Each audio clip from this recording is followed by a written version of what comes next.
49ers, Giants, Athletics, NFL, NBA, and the latest in sports and entertainment all in one place at Sactown Sports 1140 on YouTube.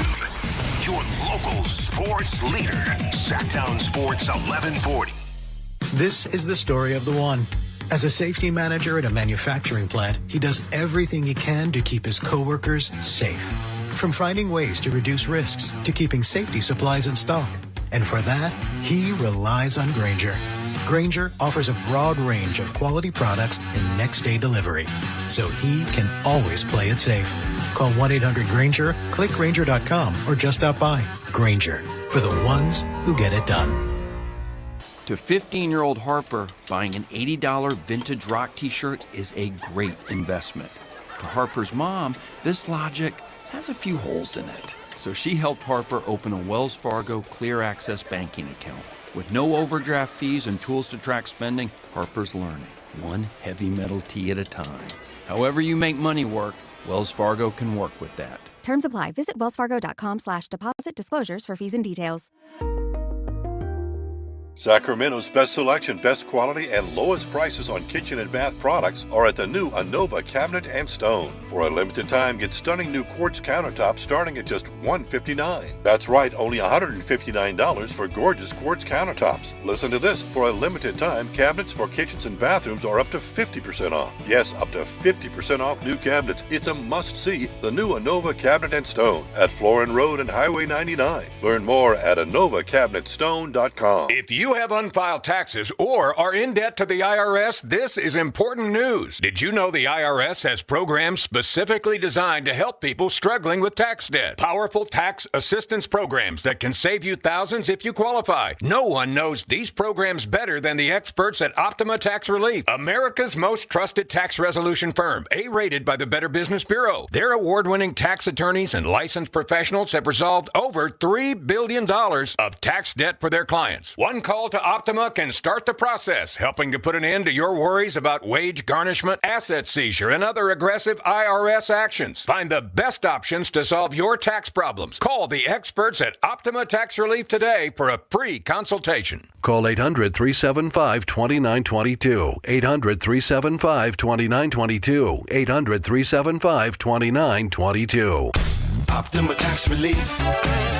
Some restrictions apply. For complete details, please visit OptimaTaxRelief.com.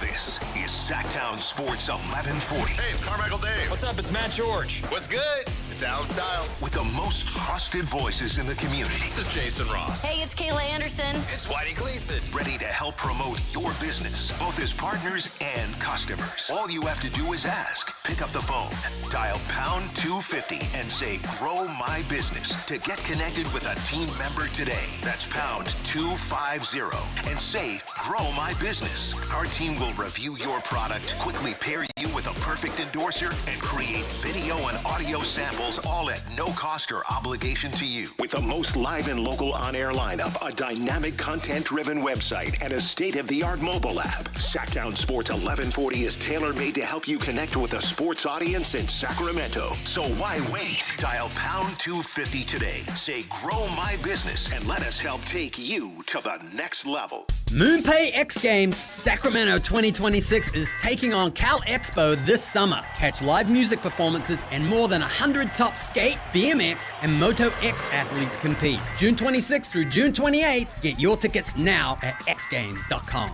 KHD1 Sacramento, KYMX HD3 Sacramento. From the Power Business Technology Toshiba Studios. This is Sactown Sports 1140. This is the Drive, baby! The Drive Guys, Kevin Gleason and Alan Stiles. It's drive time with the Drive Guys. Well, yesterday, Alan Stiles said Knicks and 6. I don't know if they're going to need that many, Alan. At the risk of overreacting, they may not need 6. No, we're not going to do that. Huh? We're not doing that. Sweep! Absolutely not. We're not doing that. The same thing happened when the Timberwolves won the first game in San Antonio. But these Knicks, they're not the Timberwolves. They're really not. And before we even get into the actual gameplay, Whitey, I'll tell you this much. I know a lot of them might be bandwagon, but it is what it is. The problem with having to play the Knicks, as Josh Hart tried to get on Draper's City of Philadelphia, because Knicks fans took over Philly. And that was kind of a cheap shot because Josh Hart went to college out there in Philly, in Villanova. But the idea that you have home court advantage, but you're facing the Knicks, that is always going to be a problem. Whitey, when I'm cleaning the kitchen or whatever it is, and You didn't really give up on that game in the third quarter with a 14-point margin, did you? I mean, I didn't fully give up on it, but I wasn't sitting there.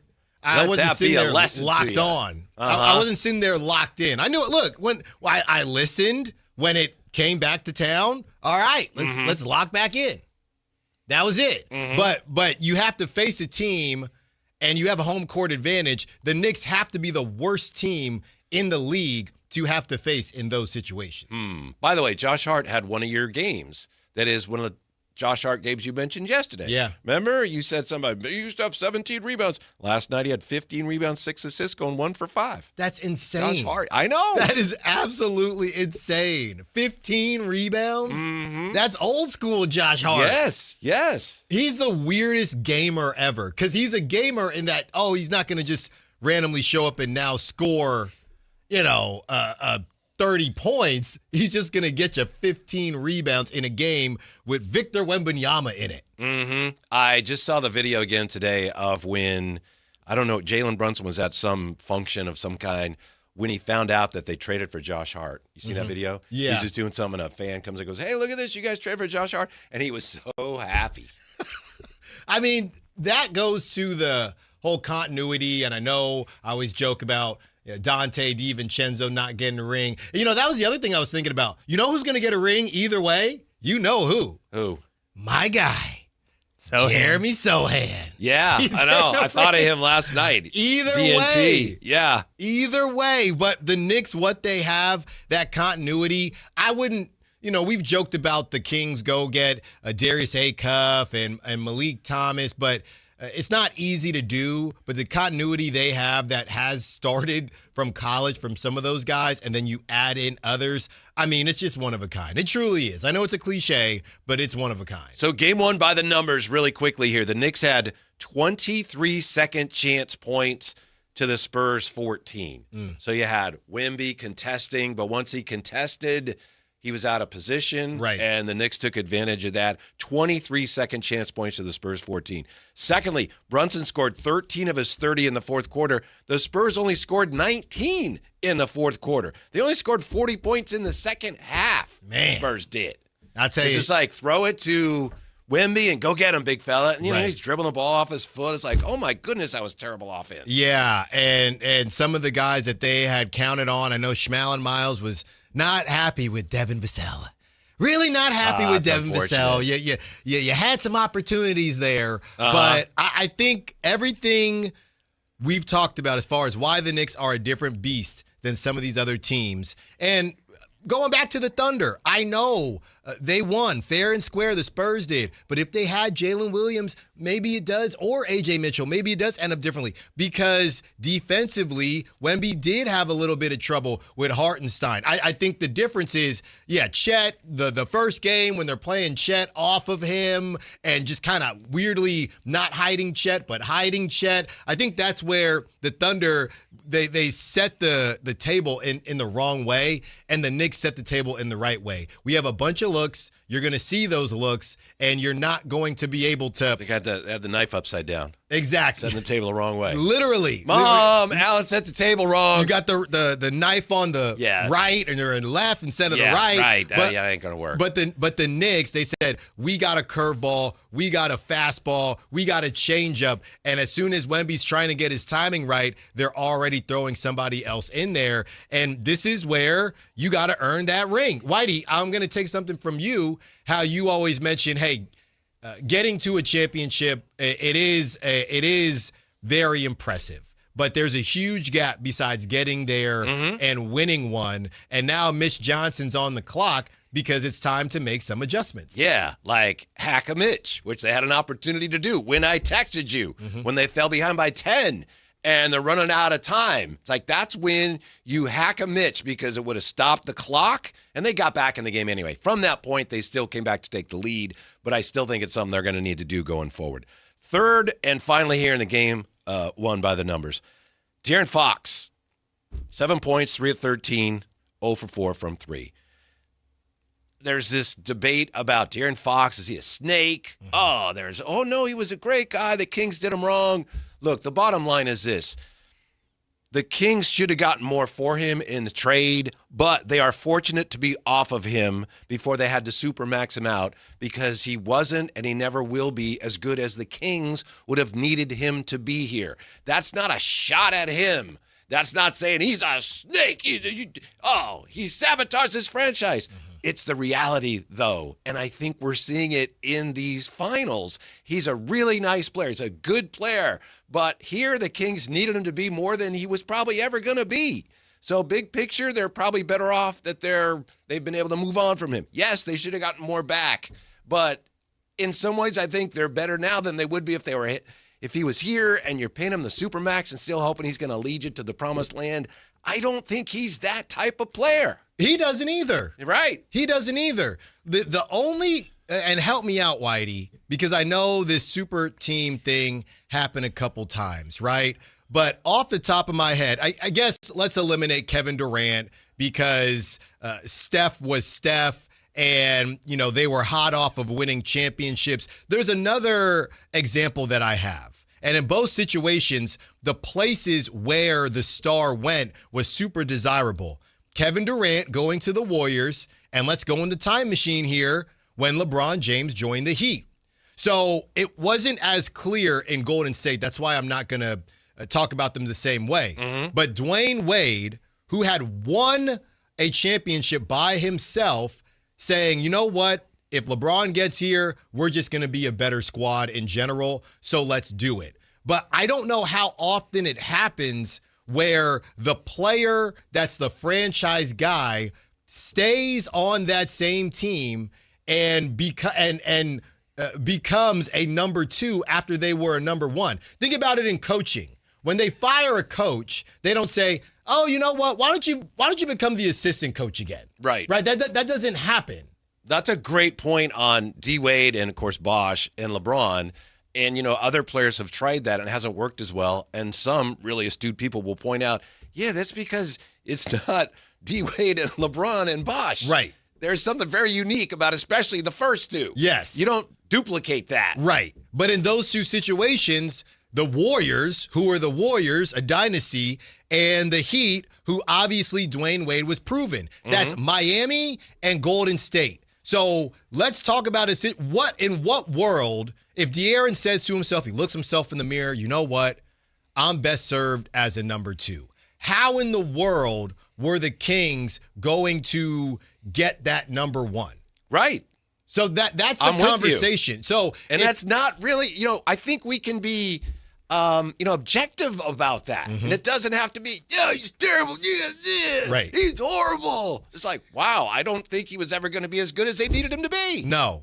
And I think if Mike doesn't get fired, they probably play out the season and they have to figure out a way. And I don't know how De'Aaron says, hey, I want max money, but I actually don't think you're never going to say that, even if that's how you feel, because he knows what he meant to Sacramento. Hey, I know I'm up for the max, but I also feel as if we need to bring someone else in so I don't have to be the number 1 anymore. It just doesn't happen on the team that you're on. Right. So I don't know what would have been the case if they had kept Mike Brown. Maybe, Whitey, they just missed the playoffs again, and then they move on from Mike, and then they trade De'Aaron. But I just don't see a world where De'Aaron was going to be able to become a successful number 2 in Sacramento, because history tells us that very rarely happens, and it definitely very rarely happens if the team is in a small market and hasn't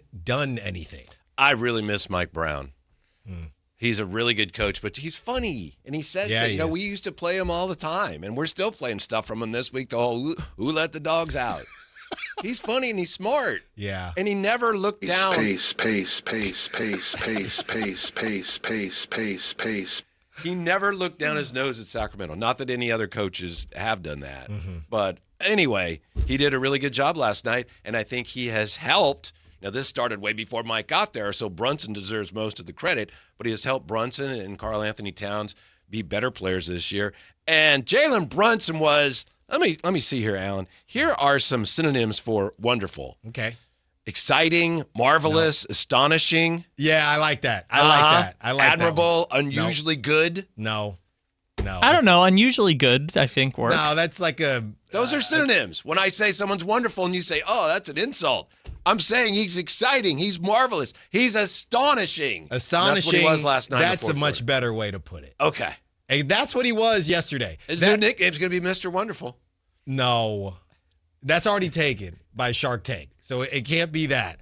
But you mean the star of Marty Supreme? Yes, apparently, Kyle. But, Whitey, when we're watching Jalen Brunson do his thing, it's so fascinating because of how you're watching him calculate how he's going to get to his spots over and over again. That crazy mid-range, that's one thing. But even when he's on the break, he knows exactly what he's going to do. I love the three-pointer from the corner late that was kind of a dagger. Yeah. When he bats the ball out for the offensive rebound, then he repositions in the corner, and you can see the defense is scrambling. It's like, oh, no, Brunson's open in the corner, and you knew it was down. You knew it was Johnny Cash. Yeah. I've been working on my calls, too. It was Johnny, that one's Cash. Should run that by Mark Jones. I should. Johnny Cash, who did an album from Folsom Prison, and Alan didn't know there was a Folsom Prison. I was asking you about different areas. Yeah. And once you said it, I remember. Folsom Prison Blues was one of his big hits. Anyway. I did know that. Yeah. I did know that one. Right here, Folsom, Johnny Cash. So we're on the call. Shot goes up. Here's Johnny. That one's Cash. What do you think? Don't like that. Here's Johnny is a Johnny Carson thing. And I know this is old stuff, but then Johnny Cash is two different guys. But you're onto something. Okay. Yeah. I'll workshop it. Does the player who shoots it have to be named Johnny? Absolutely not. Just wanted to establish that. No, absolutely not. I think it needs work still. Don't you, Kyle? I mean, I'm saying this is Alan's friend. I'm no Mark Jones, but I think it needs a little work. It's about 70% there, you would say. Also, Johnny Cash saying, Johnny, it's Cash. That's something I would say. That's why you're upset. I'm like I 70. No, because I thought of it first. People are going to go, what? Who's he talking about? I'm an old soul, Whitey. Okay. Alan, I think 80% of this is just confidence, Thank you, Kyle. When Mark Jones says, put him on a flight like an IG model, it's just confidence. He's in his bag. JanSport. That's my personal favorite. See, but when I think of JanSport, I think of sunscreen. Oh, my goodness, Kyle. No, absolutely not. Mm-hmm. Absolutely not. Yeah, well, the Knicks shone brightest last night. And I know Wemby said after the game, we're not worried, and that's what he's supposed to say. Mm-hmm. I know Sam Amick wrote about that, and Sam talked about it today on the Christopher Lodge show. He said, Wemby says he's not worried, but, that's what he's supposed to say. But he has reason to be concerned because last night they got back in the game, they took the lead, and then I think if they play another quarter of that game, and remember, I'm pulling for the Spurs. If they played another quarter, the Knicks win that thing by like 27. Yeah. Yeah. Well, I think everything has happened around Wemby being a game breaker, and because Karl Anthony Towns is playing really well and they have those looks, he wasn't able to game break. There was some, because Wemby, there's going to be a random loose ball that he gets and a possession that you feel like you won. You're going to get game breaked on. Wemby's going to get the offensive rebound and just score because he's Wemby. But the Knicks were able to limit the Wembiness in that game. Yeah.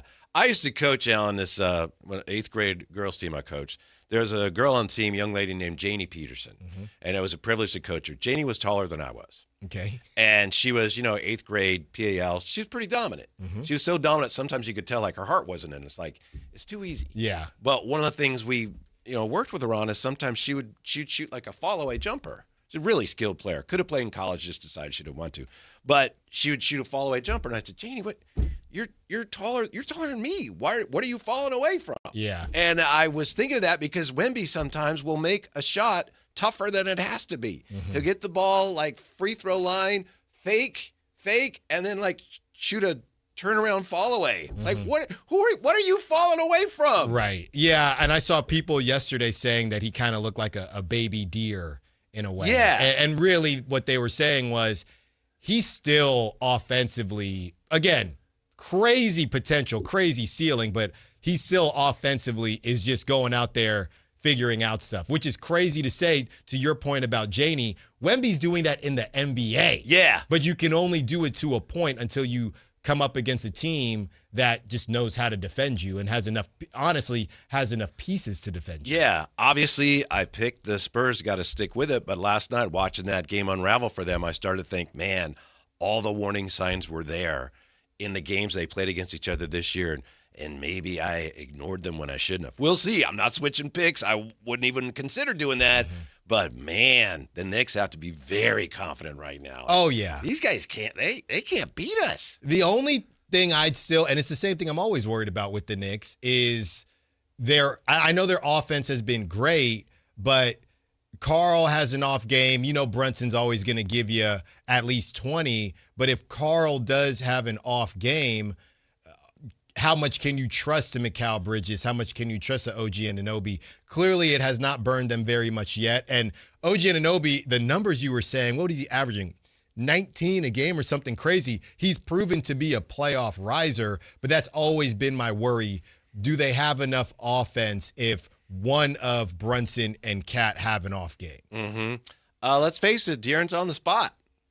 He's on the spot. He's been on the spot. Mm-hmm. He's off the spot. Hey, Kevin O'Connor said, hey, it's time for Dylan Harper to take those minutes. Right. Let's just stop messing around here. And there's no way Mitch Johnson would do it. And again, when he says takes the minutes, that doesn't mean De'Aaron wouldn't start or play, but just he'd be playing more minutes. I don't see any world where Mitch Johnson does it. But Dylan Harper, Mr. Harper, if you're listening, your son is one of a kind. I've never seen a dude that size at 6'5", just get to the rack and bully ball whoever is guarding him. Mm-hmm. He is so crafty. He made the shot that gave him a 14-point lead. He did. Yeah, a little he lean did. in, yeah. So crafty around the basket. And I don't know if he had an early growth spurt, so he had some post moves, whatever it is, but that dude around the basket is literally unstoppable. Mm-hmm. I don't even know how to describe that type of guard play, because normally it's you shoot a three or you get to your midi or you drive. He'll get down there, stop, do a couple, I guess, hybrid post moves, if you will, and he's cash down there. Johnny. Okay, yeah. Tony Ray Harvey wants to know if you're trying to walk the line, but you probably don't get that. I do get that. Old soul. Uh-huh. Old soul. Yeah. Walk that line. Who does that song? Johnny Cash. That's right. Johnny Cash. Matt George made a good point on the crossover. I said that I thought that Mike Brown would have a really good idea how to defend De'Aaron Fox, and De'Aaron Fox didn't shoot well last night. Matt George said, well, he was getting to his spots. He just missed him. And he had that shot that would have tied the game in the fourth quarter late. And it was like classic vintage De'Aaron, his comeback player of the year season, because he drove and he got right to the bottom of the circle, which is like his money spot. Yeah. When he was here and at his best, everyone knew that's where he was going, but you couldn't keep him from getting there. And he goes up, clank, and he rimmed it out. And it's like, oh my goodness. Do you think it's in his head at all? Is that too much to say? Who knows? It certainly could be. He would never say it. I mean, The thing with De'Aaron, and this is why I say I don't think he was ever going to be quite as good as the Kings needed him to be. He's just too inconsistent, and he's too inconsistent because he's just not a great shooter. Yeah. He's a very inconsistent shooter. Yeah, I'm looking here even at Game 7, Whitey, because I'm thinking, oh, hold on. De'Aaron Fox, Game 7, 3 of 7, which is solid from three-point range. 6 of 12. It was a decent game, 15 points. It almost feels like, yeah, because of the big trade and because of the salary. Well, why is Carmelo even interviewing De'Aaron Fox? I mean, the way he was talking, take a back seat and all this. At some point, you have to have, that was a solid game. Mm-hmm. But again, he has a solid game a lot of times when the team is having a solid game. He's going with the team right now. He's not putting anybody on his back. And I think yesterday was a prime example of, hey, your boy is 22 years old, Wemby. There has to be a level of, hey, this dude, I know he's the true Batman, but they need me tonight. So let me see what I can do. He has not answered the call. The last time I can think of it, Whitey, and you can correct me if I'm wrong, it was when I think they were closing out the Blazers in Portland, and he had a really good second half of that game. Was that the Matt George backward jersey game? I'm pretty sure. Ever since Matt George wore a backwards jersey, and what do you have, a hat on too? Was it backwards hat too? I don't remember Trying that. to be Ken Griffey Jr. Yeah. De'Aaron has been on a milk carton. That's what happened. I'm not saying these two things are connected, but I'll never forget, Whitey, because I think I was in the car or something, and I'm seeing the play-by-play tweets from Matt. Oh, yeah, well, he's cooking. That's the last time De'Aaron been in the kitchen. The stove been off. The stove been off. So it's Matt's fault. Check the breaker. Thought of that. Whitey, check the breaker. Life is pain au chocolat with the comment of the day nominee. Mike Brown was wonderful. Now, that sounds okay, though. It's different for a coach than a player. I don't want my players wonderful. I want them astonished. You need to look up what the word means and get out of your head what you think it should mean, because or how you know you what feel I if mean. someone said it. And Kayla agreed with me, too. You know what I mean. I told you this already. So last night, bona fide superstar. That's Jalen Brunson. Let me get to my left. Let me get to my right. That three in the corner, Whitey, you knew that was a water ball. Yeah. You knew there was, and when you do it in front of the other bench, that's always the best. Because, they're yelling whatever. I think what separates Brunson, what really separates him, despite the fact that he's not the biggest player, he's one of those guys that doesn't just want to win. Everybody wants to win. He needs to win to the extent that I'll take less money if we can get more players. How many NBA players do that? It's very rare, and I don't think you can blame anybody for saying, no, I want my money, because they've earned it. Yeah. But a guy that will do that and plays the way he does, and probably some of it is having gone through his career as a smaller player. There's a lot of people his whole life that have said, same with Isaiah Thomas, you know? He says there's people all the time that, yeah, you can't do it. So you have to prove that to them. But man, that guy is above all, he's a winner, Alan. He is. And that isn't always the case. Oh, well, he won at Villanova, so of course he was going to win here. That's not always the case, but sometimes it is. And it seems to be the case with Jalen Brunson. I think, not to kind of fully switch gears here, Whitey, but that is the one thing. It does feel like NIL is going to take away from us. I don't know how often you're going to find somebody like Jalen Brunson. What did he go, 33rd overall? That's when he was drafted. And it's just tough to it's tough to see that now. And obviously, hindsight's 2020. Well, look at what he did. He won a national championship. Obviously, he was going to be that guy. But you can't really call this stuff at this point. You just knew, hey, he's the classic example of intangibles. Now, obviously, he's skilled. But he's a classic example of, look, this dude could play way better than what the combine says, what his measurements say, anything like that. That's why I think all of us, are guilty of disrespecting Jalen Brunson and Acuff to a degree when we say, oh, Acuff's going to be like Jalen Brunson. I don't know how many guys are ever going to be like Jalen Brunson. That's no slight. Yeah. Nothing against Acuff. But let's be careful. I'm really talking to myself as much as anybody. Let's be careful about that assumption and that comp right there. And I appreciate you saying that, because I think realistically, and what initially had scared us, even if Acuff measured a little bit bigger, I think the reality is a realistic, which still sounds crazy because this guy has been an all-star multiple times, but reality is if you get Darius Garland out of Acuff, that's a hit. Yeah, that's a win. We can't be sitting here, and I know I joke about the 9-1 Knicks, but we can't be sitting here just saying, oh, yeah, well, you can draft Acuff because look at Brunson. You should be saying, well, if you look at the average smaller guard, this is what they're able to do. But assuming that you're going to find something that we're all currently assuming wouldn't happen or wasn't likely to happen, that makes absolutely no sense. More on the draft and last night's game when Chris Watkins joins us next. Drive Guys just getting started on Sactown Sports. The top young talent in the NBA is headed to Sacramento this summer for the 8th Annual California Classic presented by Ticketmaster. The Kings will host the Milwaukee Bucks, Brooklyn Nets, and Golden State Warriors in a preseason showcase that's sure to bring more fireworks to your 4th of July weekend. 3-day general admission passes for July 4th, 5th, and 6th are available now. Visit kings.com/California Classic for details. Your exclusive home for Kings basketball. Sactown Sports 1140. Did you try my Colombian tamales? They're delicious. Yes, but the Mexican tamales I brought are better. Colombian tamales wrapped in plantain leaves are unmatched, you know. But the Mexican tamales wrapped in corn husks are the authentic ones. At least we can agree that they taste better with Pepsi. Without a doubt. Can you pass me a straw? You mean a pitillo. Tamales deserve Pepsi. If your passion is bass fishing, only one radio show has the action, information, and excitement of your favorite outdoor sport. Ultimate Bass, hosted by Tournament Bass Pro and California Outdoor Hall of Famer Kent Brown, takes you live to where the fish are biting every Saturday morning. Only Ultimate Bass feeds your passion with the latest news, products, tips, and advice from the pros. Ultimate Bass with Kent Brown, Saturday mornings at 5 a.m. on Sactown Sports 1140, part of SEP's Saturday Morning Outdoors. Catch the future of San Francisco Giants baseball right here in Sacramento with the Sacramento River Cats at Sutter Health Park.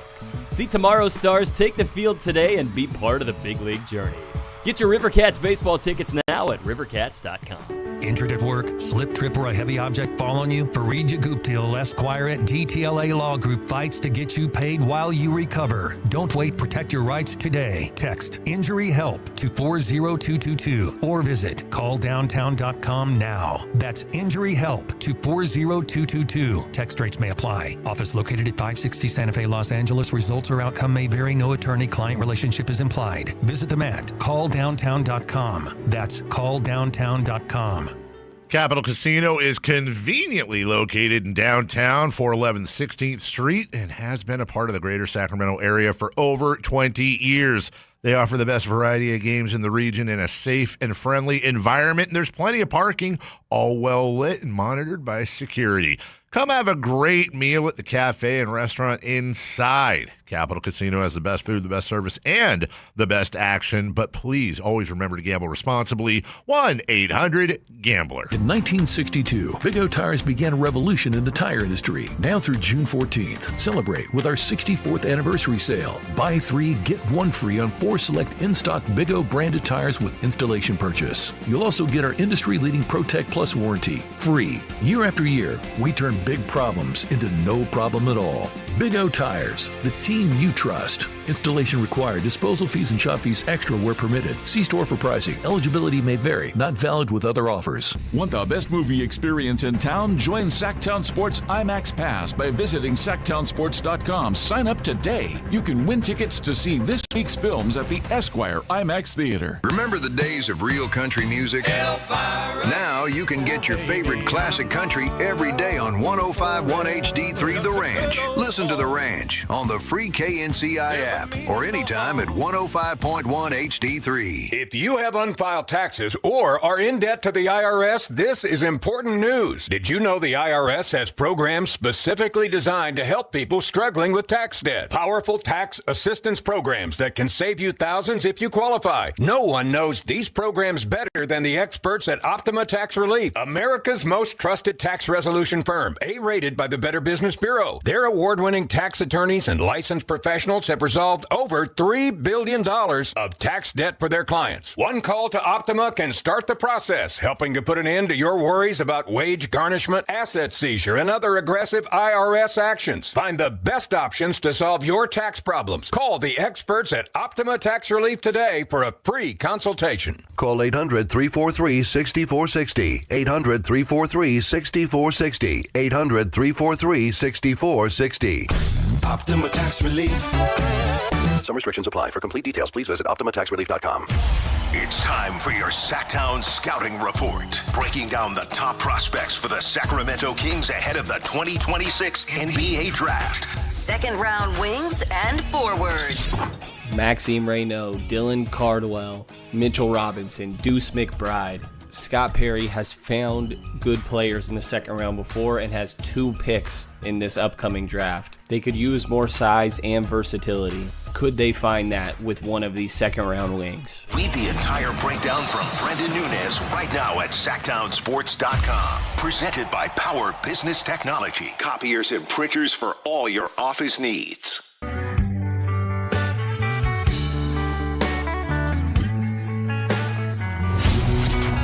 Drive Guys with Kevin Gleason and Alan Stiles on Sactown Sports 1140. Hey, Alan, what's the best day of the week? Today? Yeah. A Thanos Thursday is upon us. Uh-huh.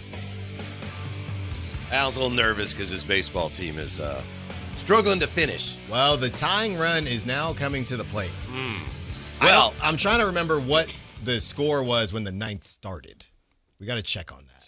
Yeah, 12-4, maybe? 12-5? Anyway, it just got better. Thursday just got better because look who's here to join us. Hi. Sactown Sports' Chris Watkins. Come on. Come How on, you doing, baby. Chris? Enjoyed the game last night? Doing great. Oh, it was a great game last night, Whitey.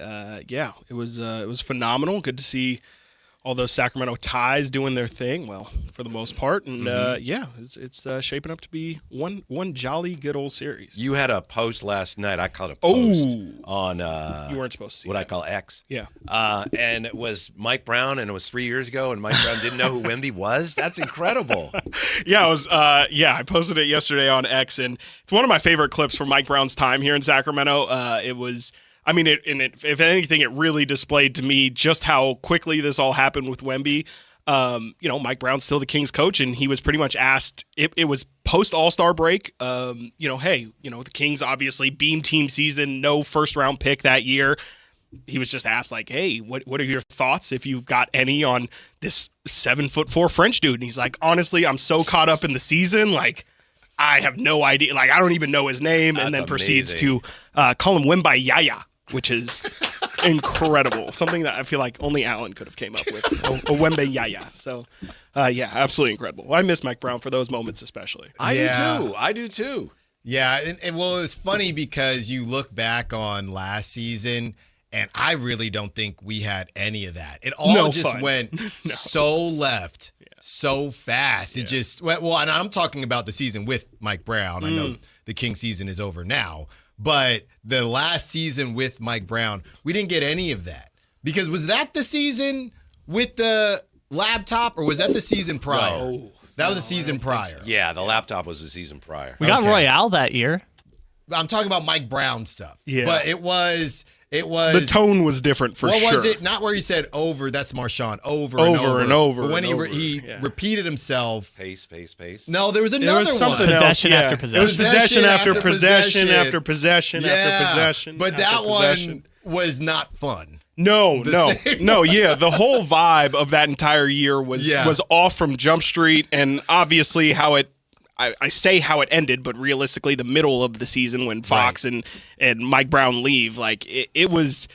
You could. I don't think any of us expected what happened to have happened, but I think. Alan, funny enough, you were just saying, hey, if this goes left for the Giants, like you could see a big move happening. Right. That was in the air, but I don't think anybody realistically thought the rubber was going to meet the road in that situation. And the Kings, in their best, period of success in a really long time, were actually going to do something crazy enough, like make a move like they did. And obviously, how everything's shaken out is how it's shaken out. So as a lifelong Kings fan, how are you handling these finals that have the Kings fingerprints all over them? You enjoying it? Does it make you feel, angst or I'm enjoying it for the most part. Yeah, I was probably somebody who was more vocal on the side of like in the moment, like what are we doing here? And so this is all just, I can pat myself on the back looking, but it to me, it just doesn't really bother me. Like to me, De'Aaron Fox, I didn't think he did anything wrong. I won't say he was perfect in the situation, but I didn't think he was mainly the one at fault for that situation going sour. Yeah. And so if you want to say picking sides, I sided with him in that situation, him versus the Kings. Mike Brown, same exact thing. And so, For me, I mean, I think that this is just showing a direct mirror to the face of the Sacramento Kings organization of look at how stupid you were to make that decision. It was dumb at the time. And you, frankly, we can go through the 17 years of the Kings not making the playoffs, what was above the belt, what was below the belt in terms of all the criticism the Kings got. That'd be a great show. Above and below. Hey, it's a great segment at the least. Yeah. I think that the Kings, all the ridicule that they're getting, and I think it's actually been pretty light. Tyrese Halliburton, look at Mike Brown, look at Mike Malone, all this stuff. They deserve every single ounce of it, and frankly should probably be getting even more of it. Do you the De'Aaron Fox thing, and then we'll move to the future. But the De'Aaron Fox, the De'Aaron Fox thing, not a great night last night. Ooh. I'm sure he'll pick it up. But it's so, interesting with him because we were talking about it in the first segment. I don't think he thought that he could be a number one on the championship team. And it's not that I believe he wanted to leave, but once he came to that realization, I think it was going to be very awkward to, I guess, take a step back in the organization that drafted you, decided to keep you, or, in some way lost a point guard that has went to the finals while you just went to the playoffs this one time. I just don't know how you have that. And then you're going to ask for max money. I just think he probably looked in the mirror and thought, I might kind of want them to move on from Mike Brown because I don't really know what happens an excuse next to get out of here. You're based on where you're at. You're not getting a LeBron James in your D Wade situation. Yeah. So I just don't know how it would have ended as far as De'Aaron's concerned, because I do think he's, if anything, he seems to be very self-aware. Yeah. And it's funny because I was going to use the complete inverse term of that, and I was going to say delusion is the only way that you could really get through a situation like that. And I don't say that as a negative. I say that as I think that's how a lot of professional athletes in general have to get through their career, is by, I don't know if you can say it's lying to themselves. I think whatever lot of the it takes time to motivate you. 100%. It's whatever you think.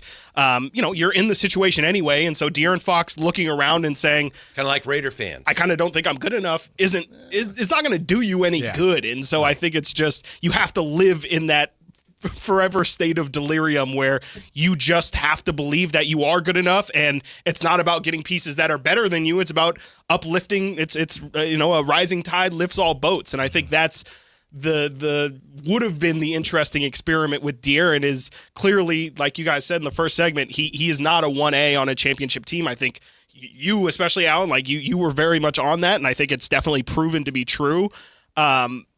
But I think they would have had to try it. I think they would. They would. Yeah, like getting OG Anunoby. Who knows what that would have done for this Kings the Kings build at that time, and who knows if they could have been in a situation where they're kind of in that Cleveland spot where they just kind of can't figure out how to get over that very final hump, but they are just routinely competitive. And I think that's kind of, if you were to give the Kings front office truth serum, I think that's truly what they want, is some sort of Cleveland level of stability. Literally. Like, you don't have to win a title, but can we just convince ourselves or convince our fans that we're going to be in the race every year? Literally. I know that's really hard to do in the West, though. We were looking at the Timberwolves. They've been in the playoffs 5 seasons straight. I think 3 straight in the conference finals. There you go. Prior to.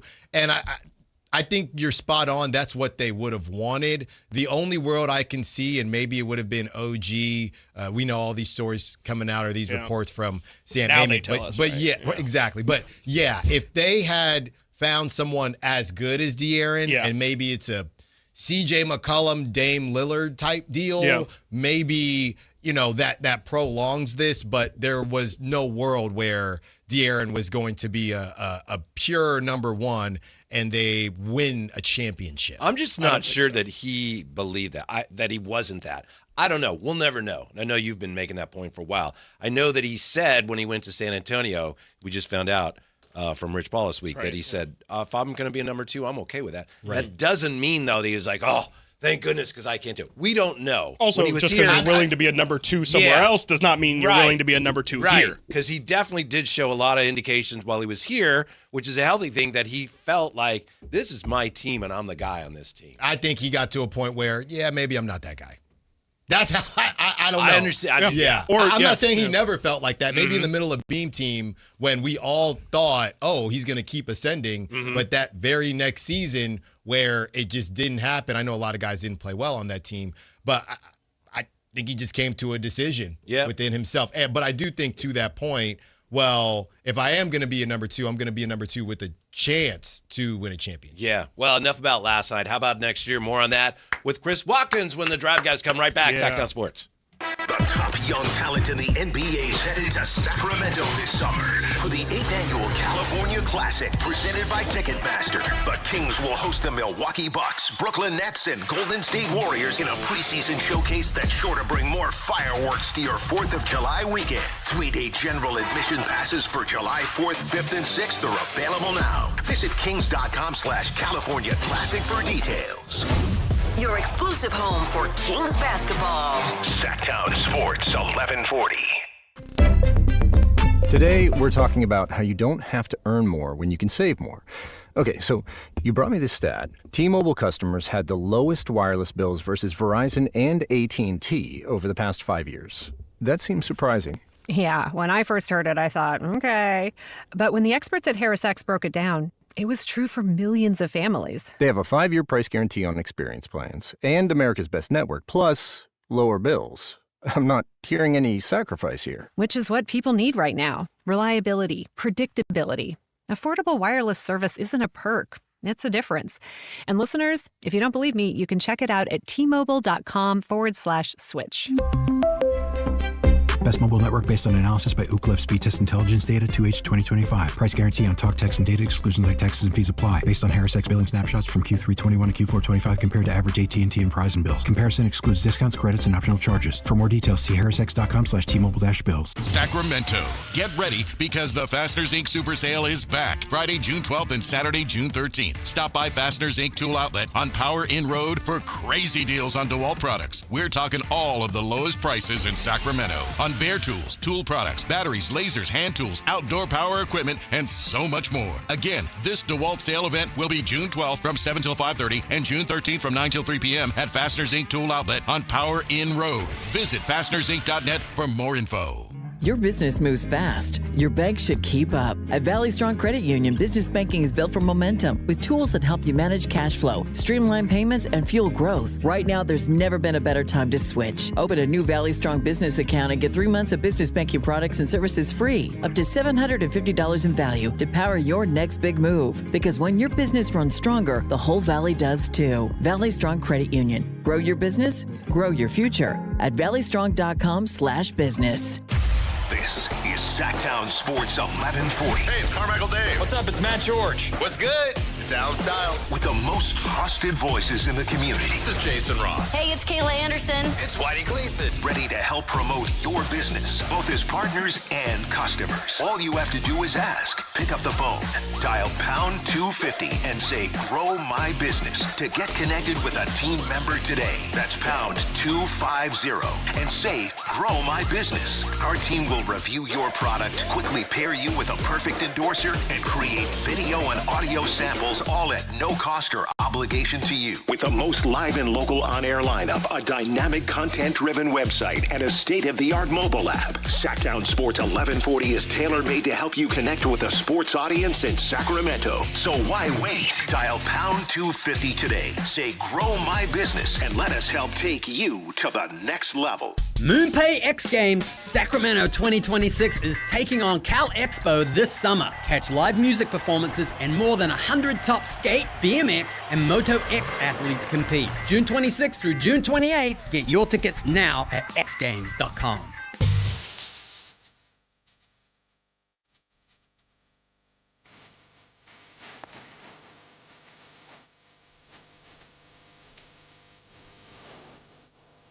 The Drive Guys with Kevin Gleason and Alan Stiles on Sactown Sports 1140. I have just the greatest respect for Alan's mom. I've never actually met her, but I know what a fine job she has done. And I don't want to do anything that might make her angry. She got mad when I was kind of making fun of one of Alan's videos where he's shown himself shooting baskets. So I hope she doesn't get mad at this. Alan just played Chris and I. He has recordings of him working on his catchphrases for basketball announcing. Yeah, it's that sharp are just too. him with his phone. Yeah, well, that one just came to my head, and I didn't want to forget it. Just play it over the mic right now. No. Yeah. But no, what it was from the logo, Jump Shot Johnny. Cash. Oh, yeah. That's what I meant to A little say more pizzazz earlier. on it. From the logo, Jump Shot Johnny. Cash. 3. Chris, who does that? He's Alan my Stiles, guy. he's I know the one. your guy, He's but my guy too. Yeah. We've been through the Allen broadcasting adventures, and one day it'll be brought to you on a big screen near you, and he'll be ready for it, right? Yeah. That's when I can go. What are you doing? Oh, but he's prepping. No, I exactly. just wanted you guys to see what I was working on. Yeah, you prep under the lights. That's right. What is it? No, because I said was. it and I couldn't remember exactly what the line was. Oh, So I had okay. to show you guys that I'm in the lab. Jump Shot Johnny. Cash. But you're saying the player doesn't have to be named Johnny. No, not at all. It's like Neat Clifford is going to shoot it. Yeah, because it's Johnny Cash. Yeah. Come on. Mark Jones. Do you realize the Kings got Neat Clifford with one of the pieces they got in the De'Aaron Fox trade? Yes. For some reason, I hadn't really thought that through. One of the second-round picks they traded off? No, it was the Spurs pick in 27 that they traded protected. It's conditional, so we don't know exactly how it's going to convey. It's like top 16 protected. Yeah. But Chris, what about next year with lottery reform? I was assuming, like a lot of people were, that next year is going to be another, you're tanking, you're trying to position yourself for better draft picks. Now, with lottery reform, you don't really benefit from doing that. So, I don't know. Dare I dream that they're going to try at least to compete for a play-in spot while they're rebuilding? I mean, they tried to compete for a play-in spot this year, too, and it didn't go great. So they can try all they want, and I think I would say that's still not the best way of doing it. Like, I think you've kind of at this point, well, I guess not at this point, you haven't fully committed to any sort of rebuild. You still have all the veterans on the roster, but vibe-wise, it feels like these guys are definitely going to lean into a new generation of players.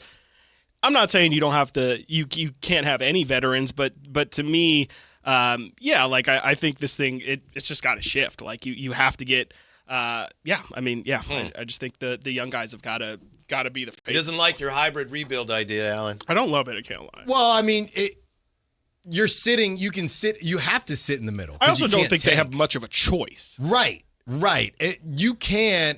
You might be stuck in that situation because you can't be that bad because you can't afford to lose an opportunity and be in the relegation sensation. Right. And at the same time, if nobody is interested in your pieces, what other choice do you really have? Yeah. So we were going back and forth about if they draft Acuff or Flemings and how that could change the offseason. If they do go with Acuff, I believe they might be more in a rush to move off of some of the pieces versus a Kingston Flemings. They might say, well, that makes sense. Maybe he can organize some stuff for us, but I don't know. They're stuck between a rock and a hard place. A lot of these small market teams are. At the very least, they have all their assets moving forward, which is why I'm deathly afraid of them moving up for anybody, really, not just Acuff, unless it's a deal. I know we mentioned yesterday, Whitey, that Clippers, it would be a swap with the Clippers, but it would be for next season, but it would be top 3 protected. Now, the Clippers might do that because, hey, it just gives us a shot at the apple, and we're pretty happy at 7 anyway. We've already won by having this pick, but Whitey was kind of against doing that. So with that being said, Chris, it's kind of a quota that you have to meet on this show. Give us your guard rankings outside of Darren Peterson. Chris Watkins, guard interesting. rankings. Okay, just the guard. So we're taking, okay. Because that's where they're at. Yeah, for sure. Right? I would go, well, And we're saying like if I were drafting the order that I would draft them, because we can do the who's ready now, who's the potential. We're just saying where am I? Okay, drafting. I would go Kingston Flemings first. Oh, I'm big on Kingston Flemings. Yeah, okay. I would probably go Kingston Flemings from the logo, Johnny. I would probably Johnny yes, Cash. Come on, I can hear it Johnny now. Pass. That's what it would be. Crazy. I would then. You're not gonna lie. I would then go Michael Brown. I would then go hot name. I would then go Acuff. I would then go Wagler. Whoa! I have a question for you. Yeah. I think I would want to go Wagler yeah. first. I think it's instead literally of Acuff. the inverse order. Yeah, he's trying to get clicks right there. I'm not. I swear, I really am. Could not be be further off of Darius Acuff Jr. But you being a wizard when it comes to putting together video is I've worked with you on videos and you do a great job. I have an idea for a video that would go viral like that. Lay it on me. There's all these videos now, at least two, and there's a brand new one out yesterday that we'll talk more about, of Acuff. Boy, look at this. He can't guard anybody. Yeah, it's great video. And it's cherry picking, and some of them in this one, we'll talk more about it, like I said, some of them to me is like, I think he's playing zone there. I don't think it's that bad. But there's got to be some plays from this year where he made a good defensive play. Yes. You know? Yeah, I've seen him. Yeah. So, I mean, if someone would just put together a video of that and say, look, this is not the worst defender we've ever seen. But is he? Oh. I think is the question. Uh-huh. I'm just watch a couple games and just focus on the defense. It's embarrassing. Mm-hmm. It's like it's so far beyond like coach didn't want him to play defense. Like he is getting eaten by every single screen. And it's at some point also like, I'm talking about he's playing against Vanderbilt. I'm not talking he's going against, in the tournament or anything like that. And maybe you can use that to say, oh, he wasn't completely locked in. He'll be locked in. So you think those videos are accurate? No, I think they're incredibly accurate. I think I'm telling you, like if you watch 5 Darius Acuff games, watch a quarter, or half of Darius Acuff, 5 of them, and tell me what you think about his defense. You will not come away impressed. Like he is. I know he's not good. Don't get me wrong. I'm not saying, no, he's a good defender. I know he's bad. To me, it's an effort thing. To me, it's more of you should have more pride on that side of the ball. If you're going to talk about being a competitor, being somebody who is like Russell Westbrook in his tenacity and all this stuff, you cannot then literally give the effort that he gives on that end of the floor. And it's just like, I'm usually not this passionate about somebody's defense or but it is that bad. Is that why you have him third? I would love to have him fourth. I really would. It's just Keaton Wagler. It's a lot of, you have to believe that there's going to be a next level that he gets to. But yeah, I mean, Darius Acuff, it's really just a pride thing. And if you're really this athletic, if you're really this competitive, how are you just completely giving up on that side of the floor? Like it is completely embarrassing every time I watch it. My belief is that defense doesn't matter. That it doesn't matter as much as you would like it to matter. Like he's going to get put in these just over. If we get in a playoff series, it's going to be it's James Harden. Like it is going to be James Harden. They are going to, and whether or not he's good or not, it's an effort thing. And he clearly doesn't care about that side of the ball in his roots. He does not care about that side of the ball. Okay, I'm glad you brought that up. You don't think he can turn that on to care more? Because James Harden did start defense is not more. a turn thing. Like it is if you don't have the caring to play defense, you're not going to become a good defender. Like part of that is you forget the skill of actually, Draymond will tell you about knowing where to be and, getting hands in the way and stuff and all that. But he just doesn't care about that side of the ball. But he could begin to. He has But to. here's the other thing. How is that a positive? How is it a positive that this guy is going to turn it on that side of the – so he just didn't care about defense in college? Right. And I'm supposed to think that's good? Well, no. I'm just it's saying – not a positive, and I'm with you, but to answer your question, it's not a positive, but a lot of people say the positives that are there are offensively are worth assuming that. I would say but then that's belief. And we can talk about that with every I just believe that prospect is – and then it's just like I just don't know how we're – like, okay, I believe that – De'Aaron Fox is going to be a 40% three-point shooter when he comes out of – like, you can believe that all you want. I don't necessarily know – and, I can believe he's not going to be a good defender and he can actually end up turning it on. It's just he has not shown me anything to believe that he is going to have any sort of skills on that side of the ball, and I do think that there's just an innate there's no way you're not watching film throughout the season. So is that a no on the video then? I will give you a video, and it will not be the positive side. But all right. I just think it's really, really, really bad. Yeah. All I'll say, and if you're going to be on the Kings, I don't believe that you're going to put in more effort. Sure. All I'll say is that if you believe, and this isn't me saying it, this is if whoever could draft him, if you believe the offensive ceiling is that high, then you don't need him to be Drew Holiday. Yeah. You just need him to be, can he get to Brunson level? Can he get to Kyrie level? Can he get to Steph level? Now, will he be that offensively? That I don't know. Yeah. But that you're just saying, I just need you to be better. I don't need you to be Kingston Flemings. I don't need you because hopefully you're averaging 25 or more a game. Yeah, no, I just think the Brunson point is one that I like. Kings fan, let's say he becomes Jalen Brunson. Do you see all the other talent that Jalen Brunson has around him in order to make that a championship team? Yeah. I think that's also the disconnect here is that people think draft Darius Acuff, we get our star, and then again, like it'll all rise. And I don't believe that that's going to be the case. Like, I think that he's got a lot of flaws. Sorry, Chris. When we come back, how Mike Brown won game 1. Are you sticking around? Or are you? I'm too fired up now. Oh, all right. Yeah. I just want to say up. thank you to Kyle Ledbetter. Kyle did some extra duty with us today, and I know at some point. Yeah, great job, Kyle. At some point, like he is. I just want to make sure. I just want to make sure I gave him a shout out. Great job, Kyle. Great job or pretty good job? Great job. I mean, you don't have to lie. You can just say thank you. You did a job, Alan. You know, Alan, everything's got to be the greatest ever. A wonderful job, Kyle. Yeah, wonderful job. Wonderful. Yes. Yeah, how Mike Brown won game 1 and more with Chris Watkins next. Sactown Sports. Top young talent in the NBA is headed to Sacramento this summer for the 8th annual California Classic presented by Ticketmaster. The Kings will host the Milwaukee Bucks, Brooklyn Nets, and Golden State Warriors in a preseason showcase that's sure to bring more fireworks to your 4th of July weekend. 3-day general admission passes for July 4th, 5th, and 6th are available now. Visit kings.com/California Classic for details. Your exclusive home for Kings basketball. Sactown Sports 1140. This is the story of the one. As a safety manager at a manufacturing plant, he does everything he can to keep his coworkers safe. From finding ways to reduce risks to keeping safety supplies in stock. And for that, he relies on Grainger.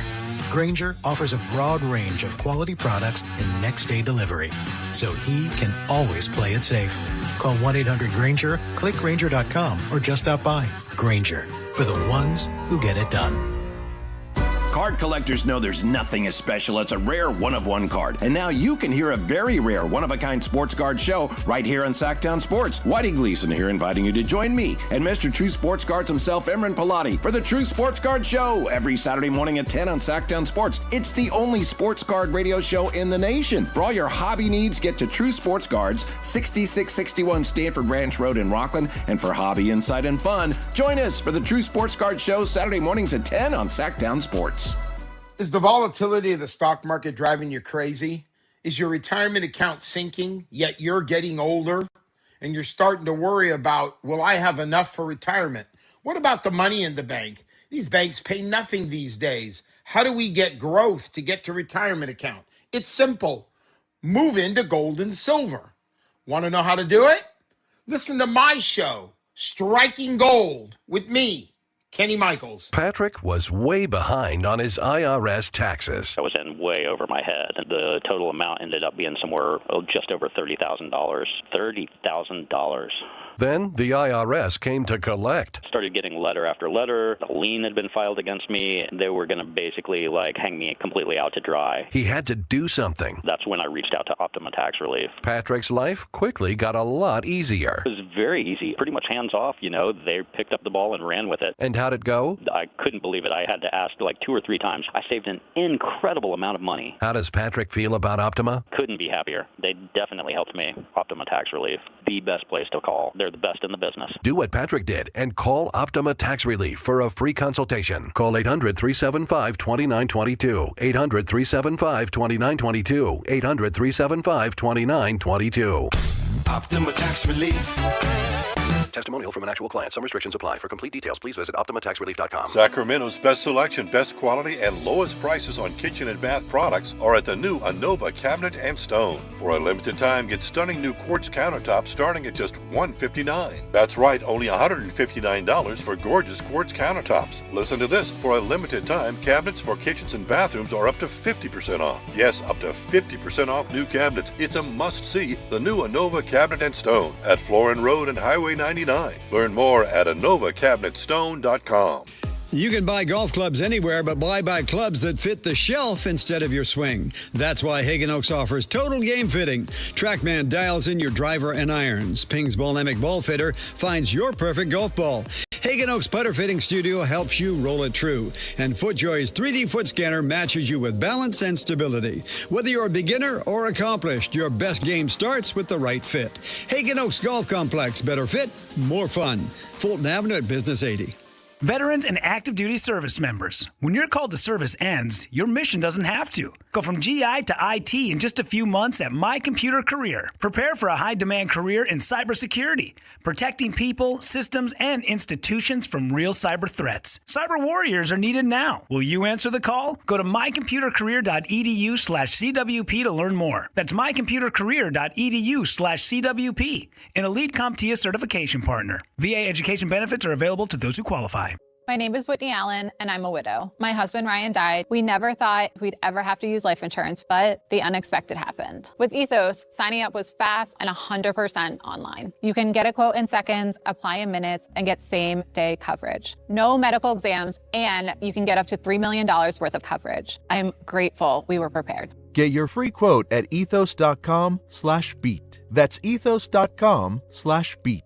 Paid spokesperson. Time spent on application may vary. Online health questions required. KHD1 Sacramento, KYMX HD3 Sacramento. From the Power Business Technology Toshiba Studios. This is Sactown Sports 1140.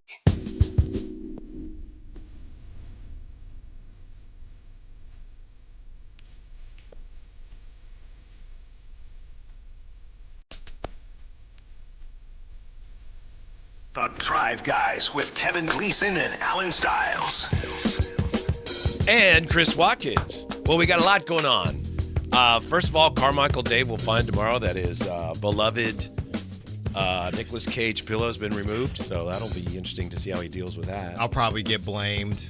That's why I mentioned it, because we had, for the record, we had zero to do with that. Also, congratulations, Alan, your pesky Giants held on today, posted a 12-9 win against the Brewers in Milwaukee. Well, the tying run came to the plate, and that the last out to center field was right in front of the wall. Mm-hmm. So they got a split out of that. What was at one point looking like that was a nightmarish series. That's true. That's true. I mean, they need more than that, but can't complain or say that you need more right now, because them winning any game is nearly a miracle. Mm-hmm. Nearly a miracle. You know, he's a big baseball fan, is Chris Watkins. Massive. As you know. Huge. I still got to talk to you, not right now, but I do still need to talk to you about Kyler. Because now we're kind of Vikings fans together, because I have to be a Kyler. Yeah, guy. you got to.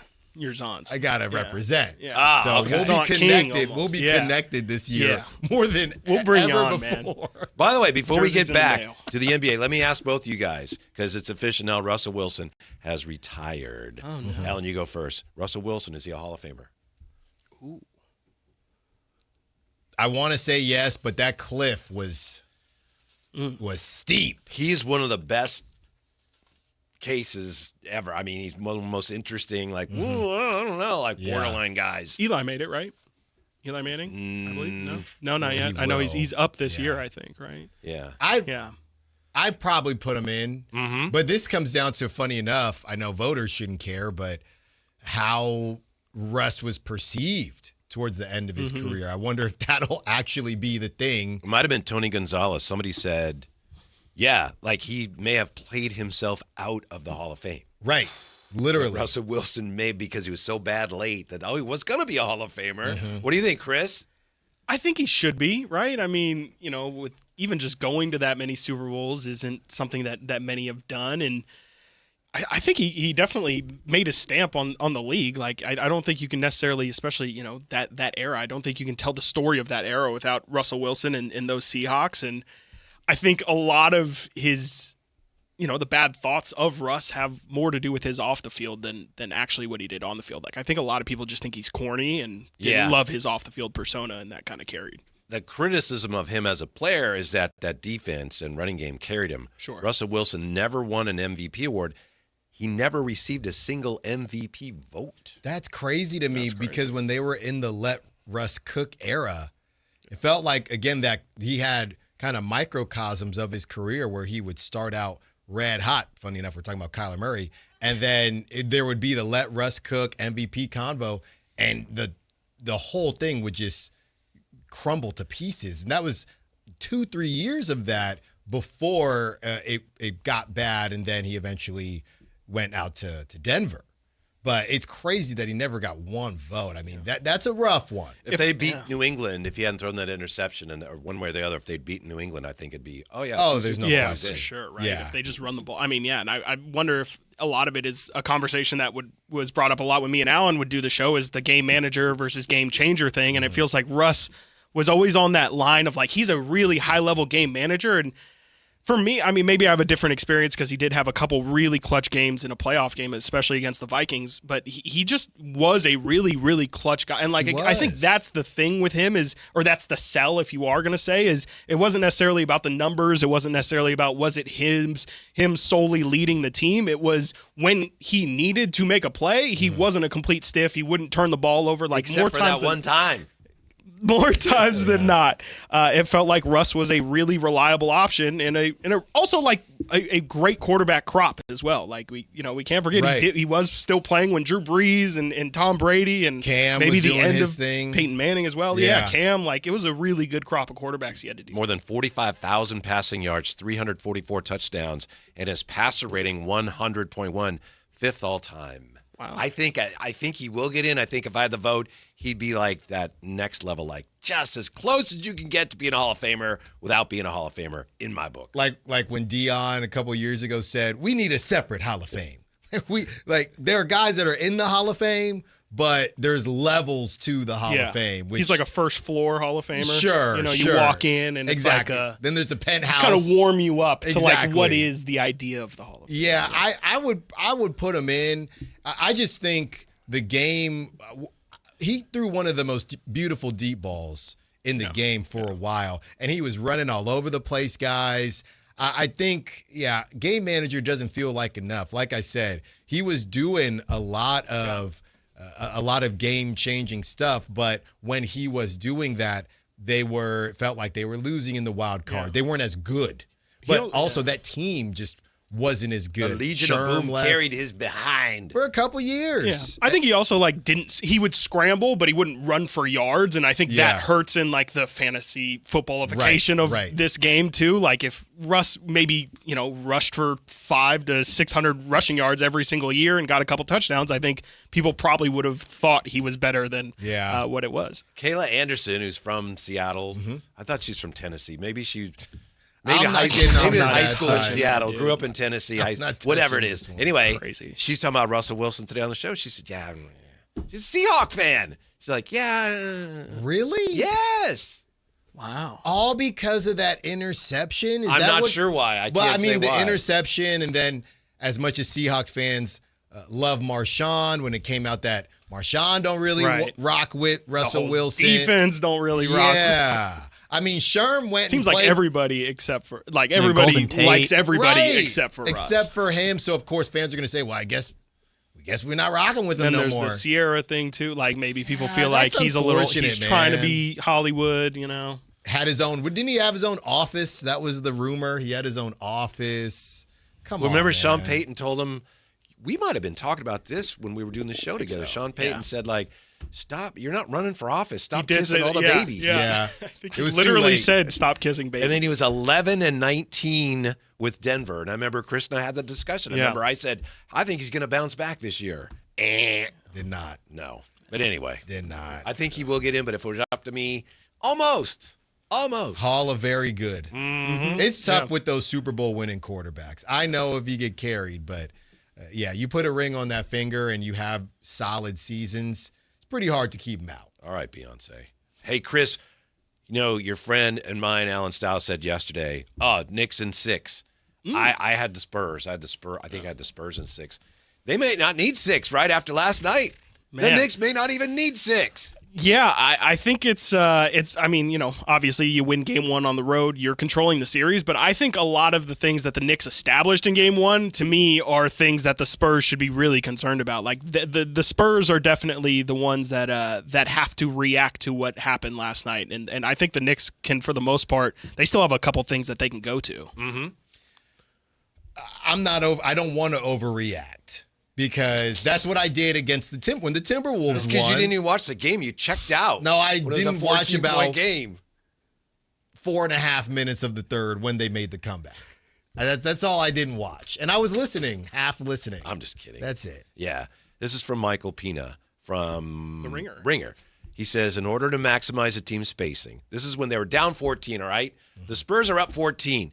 At the next whistle, Mike Brown deployed a lineup that had logged a grand total of 0 minutes during the regular season and just 3 in the first 3 rounds of these playoffs. Brunson, Towns, Miles McBride, Landry Shamet, and Josh Hart. And they got the spacing they needed, and they went on a run, and they came back from that deficit, took the lead, and then, of course, they won that thing going away. Mike Brown, with that strategy, won that game for him.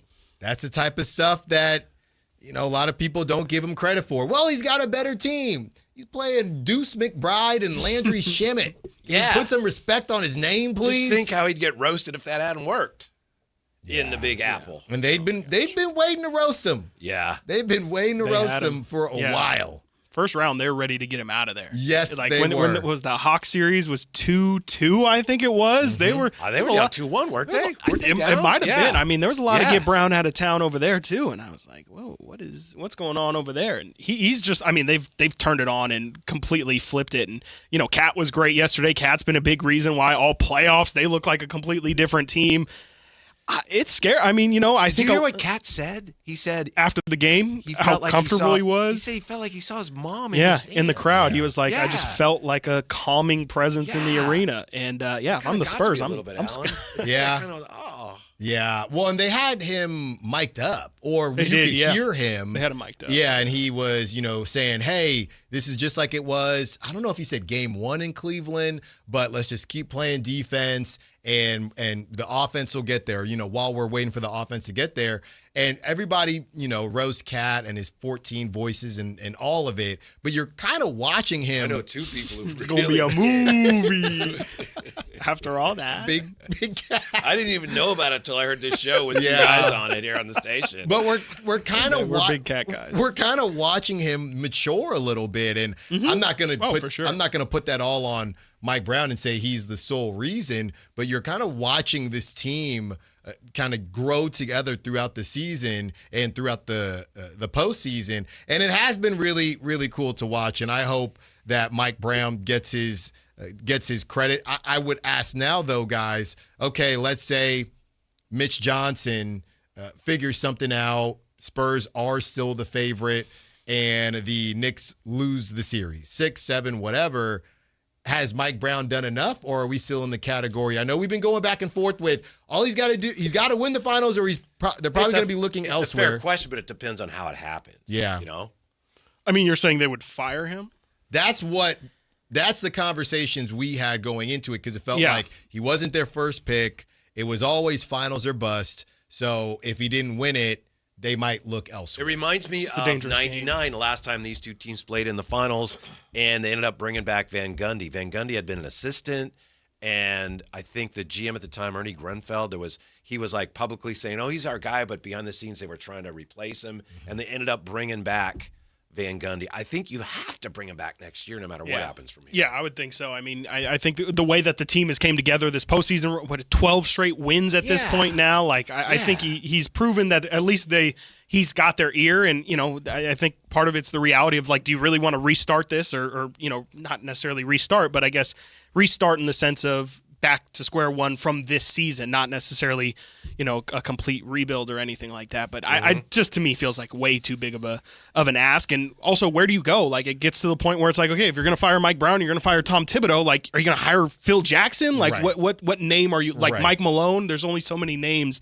that are more qualified than the guy that you're bringing in or you already have. Feels like he's probably safe at this point. That'd be my guess. That'd be my guess. Be good for the league because, man, coach of the year, you can get fired. You make the finals. You can get, what do you have to do to be a coach and keep your job at this point if that's not good enough? Right. Yeah. Fair enough. It's crazy. Now, back to the Kings because we had to take a break and had to physically separate Alan and Chris.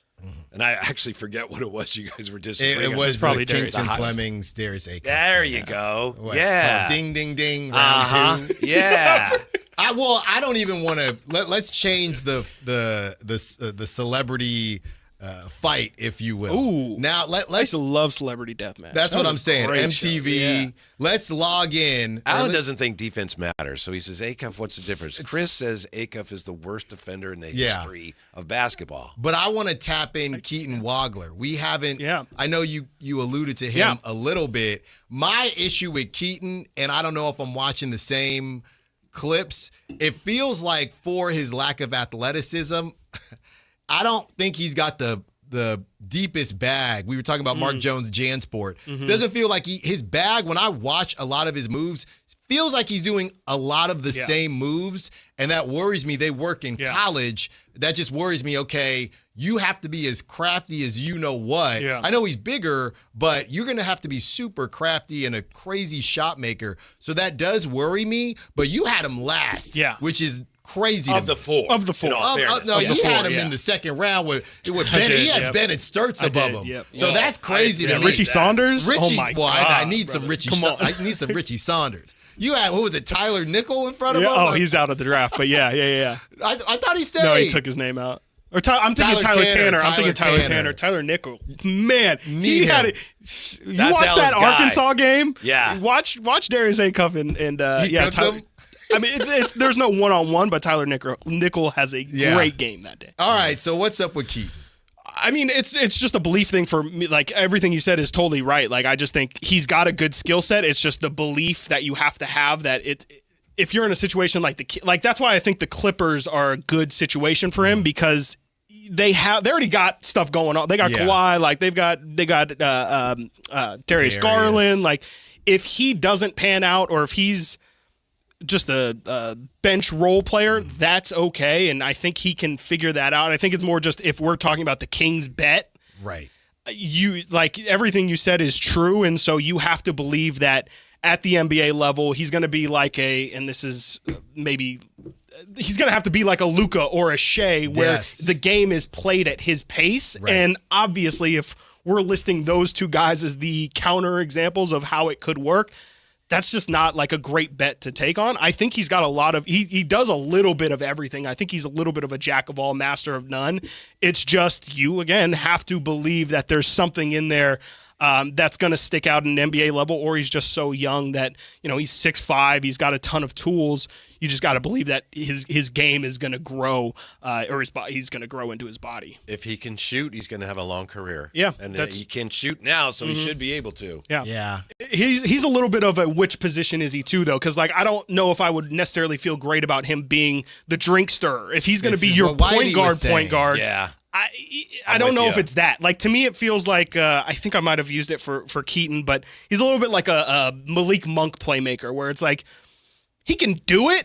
Now, if you're going to ask him to play point guard, that might be a whole separate conversation. And I'm not saying he can't do it, but I'm just saying you're going to have to really figure out how to make it work for you. So he's just more to me like a secondary ball handler, and maybe that could work with the Kings if Sabonis is going to continue to be on the team and be a North Star. But I just don't necessarily think he's as much of an orchestrator as the Chris, other guys. Kingston Flemings, I really try to not get as excited as I get about Darius Acuff's bad defense. I get equally as excited about Kingston Fleming's like the entire package. Like, he to me reminds me so much of Chris Paul. It's like I try to not scream it. Like, I see everything I see. Like, he already has this little push off, step back, 15-foot mid-range jumper. The way he navigates the floor, like a drinkster is what I would call him. Like he just really, he's literally pointing at guys, telling them where to go, navigating.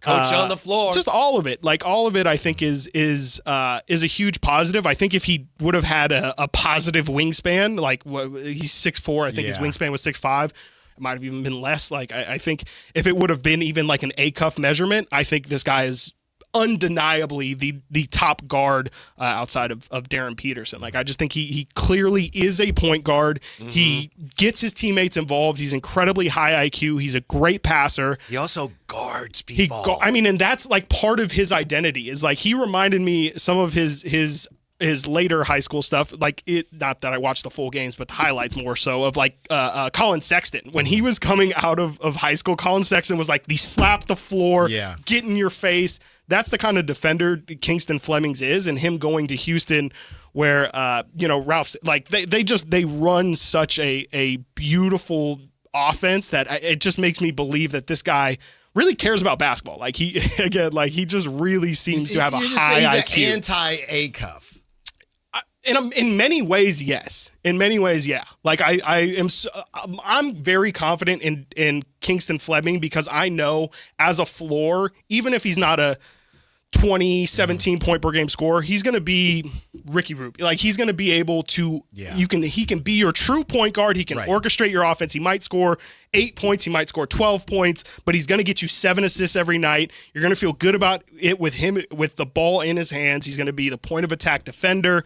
I just think there's a lot more to fall back on with a guy like Kingston Flemings, where Darius Acuff, if Darius Acuff isn't a star, which he definitely might be, I just don't know what the counter result is. Like, I don't see, like, who is the high usage guard that exists that is, like, if he's not Tyrese Maxey, I just don't know what he is. He'd be like a low rent Trae Young if he's not. And what, like, Cam Thomas, like, you look at these guys who might be able to fill it up on the offensive stat sheet, but if you're not getting other guys involved, if you're not playing defense, if all you're bringing to the table is scoring, that's great, but I just... But Acuff could be a guy. He could be a guy. Definitely could be. And Fleming's probably not going to be. So I think he's really smart. You think he's really, really smart. I think his IQ is the thing that might be the great separator with him. Like, if you're going to say what's his superpower, what's his thing that is elite, to me, his IQ, his ability to orchestrate an offense, to know what's going on the floor coach, like, that is his superpower. You convinced? Well, no. In now? No. Well, no. And it's ding, ding, ding. It's time for round 2 or round 3. Well, whatever we're on here. And here's the thing. I think the name you're thinking of for Acuff, if it doesn't work out, you know who it is, fellas? It's D'Angelo Russell. That's what it is. He'll still bounce around the league, have a couple 40 burgers, but whenever he gets the opportunity to be that guy, I'm saying if it doesn't work out for him. But Chris, I know as a Kings fan, you've been stung before, right? Yeah. So many burns and Ben scabs. McLemore's, I know. Thomas Robinson. But Chris, you're just and Willie brother, I Feinstein. love you. You're just playing it too safe with Kingston Flemings. You got to take a swing. Because here's my problem, Chris, and I hear what you're saying on the floor, but with Kingston, unless you truly do believe that he could get there, I don't know when the Kings are going to be able to get a 1A. So Kingston can be organizing all that he wants. I don't know at what point the Kings are going to get their Batman. And that's what scares me, because I don't believe that Kingston will get there. And I could be horribly wrong. It doesn't happen very often. No, but I could be horribly wrong. That's why I might get burned, and I'm not going Nate Ament here, but I might. Bro, some people are willing to go. Some too. people are willing to go Nate Ament. I won't top go 10. there. Like, it's crazy. Top 5 is where I've seen. But it just feels like you got, just like Denzel said to Jamie Foxx, I'm leaving here with something. And if I'm leaving, I get what you're saying. But with this lottery, and we know 2027 might be soft and 2028 might be soft draft-wise, I just don't know when you're going to get your 1A. That's my fear. That's super fair. I think, and I don't think this is even a great retort, but I think the Kings lost the privilege to think like we're going to attack this draft trying to get a star when they fell to 7. Like, you can think that way when you're top 4, when you're top 5. Like, yeah, there is, but some part of you at 7 has to be like, we can't leave here with nothing. Right. And so we have to, at the very least, get something, or we could be set. If you swing and miss on Darius Acuff, and if all the reports are true that the Kings are talking about moving up for Darius Acuff and potentially getting rid of next year's pick, like, if you miss on that is, I don't even know how far back we're setting this thing. And so, I'm not saying, I still would argue that there is a lot of high ceiling with Kingston Fleming, and just because the floor is high doesn't necessarily mean that the ceiling is low. But I hear you. I think that, when you're at 7, you have to get something. Real quick, Whitey, I know. Just we're real on, quick. We're on breaks No, today. Whitey, I know. I wanted your thoughts on Michael, real quick. Yeah. 3 seconds or less. Boomer bust. Like, it really the morning is. show, Alan. Boomer bust. Like, he can shoot the lights out, but I don't see a lot of like alpha in him. I don't see a lot of like, I will be this guy. He can be, but a lot of the time when it was great, 45 points, it just kind of came to him. Yeah. All right. Thank you, Chris. Yeah, thank you, Chris. Squeeze that one in as tight as possible, and I'm like, stick around as long as you want. Yeah, forget the individual names for a minute. What things do the Kings need most? What things do the Kings need most in this draft? We're back with that and more next on Sactown Sports. Like and subscribe to the Sactown Sports 1140 YouTube channel at Sactown Sports 1140 to get the Carmichael Dave Show with Jason Ross, Matt and Kayla, and the Drive Guys with Kevin Gleason and Alan Stiles on demand and at your fingertips. Get your fix of the Sacramento Kings, 49ers, Giants, Athletics, NFL, NBA, and the latest in sports and entertainment all in one place at Sactown Sports 1140 on YouTube. Your local sports leader, Sactown Sports 1140. This is the sound of Claire, cooking dinner at home. And that's the sound of a fraud alert from Wells Fargo, flagging a charge for a pricey restaurant in Paris. Considering Claire isn't in Paris right now, that seemed odd to the bank and to Claire. 2 taps later, Claire says nope to the charge, and Wells Fargo is on the case. However you make money work, Wells Fargo can work with that. Wells Fargo Bank, N.A., member FDIC. Injured at work, slip, trip, or a heavy object fall on you? Fareed Guptill, Esquire at DTLA Law Group fights to get you paid while you recover. Don't wait. Protect your rights today. Text Injury Help to 40222 or visit calldowntown.com now. That's Injury Help to 40222. Text rates may apply. Office located at 560 Santa Fe, Los Angeles. Results or outcome may vary. No attorney-client relationship is implied. Visit them at calldowntown.com. That's calldowntown.com.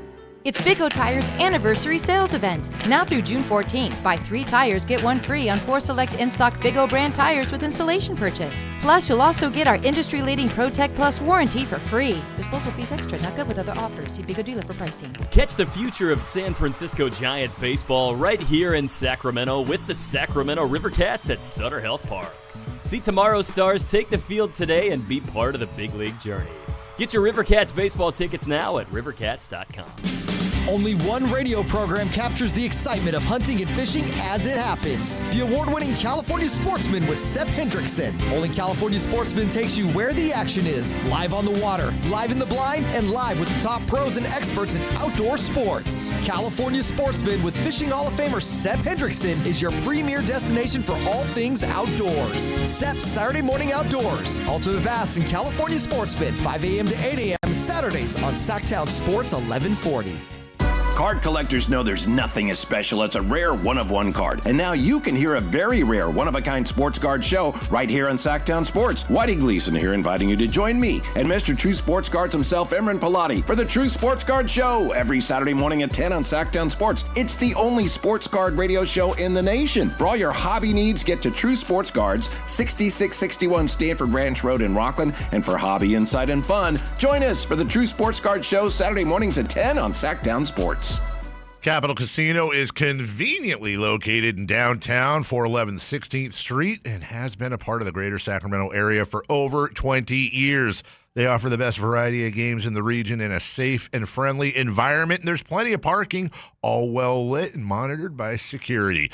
Come have a great meal at the cafe and restaurant inside. Capital Casino has the best food, the best service, and the best action. But please always remember to gamble responsibly. 1-800-GAMBLER.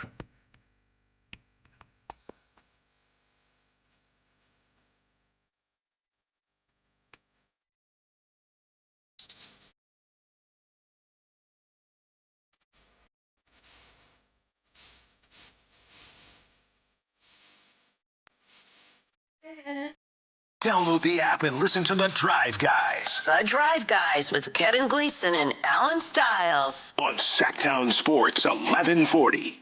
Allen's Giants coming through again today. Knocking off the Brewers, hanging on 12-9. The victory for the Giants. Schmidt hit another home run, and Haas hit a grand slam. Yeah, Giants, I don't know what it is. They might be leading the league. They're not leading the league in much, but there's a very good chance they're leading the league in grand slams. Yeah, they just have these random games. And I've come to Wes Eldridge had 3 hits. Yeah, he's been on fire. I have come to a decision with Jung-Hoo Lee, though. Jung-Hoo Lee, to me, and he gets a lot of flack because he's paid like a top 15 outfielder, top 10, top 15 outfielder, something like that. I think the main thing with Jung-Hoo Lee is we know he's a ball player. It really just comes down to his durability. Mm-hmm. They're very open that he needs days off. He'll get dinged up. He's not short, but he's just not the biggest guy in the world in general. So I think it really just comes down to, can he consistently be on the field for you? But he goes 4 or 5 today, 3 runs scored. I know it was a crazy day in general. But Jung-Hoo Lee, and he's been outstanding in right field. He's a ball player. It's just, can you stay on the field? I got to tell you, Alan, watching that game today, I was very impressed by the crowd there. You know, maybe because we're talking so much about the A's and expansion here and how many people are going to the games. Maybe I'm paying more attention to that than I normally do. But, you know, it's an afternoon game in Milwaukee. I think it was like 3 o'clock start there. Yeah. On a Thursday. They had 32,570.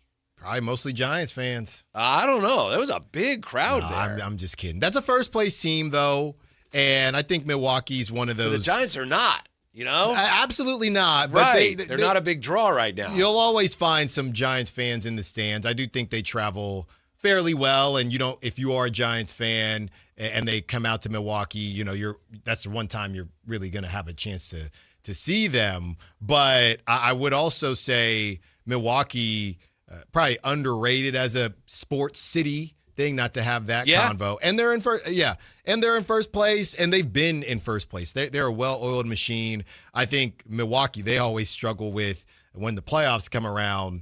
Is anybody? It reminds me of the Zebo Grizzlies, right? They're there. Maybe the Jazz too with Donovan Mitchell. They're always there.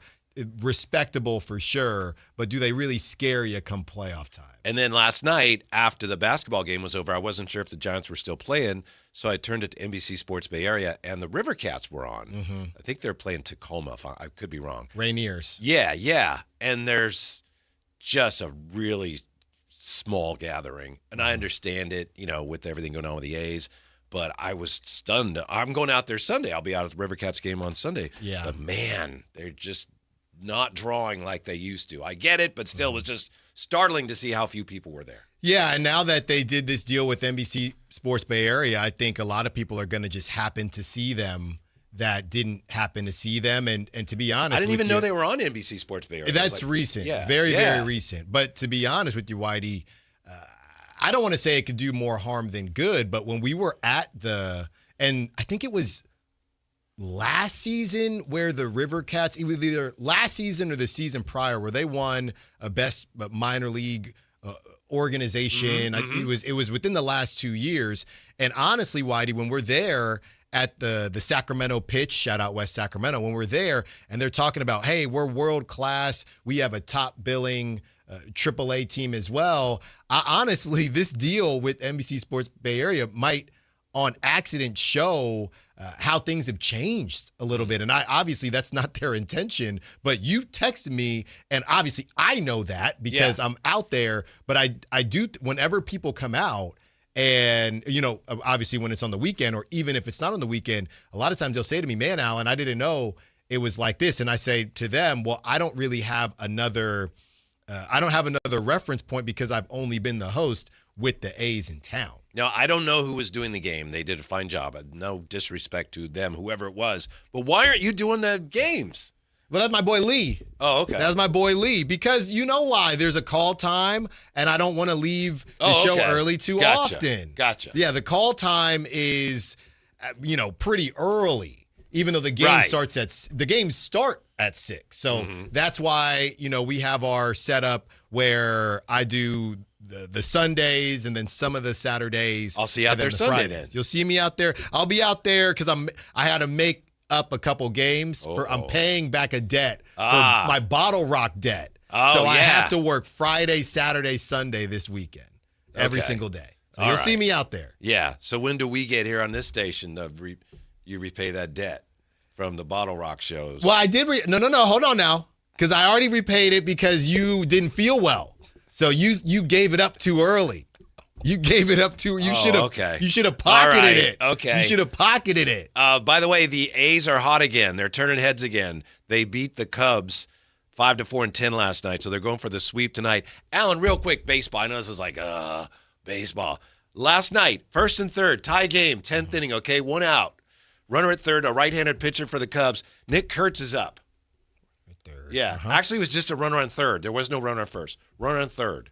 Okay, 1 out. They pitched to him, Alan, and he singles to left, and they lose the game.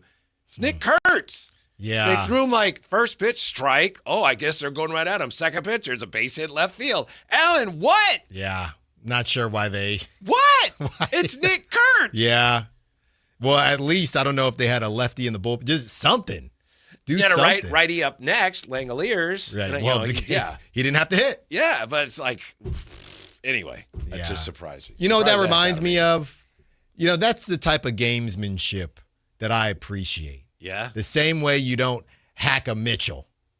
You play the game the right way. You like stupid things. You play the game the right way. No, we're not going to walk him. It's mano y mano. At least pitch around him. And if we lose, we lose. Hype too fastballs. But maybe he was trying to and missed his spot.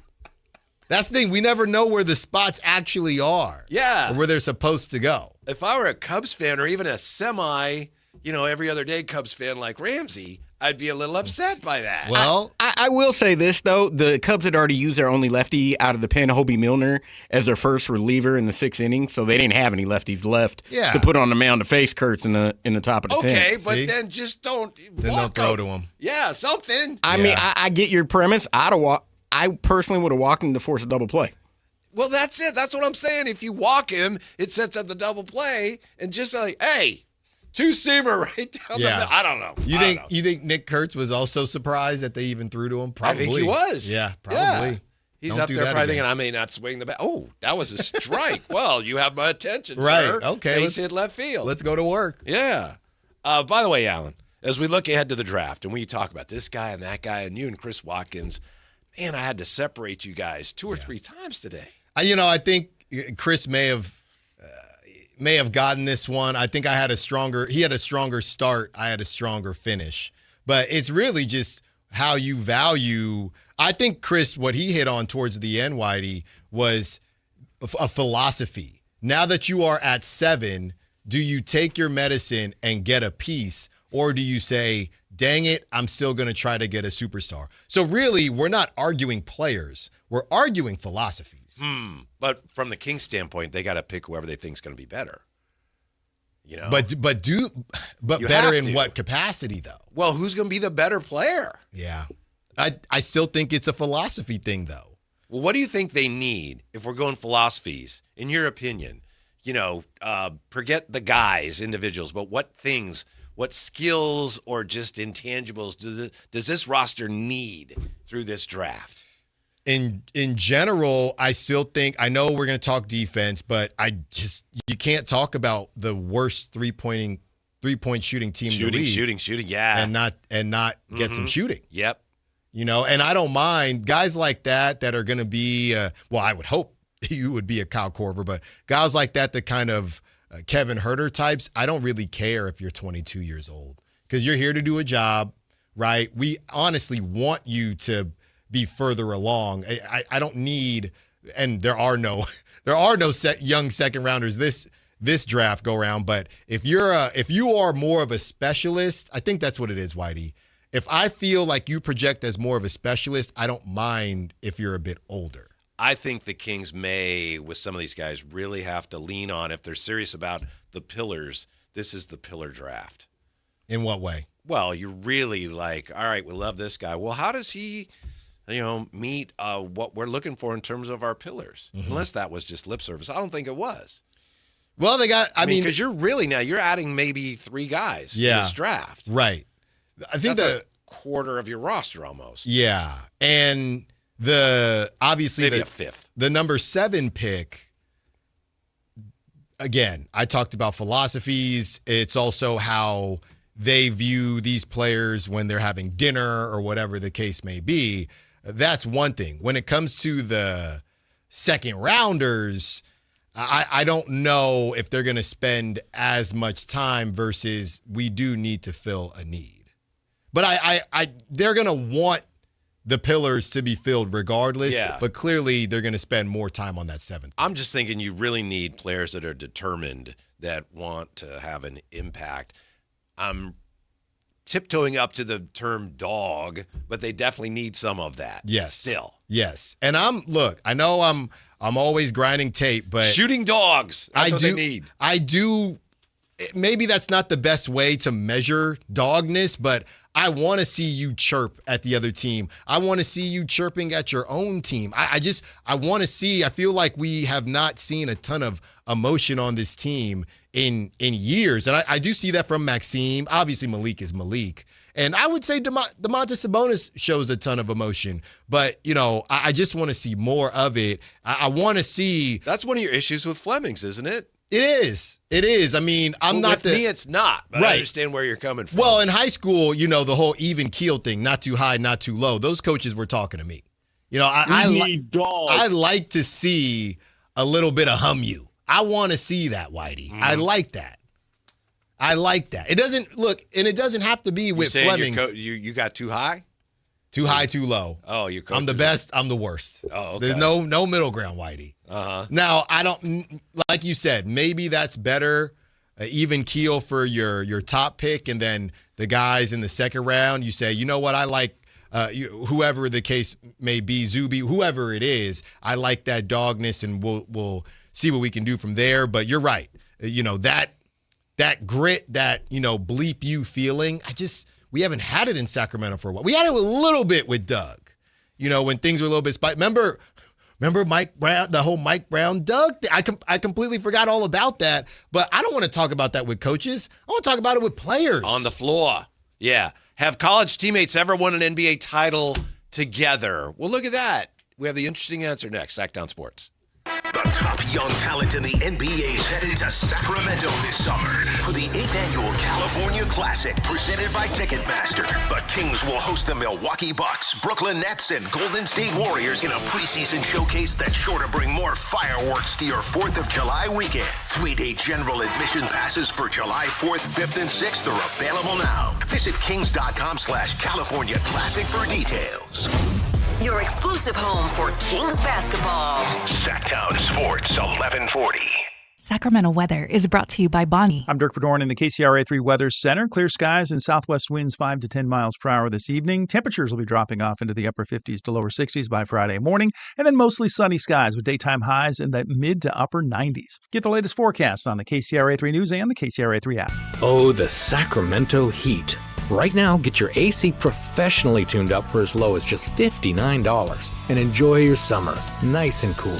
Plumbing, electrical, heating, and air, Bonnie.com. Summer restrictions apply. License 696-355. When life calls for a little extra, a kitchen upgrade, paying off debt, or that dream vacation, Valley Strong Credit Union is here to help. With a Valley Strong home equity loan, you can tap into your home's value with competitive rates, flexible terms, and local guidance you can trust. Get approved in as little as 5 minutes, with funding in as few as 5 days. Your goals are within reach. Visit valleystrong.com to get your offer today. Valley Strong Credit Union. Grow your possibilities. Equal housing lender, NMLS number 456506. Sacramento's best selection, best quality, and lowest prices on kitchen and bath products are at the new Anova Cabinet and Stone. For a limited time, get stunning new quartz countertops starting at just $159. That's right, only $159 for gorgeous quartz countertops. Listen to this. For a limited time, cabinets for kitchens and bathrooms are up to 50% off. Yes, up to 50% off new cabinets. It's a must-see. The new Anova Cabinet and Stone at Florin Road and Highway 99. Learn more at AnovaCabinetStone.com. T-Mobile has an exclusive bundle for customers 55 and up. I'm Sarah Bowl. Yeah, I'm Frank Bowl. A reliable network is key for us. And with T-Mobile, it's been wonderful. And going to the 55 plus plan saved us so much money. A lot. And that's important. Trying to keep costs down. The home internet's been perfect. It's fast, it's quick. The setup was so easy, it took less than 15 minutes. It was like, ta-da! If you want simplicity, coverage, reliability, you want the whole package, T-Mobile has it. Right now, T-Mobile customers 55 and up can get 2 phone lines on America's best network, plus America's fastest 5G home internet for just $30 each. $30 per month each line with auto pay plus taxes and fees. Minimum age 55. Pricing for home internet rely on 2 lines of Essentials Choice 55. $35 connection charge per line required. Best mobile network and fastest 5G home internet based on analysis by Ookla of Speed Test Intelligence data 2H 2025. All rights reserved. Mark your calendars because MoonPay X Games Sacramento 2026 is landing at Cal Expo June 26th through 28th. Witness nearly 100 of the world's best athletes compete in skate, BMX, and Moto X events and catch live music performances by global electronic music icon Cascade on Friday night and Grammy-winning producer and artist Mustard and electronic music producer and DJ Subtronics on Saturday night. Don't miss MoonPay X Games. Lock in your tickets now at xgames.com.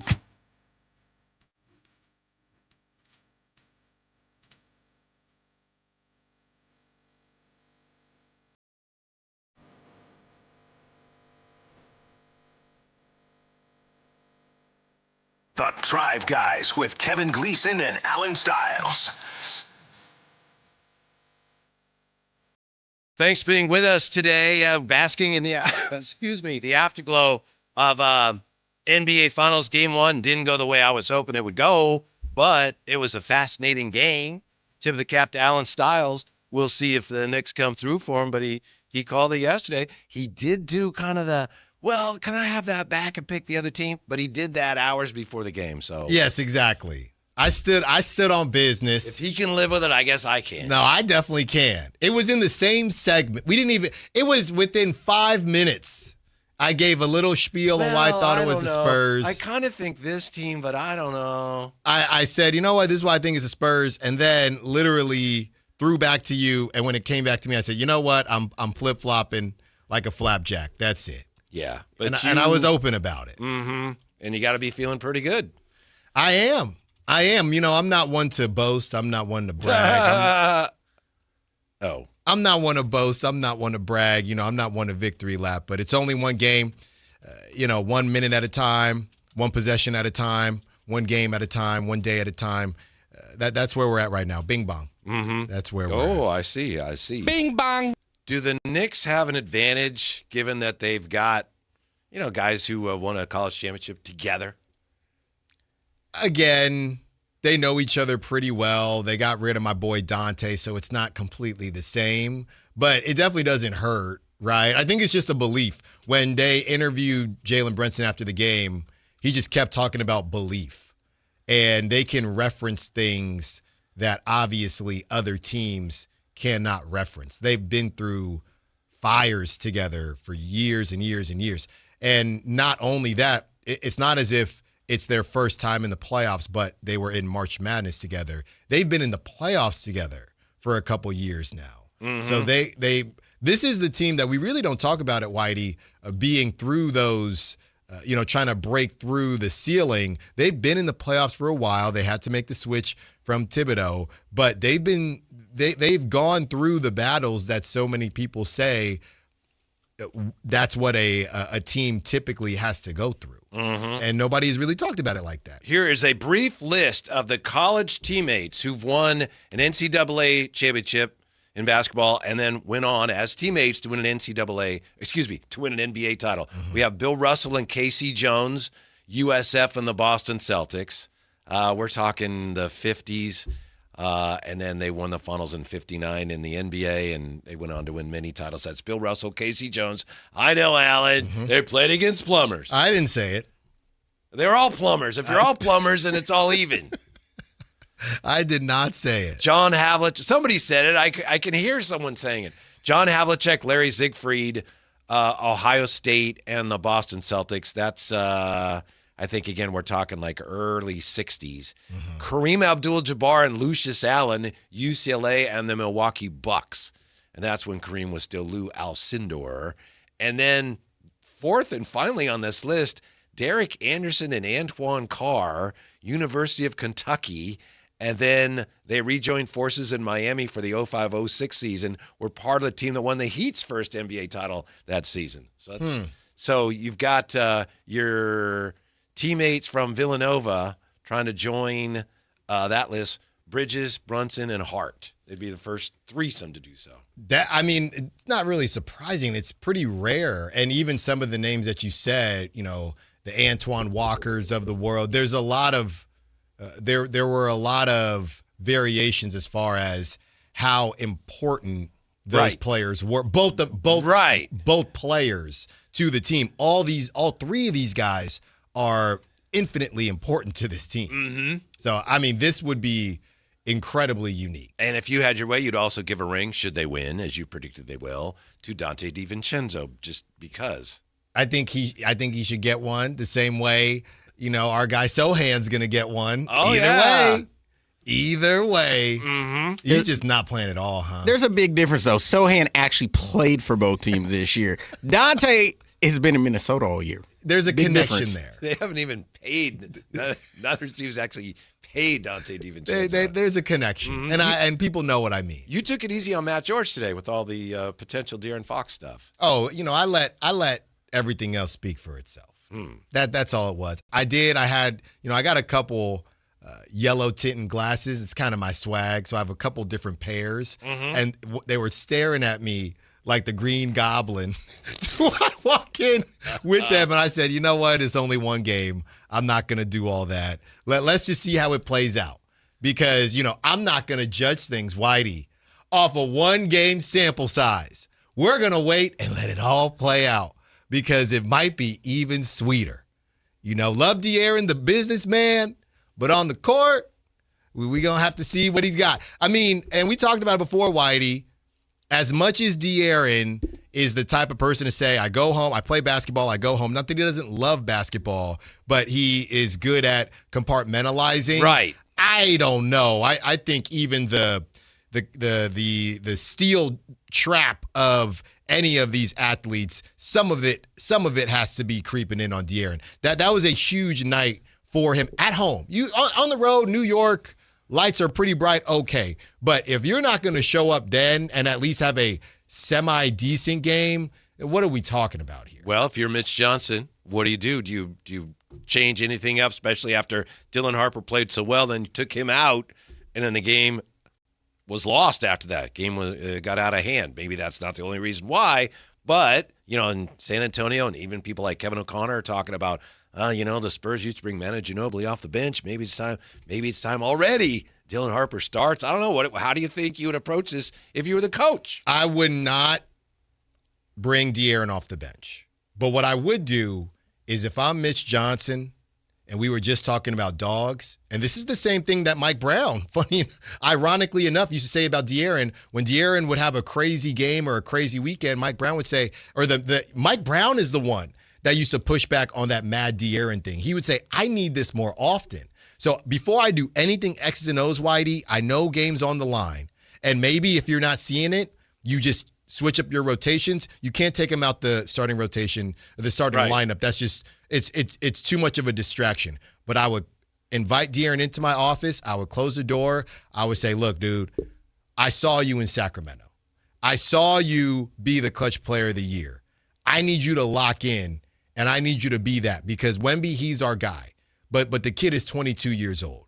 We're going to need more, and I believe that you have more in there. If you don't see that during the game, then you organically make those changes, and maybe it turns into, oh, well, De'Aaron didn't end up closing, but there's no way. That just turns this thing into an avalanche if you say, after one game, which they did lose against the Timberwolves, we're going to change up the starting lineup. They can't do that. I'm with you 100%. I don't know that I would talk to De'Aaron Fox, but if they lose the next game, they are almost certainly going to lose a series. That's also true. What you said is 100% accurate. Yeah, that's also so to true. me, it's if I'm Mitch Johnson publicly, it's like that's how we got here. We're not making any changes. But in my mind, I'm ready. If De'Aaron's struggling again, I'm gonna play Harper more minutes if I have to, because I just don't have much leash right now after losing game one at home. No, but again, Publicly, oh, we're great. Everything's good. Privately, I'm ready to make that switch if I have to. Not in the starting lineup, but just in terms of minutes in the next game. And I know we're not fully going there, but how everybody is going to chirp and say they're going to move off of him this summer. Who is going to want to pay De'Aaron $60 million a year after this? Yeah, I don't really see that. Right? Everyone's saying they're going to have to. I'm going to laugh, a lot of Kings fans. I'm going to laugh when De'Aaron gets traded. Well, it might not to, this is real salty hater stuff here, but it might not happen simply because I don't know who, the Spurs might want to trade him, but there might be people that say, or there might not be teams that want to pay that type of money. But in all fairness to De'Aaron and in all fairness to my team and myself, if I'm Mitch Johnson, I am looking at how I can get him and the offense more functional down the stretch. And the Knicks are an excellent defensive team, so that has a lot to do with it. But to me, down the stretch, there were too many possessions where it almost looked like the Spurs and even De'Aaron himself were dribbling and then like, where's Wemby? I got to give him the ball. That may be a slight exaggeration, but once they started running ISO stuff with Wemby's like, they weren't going to come back and win that game. You know what's so interesting, too? I think even going back to prior to when Mike Brown was the coach here, it felt like De'Aaron has always struggled with the types of defenders that the Knicks have, even if it was Thibodeau. So I just not really sure. The difference between Minnesota and this game is that the Spurs could have easily won that game. I'm not saying they got punked, but I'm saying they looked more shook last night, and it goes back to how they've played the Knicks during the season. They looked more shook last night than they did when they lost game 1 against the Timberwolves. Mm-hmm. One thing that continued to work for the Knicks, they're an excellent defensive team. However, teams have not been making threes. Teams have been missing wide open threes against them in the playoffs, and they've taken advantage of that. Last night, the Spurs were 11 for 43 on threes. That's not good. That sounds it's hard to win a game when you're 11 for 43. They back in the 9-1-6, I mean, they wouldn't have taken 43, but that percentage sounds similar. Yeah. And De'Aaron over. How many did he take? He only took 4. I think he realized, not a night where I want to be throwing up 9 or 10. And 5 of those threes were hit in the first half by Champagne. That's true. Without Champagne, it would have been ugly. Mm-hmm. Wow. Yeah. So, if you're the Spurs, you can look at that and go, we can clean some things up, but I think you got to be a little buckled by that because the Knicks came in and they brought the same kind of fearlessness that the Spurs beat the Thunder with. Yep. Yeah, and now you, I guess, go back to the drawing board and think about, I was waiting for it.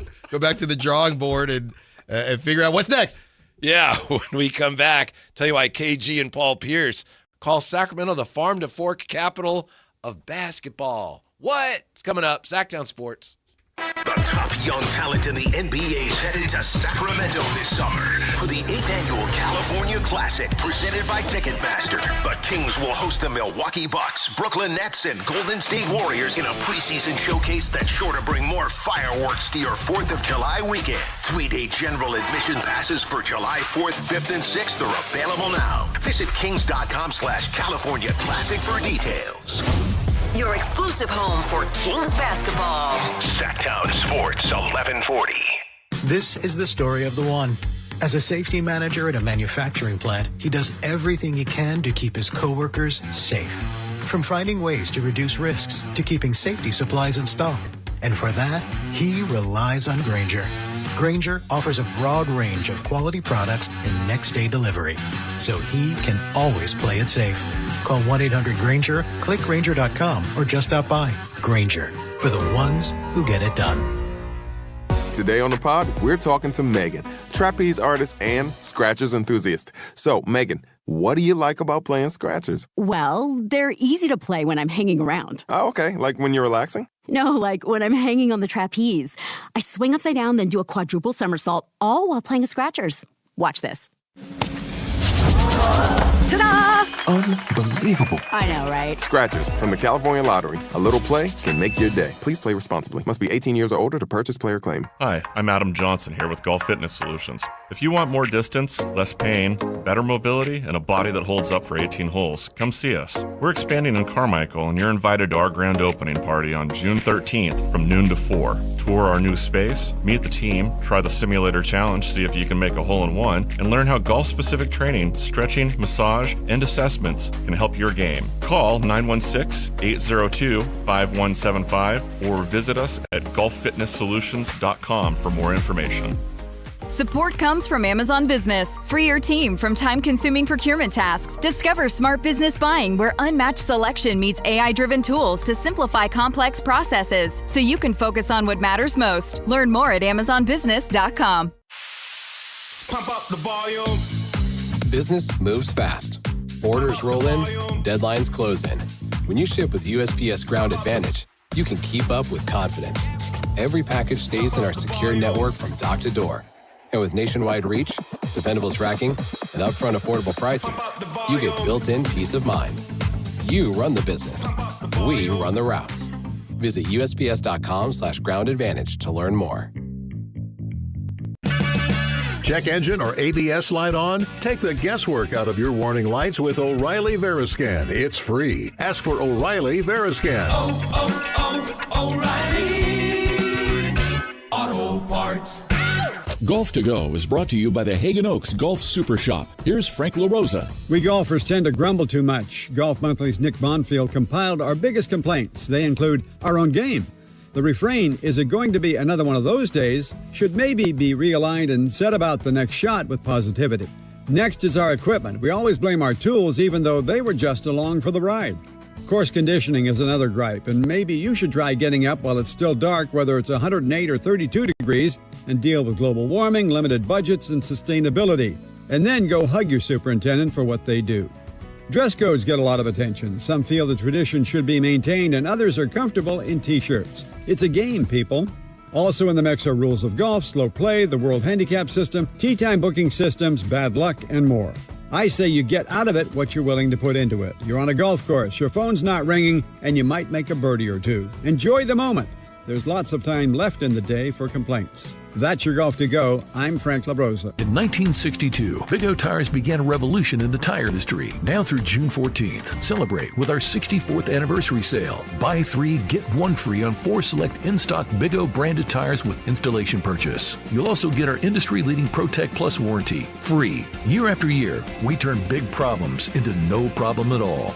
Big O Tires, the team you trust. Installation required. Disposal fees and shop fees extra where permitted. See store for pricing. Eligibility may vary. Not valid with other offers. KHD1 Sacramento, KYMX HD3 Sacramento. From the Power Business Technology Toshiba Studios. This is Sactown Sports 1140.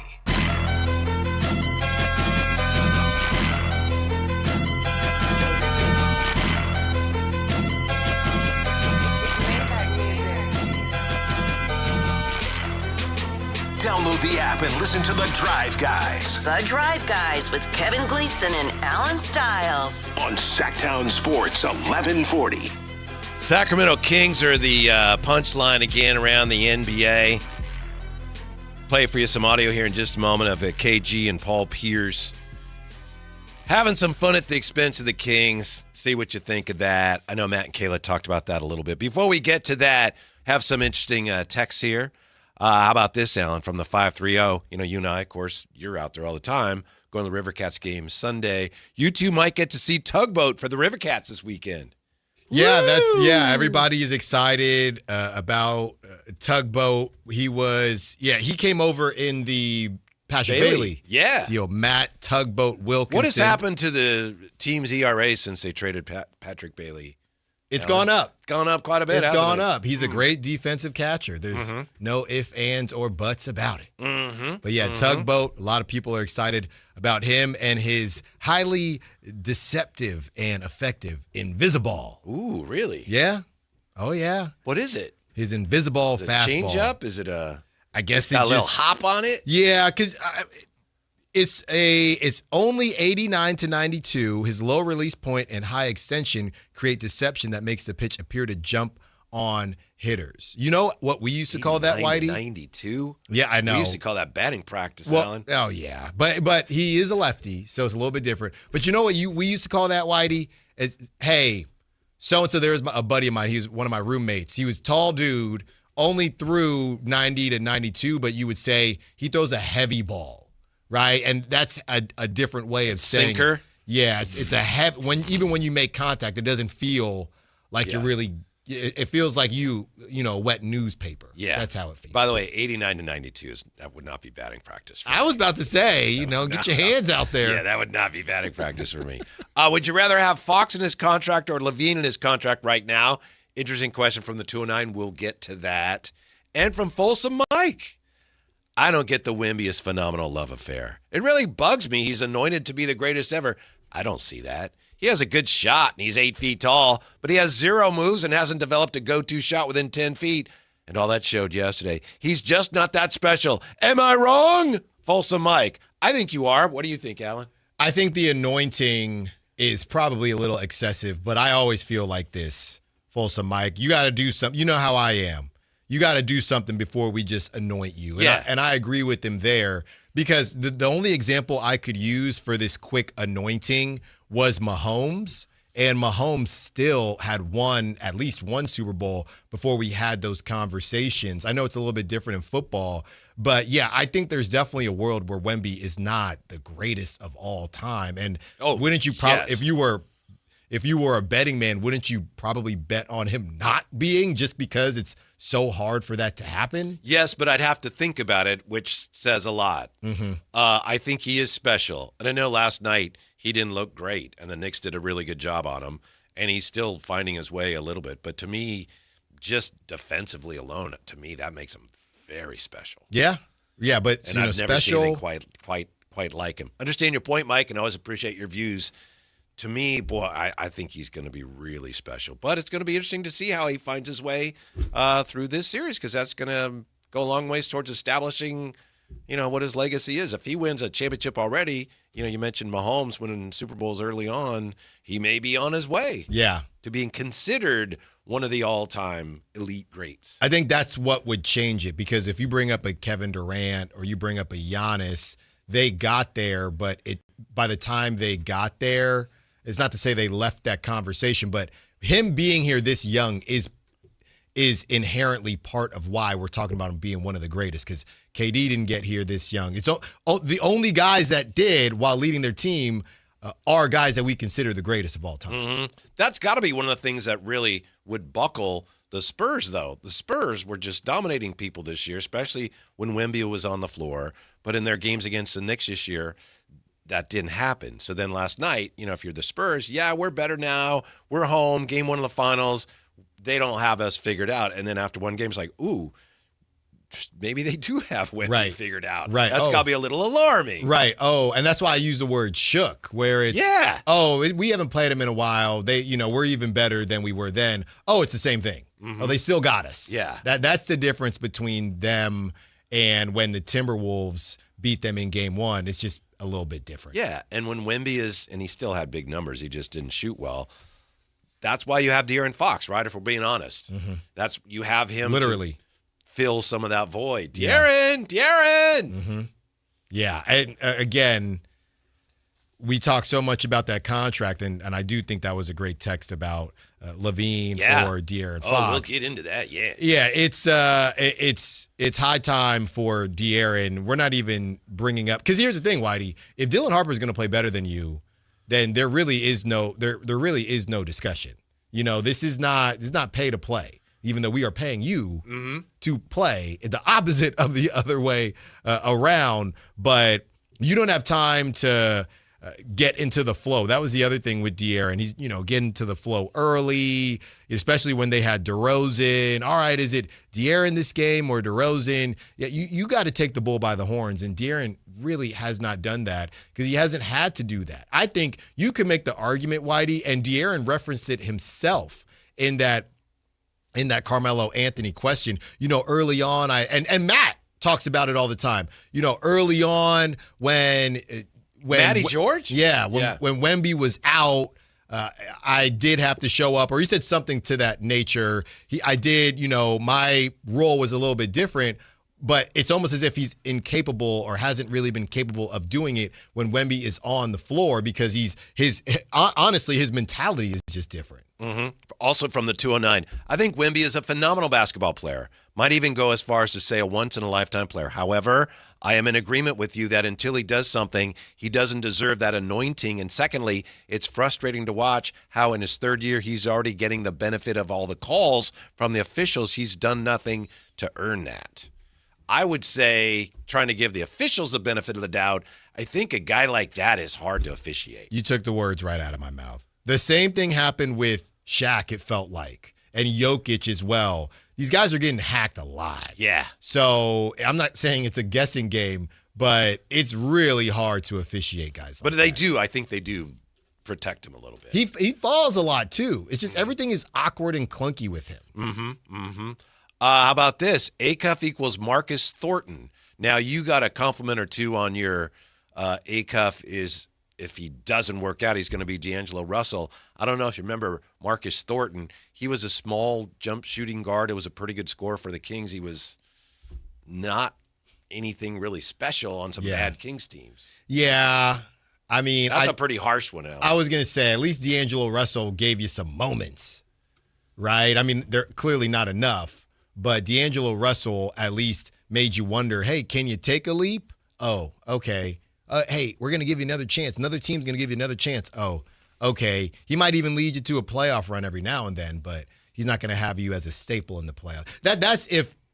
That's dang near worst case scenario as far as I'm concerned. With Mike Brown coaching against De'Aaron Fox in the finals, people nationally who are talking about the Kings are not talking about them in a very positive light. So this is KG certified, right? That's of this pod? Yes, and they always changing names. I can't keep up. Yeah, it's always him and Paul Pierce. Right. But they feels like they switch brand names. Did you ever see the one, and I'm sure you did, because you see a lot more of these things than I ever do, but it was one about 2 years ago where they were live and Paul Pierce didn't know they were live, and he kept saying things he shouldn't say, and KG kept telling them, we're live right now. Yes, yeah. I thought it might have been over after that, but they're still kicking. Mm-hmm. So here's KG and Paul Pierce on why Sacramento is the farm-to-fork capital of basketball.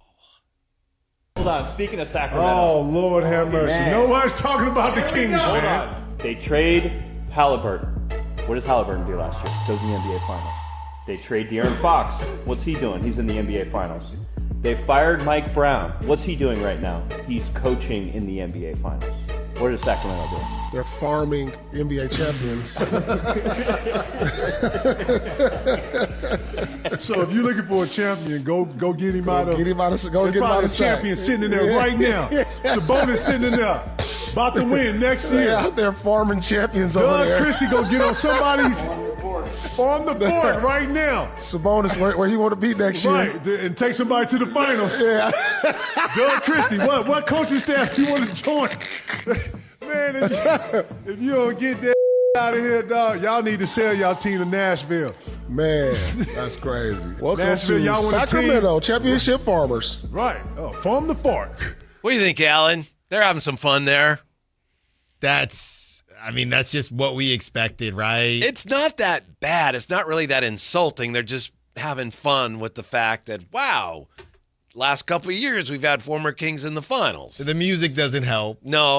It's not circus music. The farm to fork thing is kind of, wow, I didn't realize that, Sacramento's reputation is that well known nationally. Yeah, a couple as people. Farm to fork capital. Well, now it is. Yeah. Now it is. It's not the first time that Sacramento, I've seen this going around, Whitey, Sacramento kind of viewing or being viewed as a farm system for, not that they're a minor league team, but it's a small market thing as well. And I know there are much smaller markets than Sacramento, but look, you just got to wear it. And I think Sacramento, a lot of Kings fans are wearing it. What else can you do? Just hope that this type of embarrassment stings those decision makers for the Kings, and they do their best to not let it happen again. Mm-hmm. I mean, that was a pretty good riff, wasn't it? I mean, really. It was. Yeah, I knew the producer hopping in. How about this, guys? Yeah. And he's kind of telling. Where's the bonus going? It's almost as if Kevin Garnett, and I don't know, obviously they had conversations before, but it's almost as if Kevin Garnett, was learning of this or putting the pieces together during the show. And obviously we're so immersed in it when you see somebody, oh, wow, it is pretty bad. Just learning how bad it looks. Two things. One is, as we've said many times, that's going to happen unless and until the Kings organization is able to figure things out to the point where you start winning. With the Beam Team year, people weren't saying those things. Mm-hmm. So it's unfortunate because fans feel bad about it and you get embarrassed and fans have nothing to do with it. Mm-hmm. So it's on the organization to do something about that. And then secondly, it's interesting to me when you look at some of these moves, not all of them, but some of these moves the Kings have made in recent years that have had people going, what are they doing? They're directly related to De'Aaron Fox. The whole Luka thing. And I'm not blaming De'Aaron Fox. He didn't make the decisions. It's not his fault. But they didn't want to draft Luka because they're like, well, we have our point guard. It's De'Aaron Fox. And then also the Halliburton thing. It was they were going to trade one or the other, and they weren't able to trade De'Aaron Fox. He had not played that well. He hadn't had his clutch player of the year season yet, and he was making a lot of money, and there wasn't as much interest in him. Yeah. So it's just curious to me. Again, I'm not blaming De'Aaron Fox. It's not his fault. He didn't make these decisions. But a number of these iffy decisions the Kings have made have been kind of based on what they thought of De'Aaron Fox and what he meant to the team. This is going to start to separate. You got two options here, and I'm pausing on the Mike Brown piece of it, but you got two options here.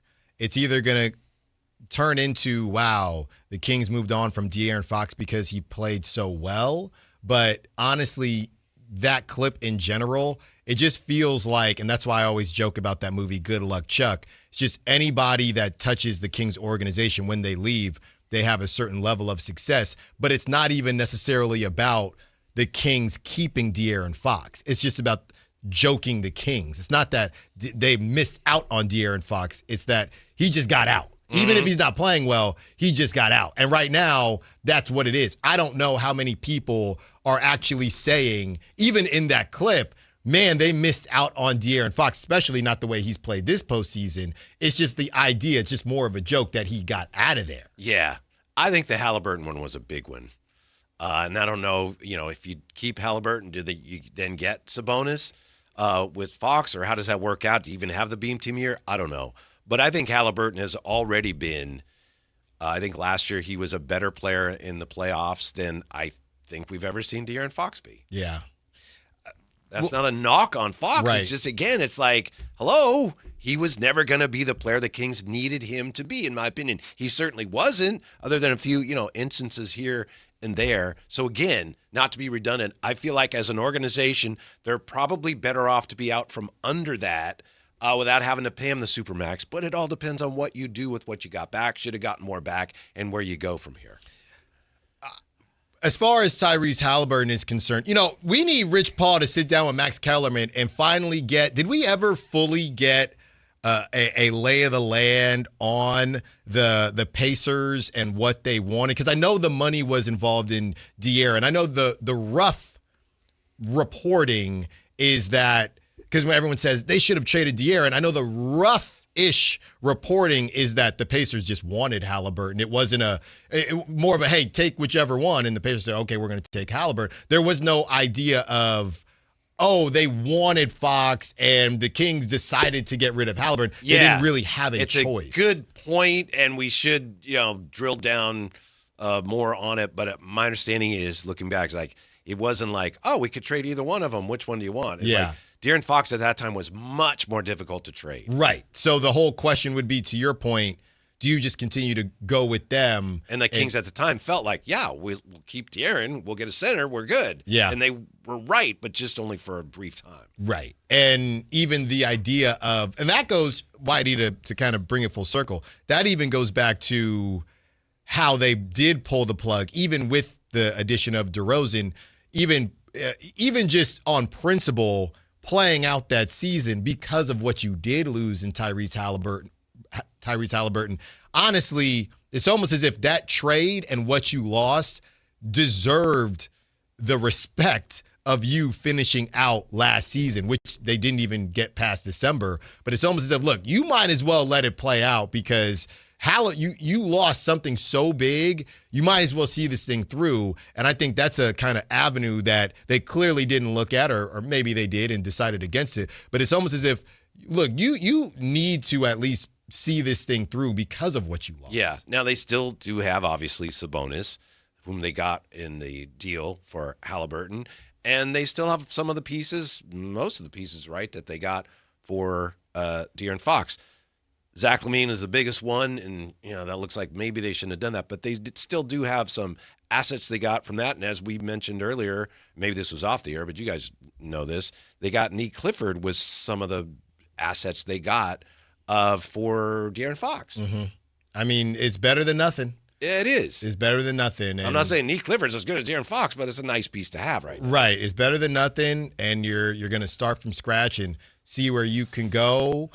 It's weird because if things stay the way they are and the Knicks take care of business, everybody would say, oh, man, they should have kept Mike Brown. And we, for the most part agree, but it still doesn't answer the conundrum of what in the world you are going to do with De'Aaron Fox in Sacramento with no Wembanyama, no Dylan Harper, no Stephon Castle. It was just a different situation. And that's what we always said, guys. We go back to I loved my fridge Allenism.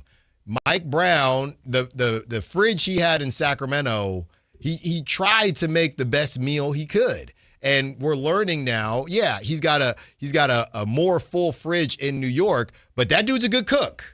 And I think that's the difference. Everybody's saying, well, he's got a better fridge. Of course, the food is good. Yeah, but he's still making a really nice meal. And in Sacramento, he was trying, but, the I don't know if Sasha Vezenkov is Dijon mustard or whatever it is. There weren't a lot of things that he could do to put together what he wanted to. Why do you think that people like KG and Paul Pierce and the NBA press at large, they don't blame Dallas, don't really hold it against them that they had Brunson?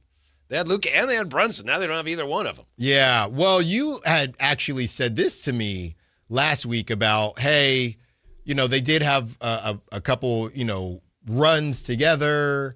They did make it to the conference finals and lost to the Warriors. But then it was at that point, I think Brunson, either they didn't offer him what he wanted or he decided he wanted to go elsewhere. It might have been a combination. Honestly, I think this Cooper Flag thing protects them from everything. To be completely, they should be getting roasted for a ton of stuff. And the Luka thing, I know, is Luka going to be the guy or not? Well, you find out. But Sacramento's easier to make fun of than Dallas. It is. I mean, Dallas championship, Mark Cuban. It is. And they got lucky with the number one pick. I will think about it like this. If the Kings didn't have as many homecomings, right, and they ended up with the first pick, that same segment happens, and it probably ends with, well, they got the first pick in this draft in a crazy draft, right?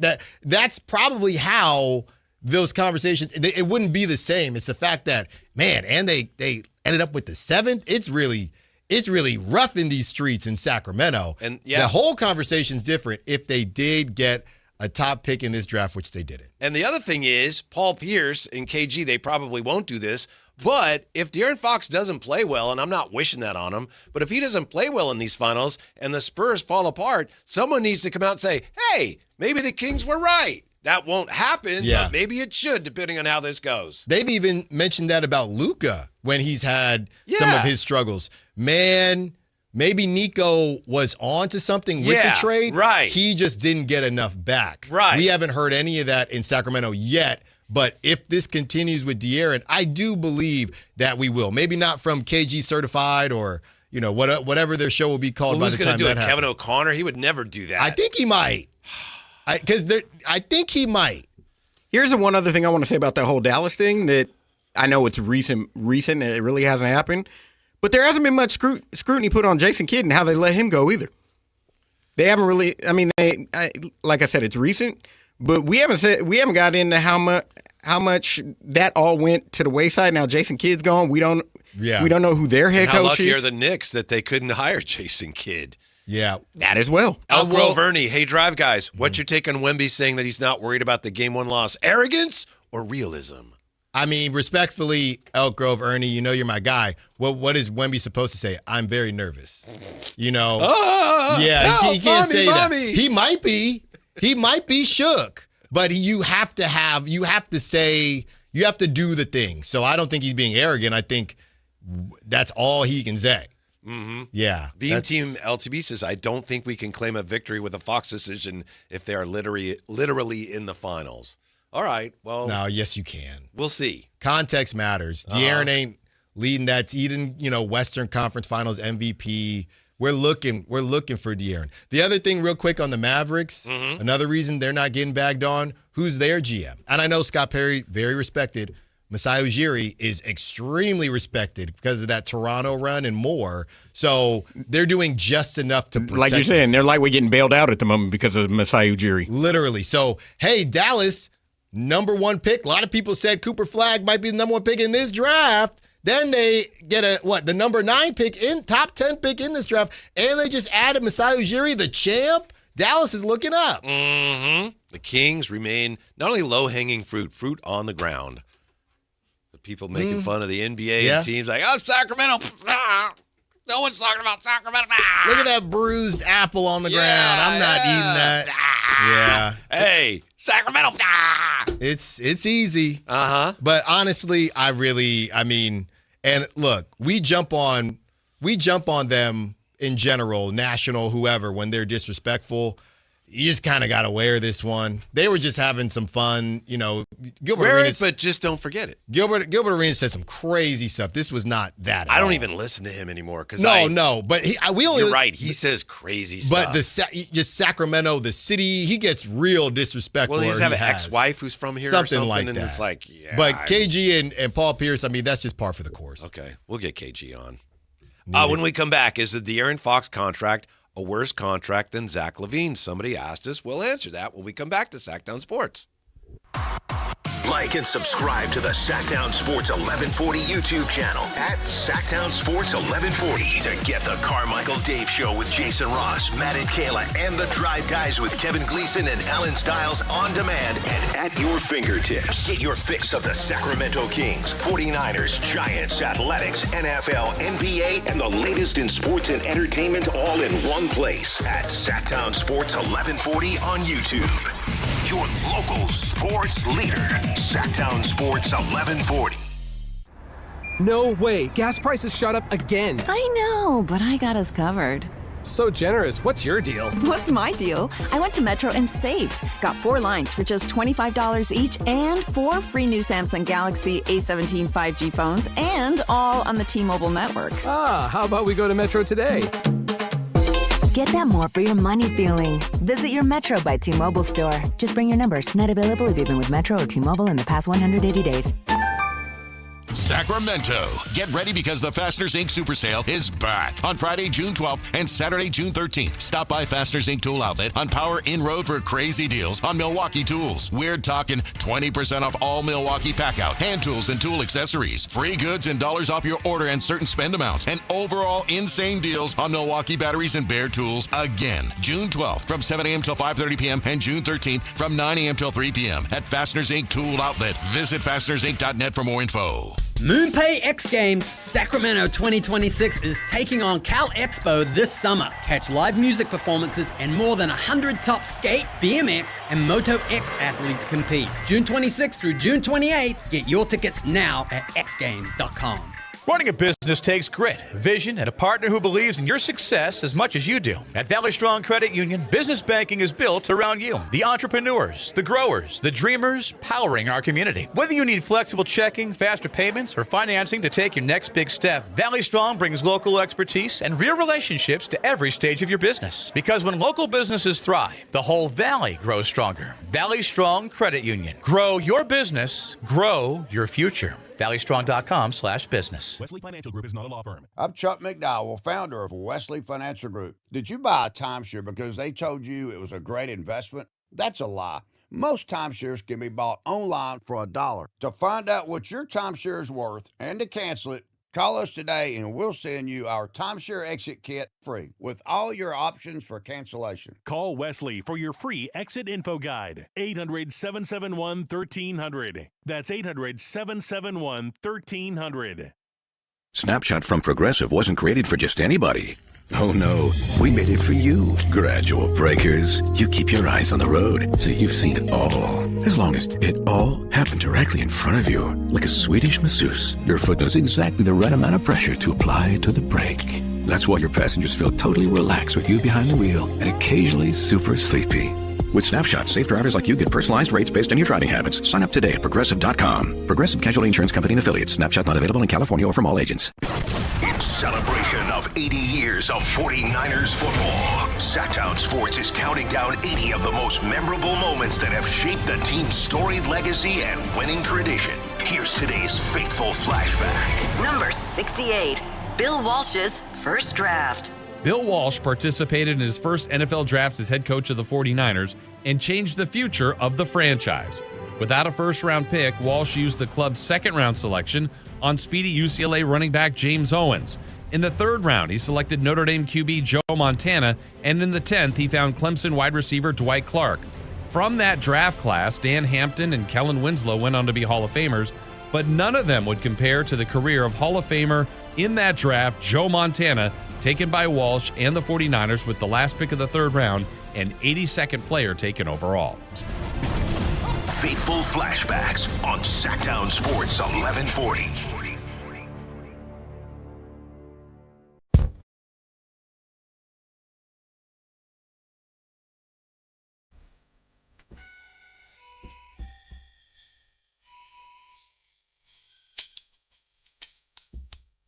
Live and local, it's The Drive Guys. Watch the show on youtube.com/Sactown Sports 1140. Or listen on the Sactown Sports app. Vincent Ramirez here in the comments. Any truth to the Dallas Burries agreement? Clutch trying to tell people not to pick him to go to Dallas? I saw something rough on that. I don't know if I wouldn't be surprised if they're trying, but I would be surprised if someone said, okay, we won't take him. You look at Tankathon. I mean, how hot is that? It's really, do the Hawks, who's the team, right? He may go there anyway, but then his agency makes it look like, yeah, he only lasted that long because we engineered him going to the Mavericks. Right. Do the Hawks like him more than whatever guard is going to be around? Mm-hmm. I think the Hawks, I know it's the East, but the Hawks, they might take Ade Mara. Either way, they take him or they take a point guard. Hawks are going to be nice. I think so. I think the Hawks are going to be nice. I don't know. Jonathan Kuminga, it might be a little bit of redundancy with some of their players, and the shooting has been a question, but I think they got some nice pieces to turn something around. Didn't you say yesterday Jonathan Kuminga's name is going to start coming up again? Yeah. It'll start. Why? It'll start Are you bubbling. alluding to something, or you're just saying in general? It'll start bubbling. Mm-hmm. Because I do think their roster construction is interesting. Like Dyson Daniels is a point guard, weird version of a Amen Thompson because he just doesn't do anything offensively. Kuminga and Jalen Johnson, how well will they coexist together? So I just think the Hawks are going to have some decisions to make because Kuminga does have that team option. Mm-hmm. We'll answer that De'Aaron Fox contract question in just a moment. First, 339-1140, 1-800-920-1140. Here's Dwayne on Sactown Sports. Hey, Dwayne, what's up with you, homie? Hey, what's up, though, homies? Yeah. Hey. Hey, I got three things I want to talk about. But first, Whitey, you got to stop promoting hacking, bro. You got to stop promoting being a hack, dude. That goes against every principle of the unwritten rules of basketball on the blacktop, NBA, wherever you want to do it, bro. Mm-hmm. No hacking. No hacking. All right. And Allen, the whole Johnny Cash thing, bro, that ain't it either, bro. Thank you. Jump shot, Johnny. And, Cash. No. Allen, represent, baby. That ain't it, man. Hey, but listen, I want to talk about three things. One, Doug Christie should already be out. as the head coach, man. He is not a good head coach, bro. That whole thing didn't go well. Why are we sticking with him, bro? I'm not saying let him go, but they're saying if they demote him, it's a diss. So that's just business, man. You got to do the right thing and get a real coach. They're out there. There's a few guys out there that have done it. You know what I'm saying? Mm-hmm. And my next point, Acuff, the biggest bust in the draft, bro. Really? He is the biggest bust in the draft. Whoever drafts him is going to get hurt bad, bro. And the Kings can't even afford to take that chance. And the last one is Perry, bro. Perry is not fooling me, bro. What a hustler, bro. That dude's a con man, bro. He hustles Vivek. He's got the sweet spot where he doesn't even have to succeed because it's par for the course in Sacramento. All he's doing is massaging Vivek's balls all day. And that's Dwayne, everybody. Yep. What did I tell you guys? Yeah. We get that, Ramsey? Yeah. Okay. Last call was good. We got him at a timeout. Mm-hmm. And, yeah. He's right about Johnny Cash, though. Well. And I love Johnny Cash. Because you're mine. I'll walk the line. Not liking the call. I don't think it works. It should work. It definitely works. Yeah, it should work. And but the hack whoever, Mitchell Robinson, the Spurs should have done that last night. They should have done that. Mm-hmm. We're going to see that in the series too. But you know when we're going to see it? They're going to be down like 3-1, and they're losing. And then it'll be the fourth quarter, and they're not playing well, and then they'll do it. Finally, out of desperation, it'll work a little bit, but they'll lose anyway. And then people say, why didn't you do that sooner? Blah, blah, blah, blah, blah, blah. You'll see. Here's the De'Aaron Fox contract. His 4-year, $228.6 million extension kicks in next month for the Spurs. So, 26-27, $51 million. 27-28, $55.1 million. 28-29, $59.2 million. 29-30, $63.3 million. Somebody asked a question on the text line. If you're the Kings, would you rather have that on your books or have 1 year of Zach LaVine at, 49? What do you think, Alan? It's an easy answer. I think it is. It's De'Aaron Fox is not the contract you want. You want Zach LaVine to just have that freedom. You're almost free. I don't know about you. I agree with you, but I would not say, "Oh, it was a good trade. They did well in that trade." No, it wasn't. But here's I guess another way to flip it. If your choice is now that was not the only choice they had, even though some fans think it is. If your choices are making the trade that the Kings made and paying De'Aaron Fox this amount of money, would you make the trade or keep De'Aaron Fox and pay him? And I know it's not my money, so I shouldn't care, but it does affect how the team can be constructed. Right. I think I still make the trade, which sounds crazy, but I think I still make the trade. As it was? I'm saying you have no other choice. You either can make the trade as it actually happened or keep De'Aaron and pay him this money. Yeah, if those are my two choices. That's it. I mean, yeah, I'm not feeling great about either one necessarily, but no. Yeah, I agree with the essence of what you're saying. You know, we just literally blinked and Zach LaVine's done in a year. Mm-hmm. They're just getting started with De'Aaron. And that's even more money. I know the amounts change as we get deeper. You know, each year amounts change, but that's even more than what it does sound Zach like was you're making. Assuming that Zach LaVine will be on the books on the roster this year. Yes. Yeah. And I mean, that's just how I'm looking at the question. I'm just assuming that. And that's how I actually feel. It's possible he's not, but that's just how I actually feel. Mm-hmm. I was just looking up here. Maybe you know. I think it came up. What's his deadline? Isn't his deadline this month? Zach LaVine? Yeah. Yeah. Well, probably just a formality, but I believe it's this month.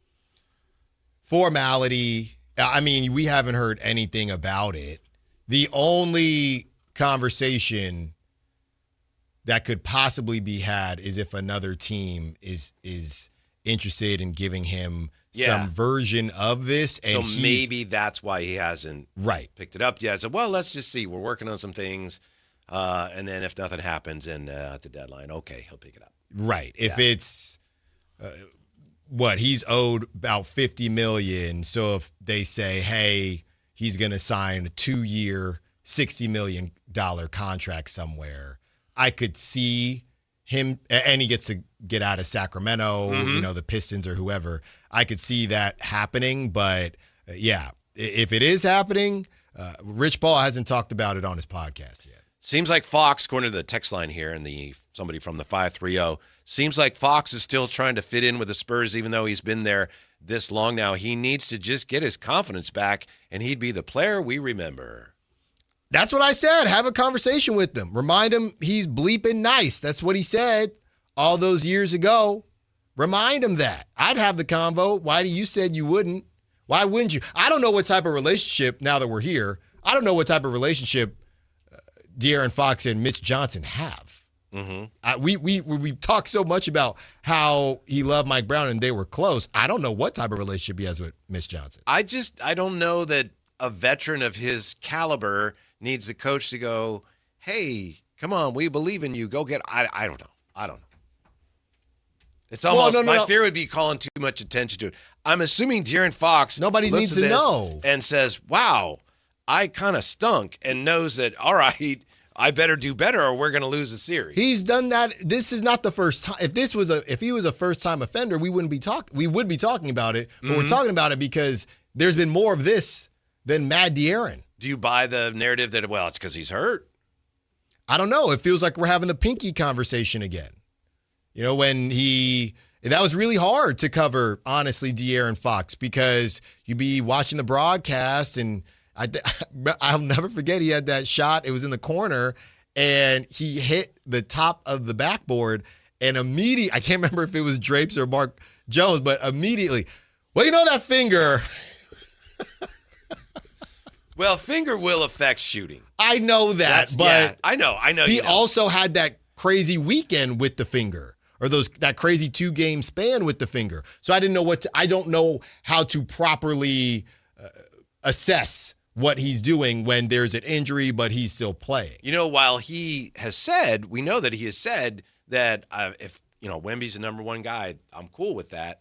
But it is an adjustment for a player who's always been used to being, I'm the guy. Mm-hmm. And even if he's willing to do it, all right, he's the guy now, it's still an adjustment. It seems like he struggles with that. Well, it's even more of an adjustment when you have somebody like Stephon Castle and Dylan Harper, who neither of those dudes are backing down to anybody. Mm-hmm. They're trying to accelerate this thing immediately. 339-1140, 1-800-920-1140. We'll get to the phones when we come right back. Also, there's another viral video highlighting Acuff's bad defense.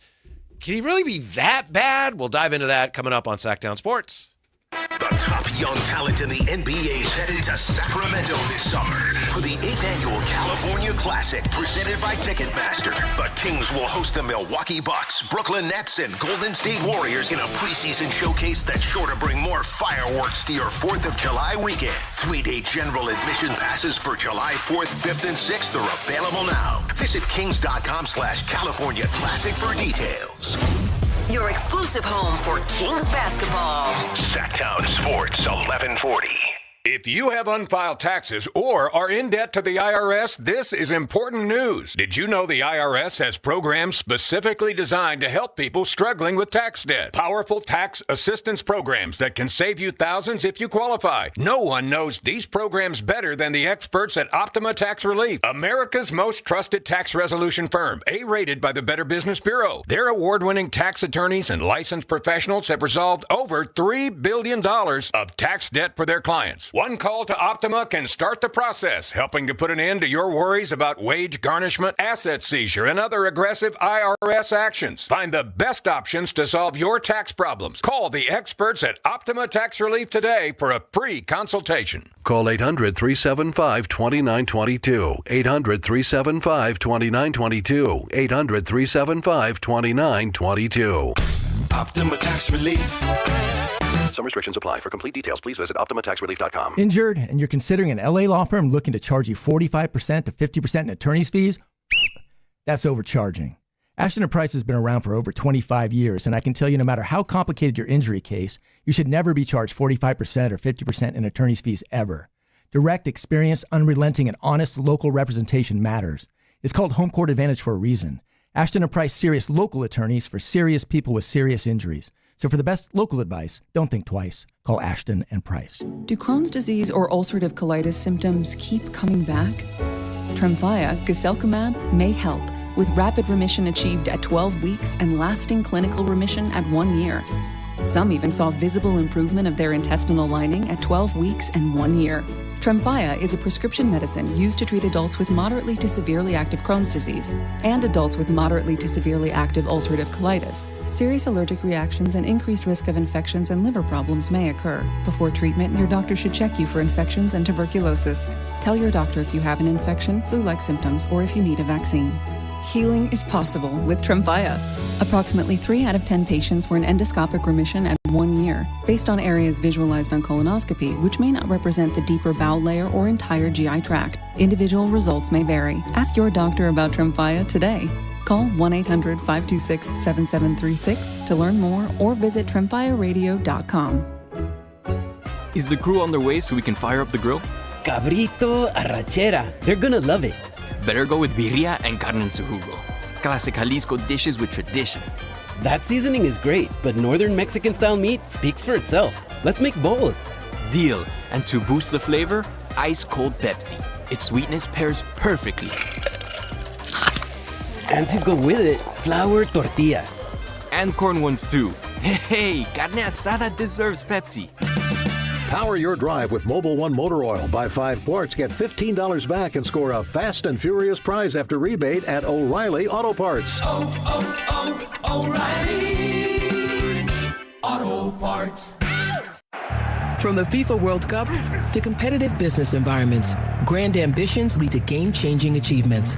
At Bank of America, we're there to support businesses at every step, providing insights and expertise to help you gain an edge. He shoots, he scores! What would you like the power to do? Explore winning business solutions at BofA.com/gamechangers. Bank of America, official bank of the FIFA World Cup 2026. Support comes from Amazon Business. You can't rely on guesswork to run your business. With Smart Business Buying, innovative AI tools optimize your purchasing experience, paired with delivery options built for business. Empower your team today. Learn more at amazonbusiness.com.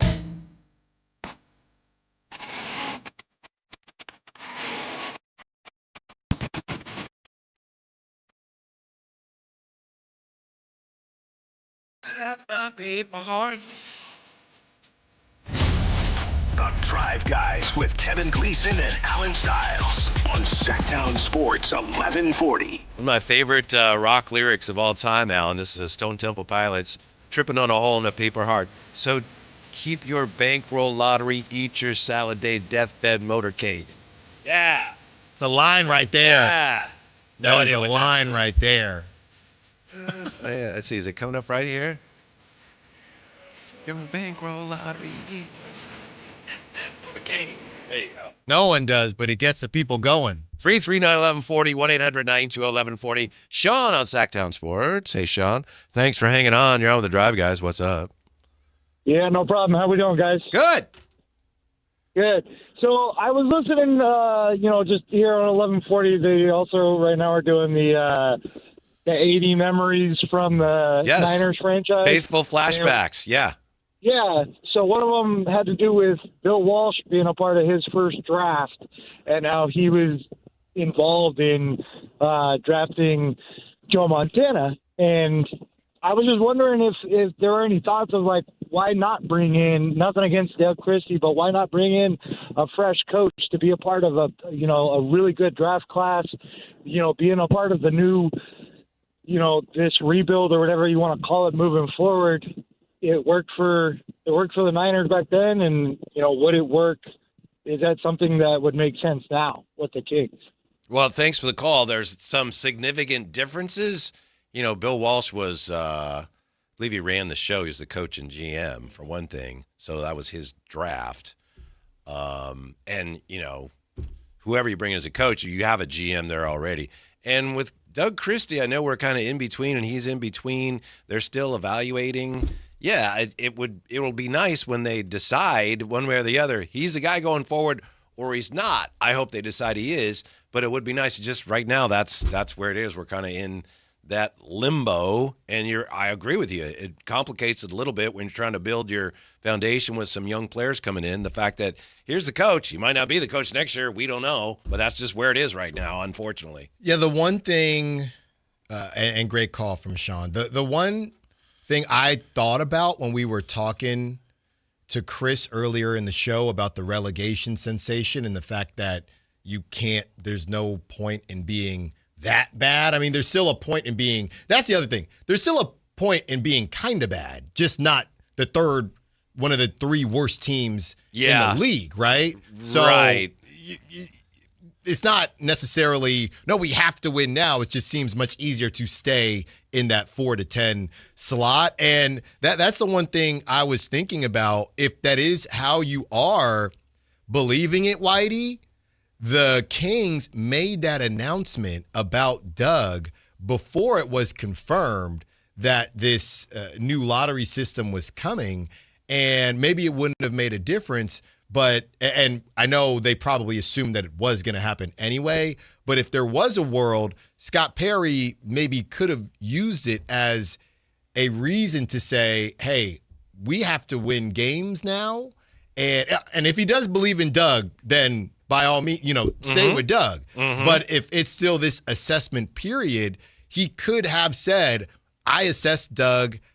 I think that, there are probably some other guys out there, and we're not sitting there. The whole idea before the lottery change, well, if we stink again, at least we can get a top pick, and then they'll just move on from Doug. That's not an option. So I do think there's a world where Scott Perry, and maybe I'm looking at this the wrong way, and it signals that he does have a solid belief in Doug, because there's the initial world of, well, either Doug figures it out and he's a good coach, or they stink and they get a top pick. That's not the world that they live in. Or maybe, last thing I'll say, based on health, they just feel as if, look, Doug is a good enough coach that if we're healthy, we ain't going to be one of the 3 worst teams anyway. Yeah. The other thing is there just is no parallel. There's no comp to Bill Walsh available right now who could coach your basketball team. No, there's not. And we were discussing the Mavericks are still looking too. The only thing I will say, and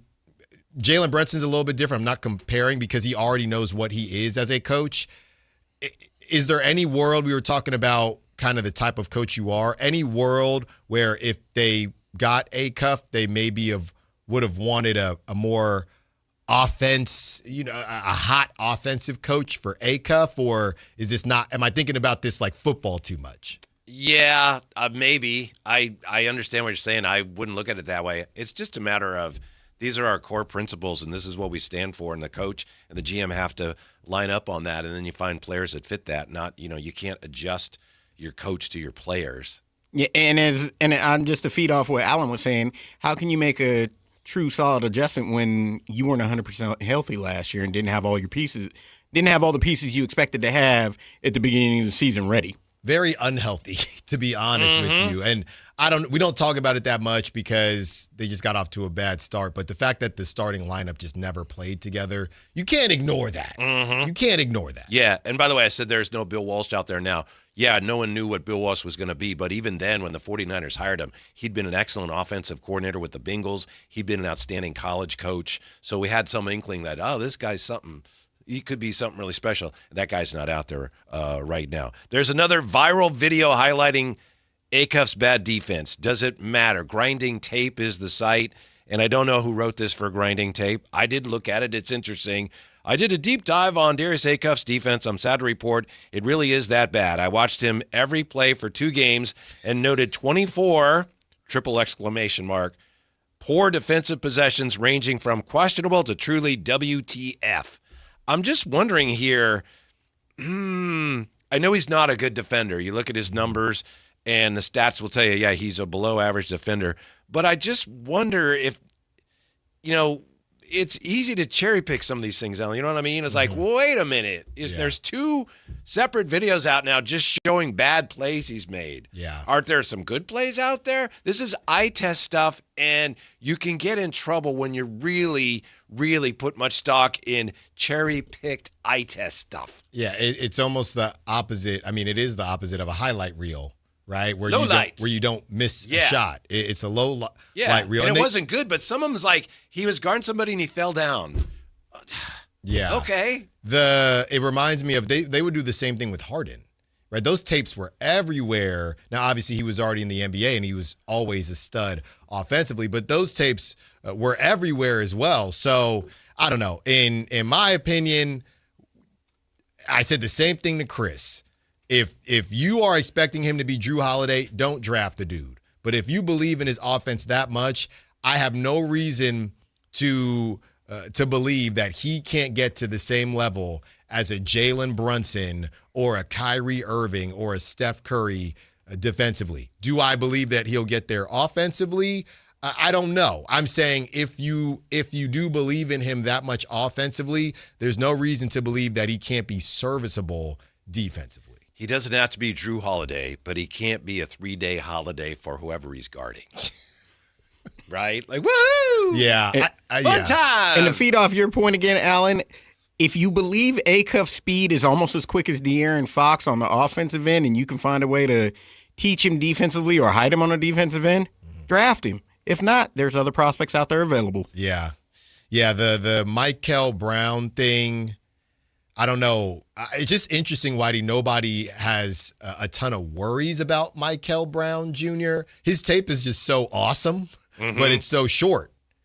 He didn't play that long, and I feel like we are dissecting players that played longer because we have more tape than we are of somebody like Michael Brown Jr. And to your point, taking it back to Russell Wilson, it's almost as if the amount of time they played is dang near working against them. Yeah. And I'm not saying it's fair or not, but these guys are going to go top 6. They're going to be fine. But yeah, Michael Brown Jr. is not, I rarely see anything negative about him, and I can't think of anything. I know you mentioned the turnovers. Where's the tape on all of his turnovers? Where's the tape on his defense? He's just polarizing. That's what he is. I know. I asked Chris Watkins, he was in with us earlier, as you may know if you were with us, and I asked him, hey, could we do a video maybe just of Acuff's defensive highlights? Is this maybe unfair? Chris said, no, he's terrible defensively. Yeah. So he said, no, what you're seeing on these videos is for real. It's him. The cherry picking, and there's a bunch of good tape that's hidden. The lost files of Darius Acuff's defense. I'm going to find Alan, we got to find him. I'm sure you can find him. Yeah. I think I've seen it before. I think there are clips of, I'm telling you, that'll be my homework. Please. I'll find it for and you. I'll just, me personally, I don't need to see tape. I saw him live and in person. I know how quick this dude is, especially on the offensive end. If you got to hide him defensively, you got to hide him defensively. The game I saw him play live, unfortunately his last college game against Arizona, and that defensive scheme in that game really wasn't on him. They had no answer in the front court for Arizona that night, and that's why they got buried and unfortunately left the tournament. Do we have some Allen's intel coming up? Oh, yeah. Do we really? It's time. Nice. Allen's intel coming up also. Wemby says he's not worried. We'll tell you why he should be worried, whether he says he is or not, coming up on Sactown Sports. Like and subscribe to the Sactown Sports 1140 YouTube channel at Sactown Sports 1140 to get the Carmichael Dave Show with Jason Ross, Matt and Kayla, and the Drive Guys with Kevin Gleason and Alan Stiles on demand and at your fingertips. Get your fix of the Sacramento Kings, 49ers, Giants, Athletics, NFL, NBA, and the latest in sports and entertainment all in one place at Sactown Sports 1140 on YouTube. Your local sports leader, Sactown Sports 1140. This is the story of the one. As a safety manager at a manufacturing plant, he does everything he can to keep his coworkers safe. From finding ways to reduce risks to keeping safety supplies in stock. And for that, he relies on Grainger. Grainger offers a broad range of quality products and next-day delivery, so he can always play it safe. Call 1-800-GRAINGER, click Grainger.com, or just stop by. Grainger, for the ones who get it done. Don't miss out on the biggest action sports event happening in Sacramento this June. Tickets are now live for MoonPay X Games Sacramento 2026. See nearly 100 of the world's best skate, BMX, and Moto X athletes compete at Cal Expo June 26th through 28th. Music performances featuring electronic music icon Cascade on Friday, June 26th, and Grammy-winning producer and artist Mustard, and music producer DJ Subtronics on Saturday, June 27th. Score your tickets today at xgames.com. Your business moves fast. Your bank should keep up. At Valley Strong Credit Union, business banking is built for momentum with tools that help you manage cash flow, streamline payments, and fuel growth. Right now, there's never been a better time to switch. Open a new Valley Strong business account and get 3 months of business banking products and services free, up to $750 in value to power your next big move. Because when your business runs stronger, the whole Valley does too. Valley Strong Credit Union. Grow your business, grow your future at valleystrong.com/business. Whoa, what's all this? These screens, the food? All for the game, bro. Dude, let us pitch in. No need. I've got it all covered. With T-Mobile, I'm saving $1,000 bundling my wireless and internet. No way. Really? Yep, and the price of my plan won't change for 5 years. Wow, I'm definitely switching to T-Mobile. Goal! Here's to score big with T-Mobile. Families save up to $1,000 a year when they bundle fast, easy to set up, all-in 5G home internet with 4 phone lines on Experience Beyond. And your plan price? Guaranteed for 5 years. Stay connected con tu gente and catch every match with T-Mobile. Join now at T-Mobile.com. Price guarantee on talk, tax, and data. Exclusions like taxes and fees apply. Savings based on third line free via monthly bill credits. Internet discount with $15 in monthly bill credits and auto-pay discount. Qualifying credit required. Credits may take up to 2 bill cycles and will stop if you cancel any lines or change plans.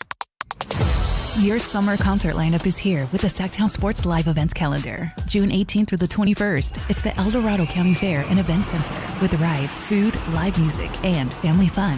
June 20th, catch Dave Cause and friends at the Blue Note Napa Summer Session at the Meritage Resort and Spa in Napa. Then laugh with Chris Tucker June 27th. Don't miss the X Games flying into Cal Expo June 26th through the 28th. July brings Frasco Flats, July 10th at Lake Tahoe Amphitheater at Caesars Republic.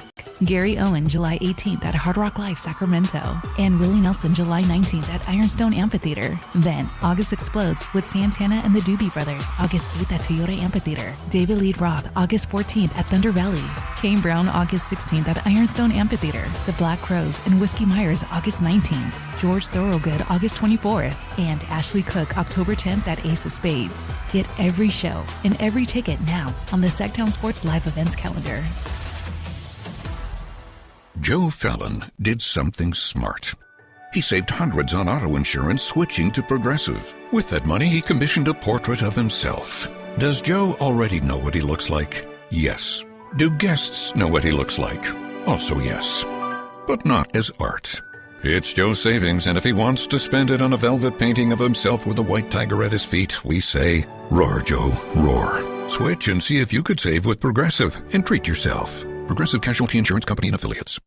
Wesley Financial Group is not a law firm, and Chuck McDowell definitely not an attorney. This is Chuck. If someone talked you into buying something really silly and you want to get out of that silly little thing, my advice, get the facts. Call me and I'll send you our timeshare exit kit absolutely free. Inside, you'll learn how timeshare works and all your options for cancellation. Call Wesley now for your free exit information kit. 800-895-1414. That's 800-895-1414. KHD-KHD1 Sacramento, KYMX HD3 Sacramento. From the Power Business Technology Toshiba Studios. This is Sactown Sports 1140.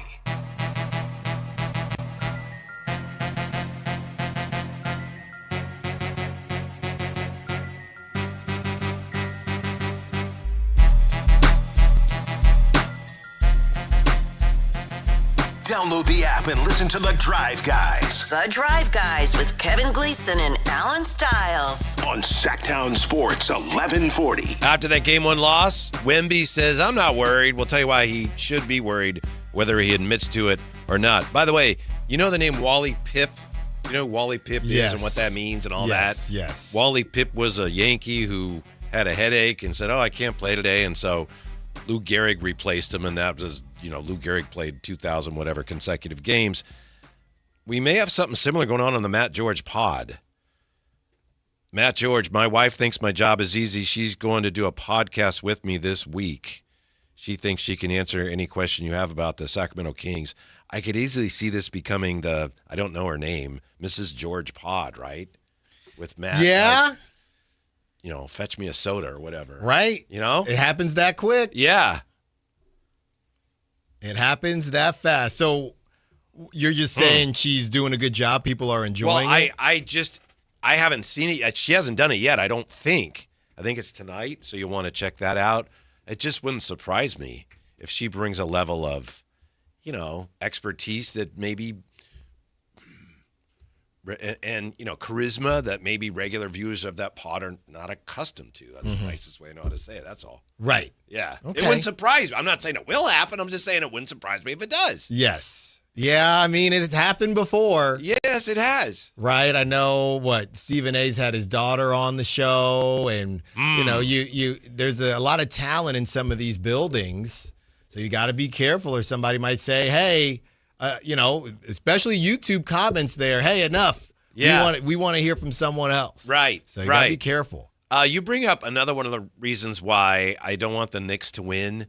And Stephen A. knows what he's doing, and he's great at it. Just look how much money he's making. And I've done an interview or two with him, and he's a really nice guy. But, he says, the Knicks, they win. I should get credit for it. Yeah, he also said he had to sit in the tunnel because, he's so popular. He couldn't sit in the stage. So bing, bang. I wouldn't mind if they didn't win for that reason. Yeah, although I'm not going to watch what he says. Yeah, he's winning so, either way. Right, you're right. You're right. So don't let that sway. You're already there. You can just be there with the Spurs because. Tony Ray Harvey weighs in here in the chat talking about Mikel Brown Jr. He says, "Ouch, 65 turnovers in 21 games. 19 games he started. That's 3 turnovers per game." He said, "Brendan Nunes is right. This is a little messy from Mikel Brown. I don't want any part of him. You're not running my team if you keep giving the ball to the other team." Hey, stop dropping my ball, Petey. Yeah. You will run every mile. Mm-hmm. Don't drop my football. Dean says the issue with the comp of Acuff and Harden and their bad defense is that Harden is bigger and taller. He has some size. Acuff is like 6'2". Yeah. Yeah. Harden, he did have the bones to be a decent defender because he's got good size on him. Is that the case as far as the A-cup thing is concerned? No. I mean, Harden could get switched on 2s, 3s. He wouldn't do a great job, but you could at least do it. A-cup, not only has he shown to not be a good defender, size is a question. He's going to get hunted, guys. There's no if and buts about it. He won't be alone. A lot of small guards get hunted. Can he hunt back? And how much can he hunt back? I think Kingston Fleming's, he's a defender. Let's see. He's going to get hunted early on. That's sure. All rookies are hunted. Right. That's just part of it. Beam Team, LTB, what did you guys think about Keldon Johnson's minutes? 8 minutes, kind of nutty. I know playoff rotations get tight, but darn. He didn't say darn, but darn. Yeah, Keldon Johnson played reasonably well, but he didn't play much. I think we'll see an adjustment to that in the next game. 8 minutes, 1 for 4, but Well, I mean, I know he can get a little amped. Yeah. Well, even throughout the playoffs, I'm not going to act like I watched a ton of Spurs games. So for him to win Sixth Man of the Year, I felt like when I was watching the Spurs, it didn't jump out to me. It wasn't Naz Reid on the Timberwolves or even he's not Malik really their sixth man right now. No, Dylan Harper's kind of Dylan Harper. Yeah. So I didn't watch enough, but I was a bit surprised. Oh, okay, this is Sixth Man of the Year. When Peyton Pritchard won Sixth Man, I mean, it was very clear why he won Sixth Man. I don't know, maybe more national games. I don't know what it is, but I felt like I saw Peyton Pritchard do more in those moments. Not saying Keldon Johnson didn't deserve it. I didn't hear a lot of, he shouldn't have won it, so-and-so got snubbed. I'm just saying when I watch Keldon Johnson, I don't see a lot. Yeah, they gave major minutes to other guys that are better than him, but be interested to see if that's an adjustment in the next game. Whose minutes do you take there? Harrison Barnes, potentially. Harrison Barnes actually played 12 minutes. He played more minutes than Keldon Johnson did last night. Yeah, but Harrison Barnes, they're not really the same position. True. So, it's just, I think, in my opinion, I think they play Harrison Barnes because he had the finals experience last night. Well, if Vassell shoots like this again, get him out of there. Yeah, that's probably something they're looking at. Get him. Why? It just sounds out like of you. there. What did he? It sounds like you somehow suffered some personal loss as a result of Devin Vassell's poor shooting. I did Doesn't make not. any sense. It just would have been nice if he scored 10 points instead of 9. Did Schmallen have an issue? Schmallen had a big issue. He was right there. One more bucket. Are you serious? Oh, I'm sorry. Are you serious? I know how close you are with Schmallen. He needed that. Yeah. Bad. Man. You get it back, Schmallen. You get it back. That's terrible. 9 points. Come on, dude. What did he do? Whitey, I'm looking here. 4 of 11. 1 of 6 from 3. That's all you do. Alan, 4 thumbs down. You get it back is one of my favorite expressions, real quick, and then we'll get to Wemby. I'm playing Pop Warner, okay? And I was the quarterback, so this is my second year playing Pop Warner. I'm the quarterback. It's like, all right, so you don't play any defense, and they have a red jersey on me at practice. Like, don't hit the quarterback, don't hit the quarterback. First game, we're losing. So they're like, hey, get in here. We need you to play defense, which is fine. But they bring me in, and the coach says, see right there, number 37? Just cover him. Just whatever. You just watch 37. So I'm like, okay, all right. I'm standing there. 37 doesn't do a thing. The guy next to him runs right by me, but I'm like watching 37. And they throw the ball to him, and he completes it, and I chase him down, and that's why I love the horse collar tackle. First time I ever really tackled somebody, I was like, right. Yeah, and the coach is screaming at me. It's Pop Warner, so I don't say, you told me to watch the other guy. I'm just like, and he goes, what are you doing? I told you to watch him. He ran right by you. He ran right by you. Then he goes, we'll get it back. No, you won't. Yeah. Or maybe you will, And but to this day, I don't know. Did he tell me wrong or did I hear it wrong? yeah. But he's like, what are you doing? And then, we'll get it back. We'll get it. We'll figure it out. I love that. We'll get it back. Yeah. We'll get it back. You got to learn early that these losses, By the way, we did not get it back. These plays matter. Yeah. They really do matter. I remember we were Clayton Valley Pony League, and the big team, they actually had a couple guys go to Santa Clara. It was Pleasanton. Big boys out there in Pleasanton. And I can't remember if the ball dropped in front of me or whatever it was. And, in Pony, you still got a shot. We were one of the best teams in the league, but Pleasanton was on another level. And it was one of those double headers. I think we had an opportunity to beat them. And whatever happened, we lost. And I expected the coach to say, hey, you guys are, 13, 14 years old. Some of you 12. It'll be okay. No, that coach was ticked off. Like, we ruined his Saturday. And the crazy part was, his son was not very good. You're mad at the ballers on the team. We're carrying. We are carrying right now. I'll never forget that. We were out there in Pleasanton, Whitey. I'm thinking, we lost. Coach will probably tell us, hey, guys. He was very upset. By the time I was in high school, I would make jokes when the coach would say something. Yeah. And I pulled it off. Like we're playing in the Elk Grove tournament, and they start this full court press. And so it was like, they had me inbound the ball on the baseline because I could throw the ball. Yeah. So it was like, all right, that press, and then you just send Don King long, you just throw it over the top to him. It's like, okay. So first time I get the ball that goes straight up in the air, doesn't even get it to the top of the key. Right. And the coach at half's like, Gleason, you threw the ball right to him. And I go, that's my Jim Zorn impression. And he's like, This is varsity? Yes. Wow. Yes. The last story I have, this was St. Francis Tournament of Champions, right? So even if whether you win the championship in CYO or lose, you both go to the Tournament of Champions, and that's when you see you got to go to Oakland. Like, that's when you see some real ballers. Yeah. So St. Francis, I think we might have won that year, whatever the case was, and we show up to the game. We got to drive an hour. We're all amped up, and we ain't in Concord anymore. And as we walking up, a game is ending, and the parents are cheering, we're still proud of you. They're cheering that to the team ending. Yeah. And us. Good game, good effort. Right. We're thinking, oh, man, this sorry cheer. Don't worry, fam. We got you. Whitey, we got smacked up and down the court. I'm looking at my parents. Can you tell us that you're still Can we get a we're still proud of you? That's terrible. We did not get the chant. I wanted the chant too, but we got smacked. Sounds like you were in trouble. Were you worried? Should Wemby be worried? He says, we're not worried.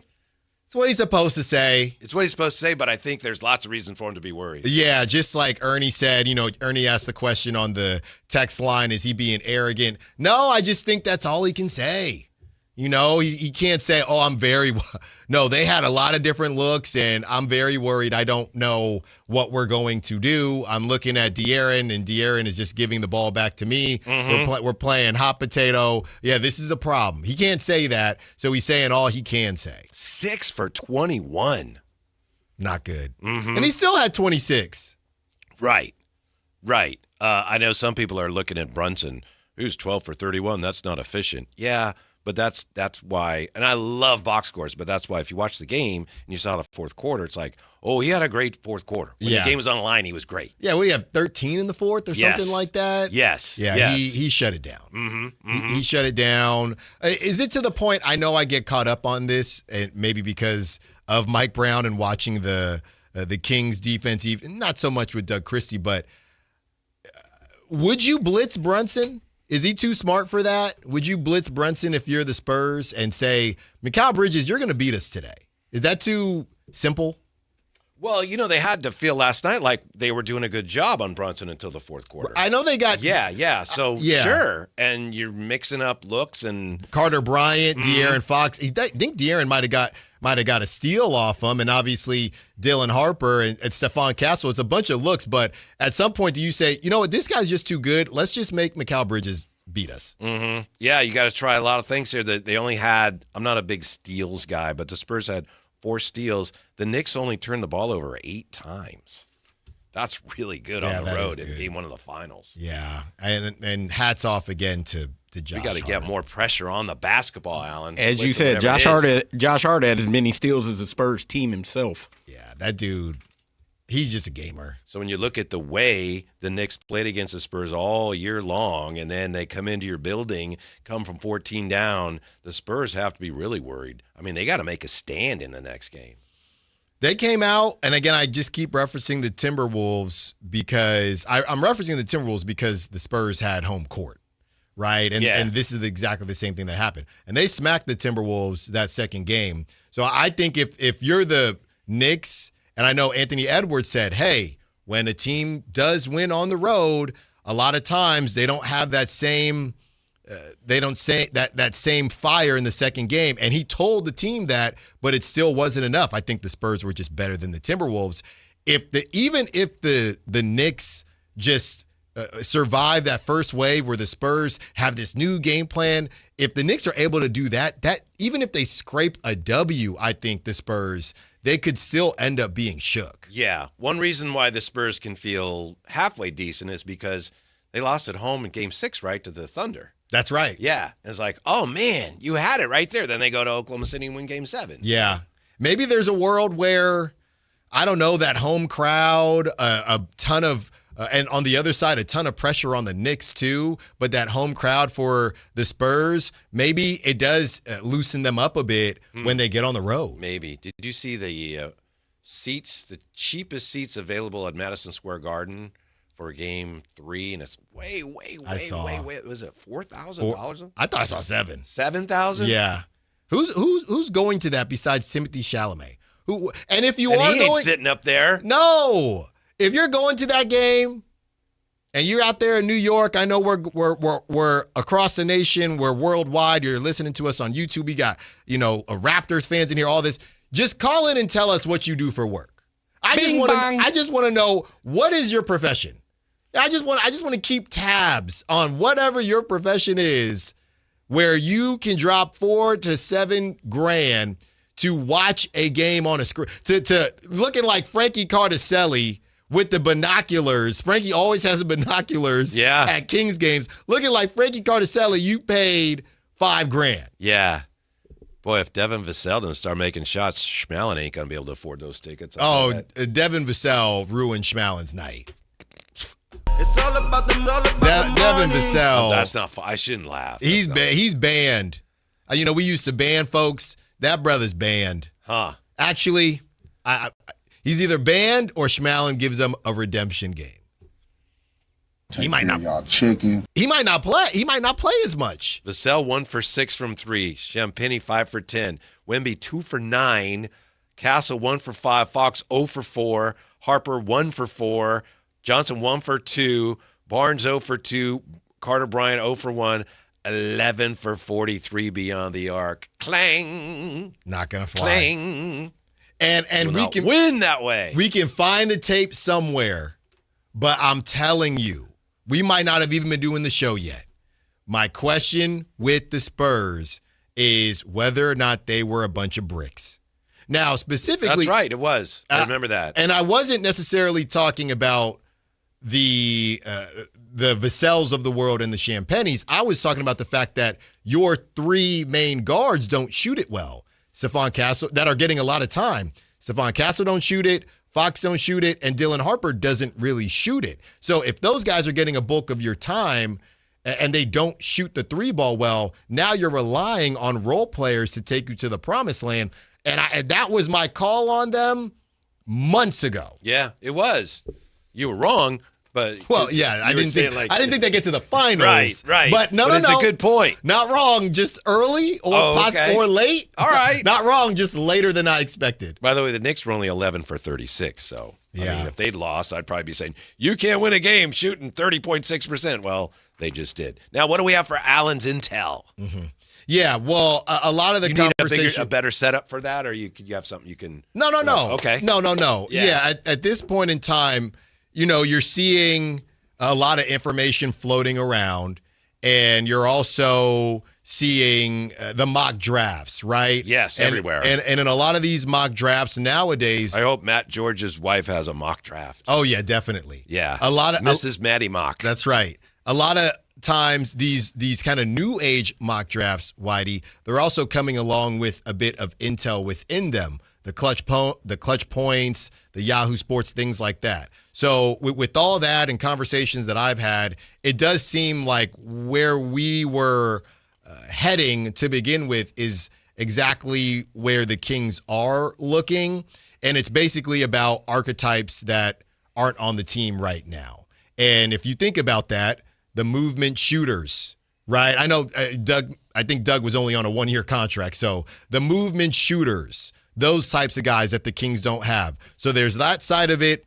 And then there's the defensive playmaker on the perimeter. I know Nick is a good defender, don't get me wrong, but it could be a bigger guy than Nick. And people have thrown out the Baba Millers and guys like that can really transform a defense. The Kings have that in Dylan Cardwell inside, but they don't really have that on the perimeter. Yeah. So it's not. And that's the NBA today. You need to put pressure on the ball out there. Right. So it's not necessarily an order where they're going to, because you don't know who's going to be there, where they're going to say, oh, we're going to get a shooter for our first, second round pick, and we're going to go defense for the next. So there's no real order involved, but they're looking to add types of players that they don't have and kind of broaden that roster profile and do that by adding a young movement shooter. I don't think I'd consider Keegan a movement shooter, but either way, you need more than that at this point in time.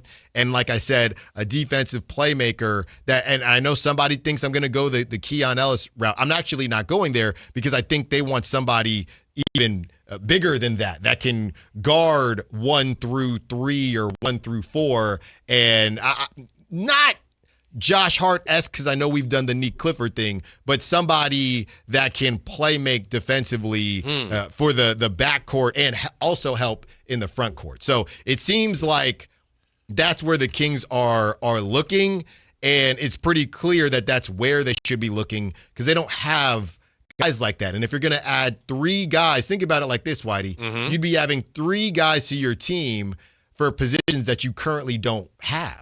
So you're just filling in gaps where you need to fill in gaps. And the mock drafts are starting to, the reported mock drafts are starting to reflect some of the stuff that we came to understand just by, common sense. But now we're starting to hear, well, the Kings do want to move in a direction where they're adding types of players and styles of players that they don't have versus a doubling up on a center, which maybe they can do whatever they want, but that's just what seems to be the belief right now. Do you have any names that fit the descriptions? Not interest or reported interest, but yeah, Baba Miller, they had him in. He couldn't work out because he did not feel well. Yeah. But that's a guy that is a defensive playmaker. I haven't felt tip-top the last couple of weeks I've come to work. Yeah, you do. You're struggling, but you definitely do. Yeah, whatever. But yeah, the thing about him is, I mean, offense, he really cannot shoot. And then on the other side, you'll see it in that tankathon mock, Emmanuel Sharp, who they also had in. So they're bringing in essentially those types of guys. They're bringing in defensive playmakers. They're bringing in high effort shooters. Emmanuel Sharp, by the way, for what it's worth, Tankathon has him going to the Kings at 45. 6'4" from Houston. Yeah. So those are the types of guys that they're looking at. They're trying to fill any gaps that they have right now. So That'd be some if they got 2 guards from Houston, wouldn't it? It would. Yeah. Or it worked for the Knicks. 2 guards from Arkansas could be too. Yeah. I was going to say feed in or a guard and a forward from Arkansas. Yeah, I know Malik might go in the first now. Malik Thomas with some of the players that went back to school. But yeah, that's what it seems like, Whitey. I would be pretty darn surprised as we've seen a mock of a couple centers. I would be pretty surprised if they grabbed another center. They must really like him if they grab a center in the second round. What do you think? Do you have any Allen's intel or just Allen thinks on this talk that, Braden Burries, his agency, they're steering him to the Mavs at 9? Yeah, I think Don't it's draft him, Kings. They're steering him to the Mavs at 9. I'm trying to think of an example off the top of my head, but it's just the idea that, not that nobody else wants him, but they're creating a report or a power struggle or drama when I don't think there is any, because the only team and if I'm Braden, I don't know. Would you rather go to the Hawks or the Mavericks, to be honest with you? But I literally can, right? They can tell teams don't draft him. And teams say, we weren't going to. Okay, yeah. But they did tell them. Yeah. I mean, the report would be accurate. Oh, they're telling teams not to draft him. Hey, I'm calling you to tell them, hey, you can't fire me, I quit, right? I mean, okay, I don't work here anymore. So, that one to me is just, hey, let's make it sound, it's almost more enticing when you tell someone, hey, don't do it. Maybe the Hawks say, well, why are the Mavs, focusing on him, or the Kings? Well, should we take another look at Braden Burries and then he gets drafted earlier on, or dang near the Nets? You never know. But I think that's the play. I haven't seen Braden Burries mocked. Have you seen him even above 8? I haven't seen him to the Kings once. Not that I can recall off the top of my head. head. I haven't seen him above 8. No. And I really like Braden Burries, but it just didn't. I thought there was going to be a rise, but it never happened. Yeah. Oh, boy, it's funny how drafts are. There's a famous story, 84 draft, and who was the guy? Who was a guard from North Carolina. Was it George Lynch? And Dean Smith called Jerry West, who was with the Lakers, said, will you work him out? He's like, I don't really want to. Just work him out. Mm-hmm. And then everyone will think he's better than he is. Right. And the Lakers did. And then I think he ended up getting drafted because people would go, ooh, if Jerry West worked him out, he's a good player. Right. I mean, in the Mavs, Masai Ujiri, hey, if Masai Ujiri likes him, maybe we should take another look. What we'll take a look at when we come back is what's cooking. And we'll look at teams that haven't won the Super Bowl that are most likely to win their first this year. Coming up, Sactown Sports. Take Sactown Sports with you everywhere you go with the Sactown Sports app. The most in-depth coverage of the Kings and 49ers. A library of written and video content. And all your favorite personalities all in one place. Download the Sactown Sports app today and get in on the action. Your local sports leader. Sactown Sports 1140.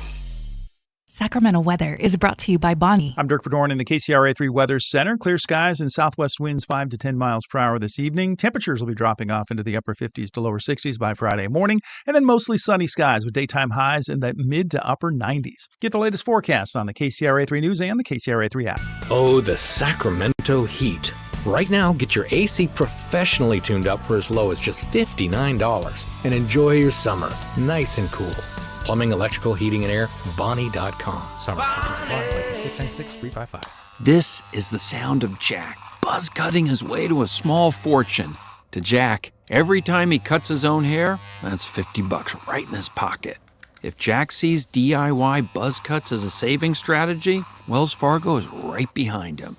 And with their mobile app, tracking his savings is easy. Oh, ouch. However you make money work, we can work with that. Mobile carriers' message and data rates may apply. Wells Fargo Bank, N.A., member FDIC. Capital Casino is conveniently located in downtown, 411 16th Street, and has been a part of the greater Sacramento area for over 20 years. They offer the best variety of games in the region in a safe and friendly environment, and there's plenty of parking, all well lit and monitored by security. Come have a great meal at the cafe and restaurant inside. Capital Casino has the best food, the best service, and the best action. But please always remember to gamble responsibly. 1-800-GAMBLER. We're living through a monetary crime scene, and your IRA or 401k is a key victim. Hi, Dr. Ron Paul here. In 1971, gold was $35 an ounce. After the dollar was cut loose from it, inflation soared. And in just 9 years, gold hit $850. People who diversified into precious metals survived and thrived. Today, we're in a worse position because we face inflation and massive debt. Fortunately, gold is still an option. My trusted friends at Birch Gold Group can help you own gold inside your retirement account. Plus, you pay 0 penalties on the transfer. Start now by getting a free info kit on gold. Text the word SECURE to 989898. We're facing the same monetary chaos as the 70s with significantly more debt. Get your free info kit from Birch Gold. Just text SECURE to the number 989898.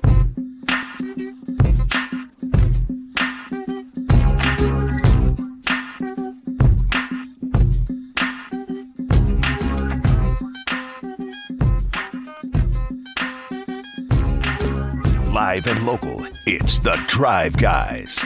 Watch the show on youtube.com/Sactown Sports 1140.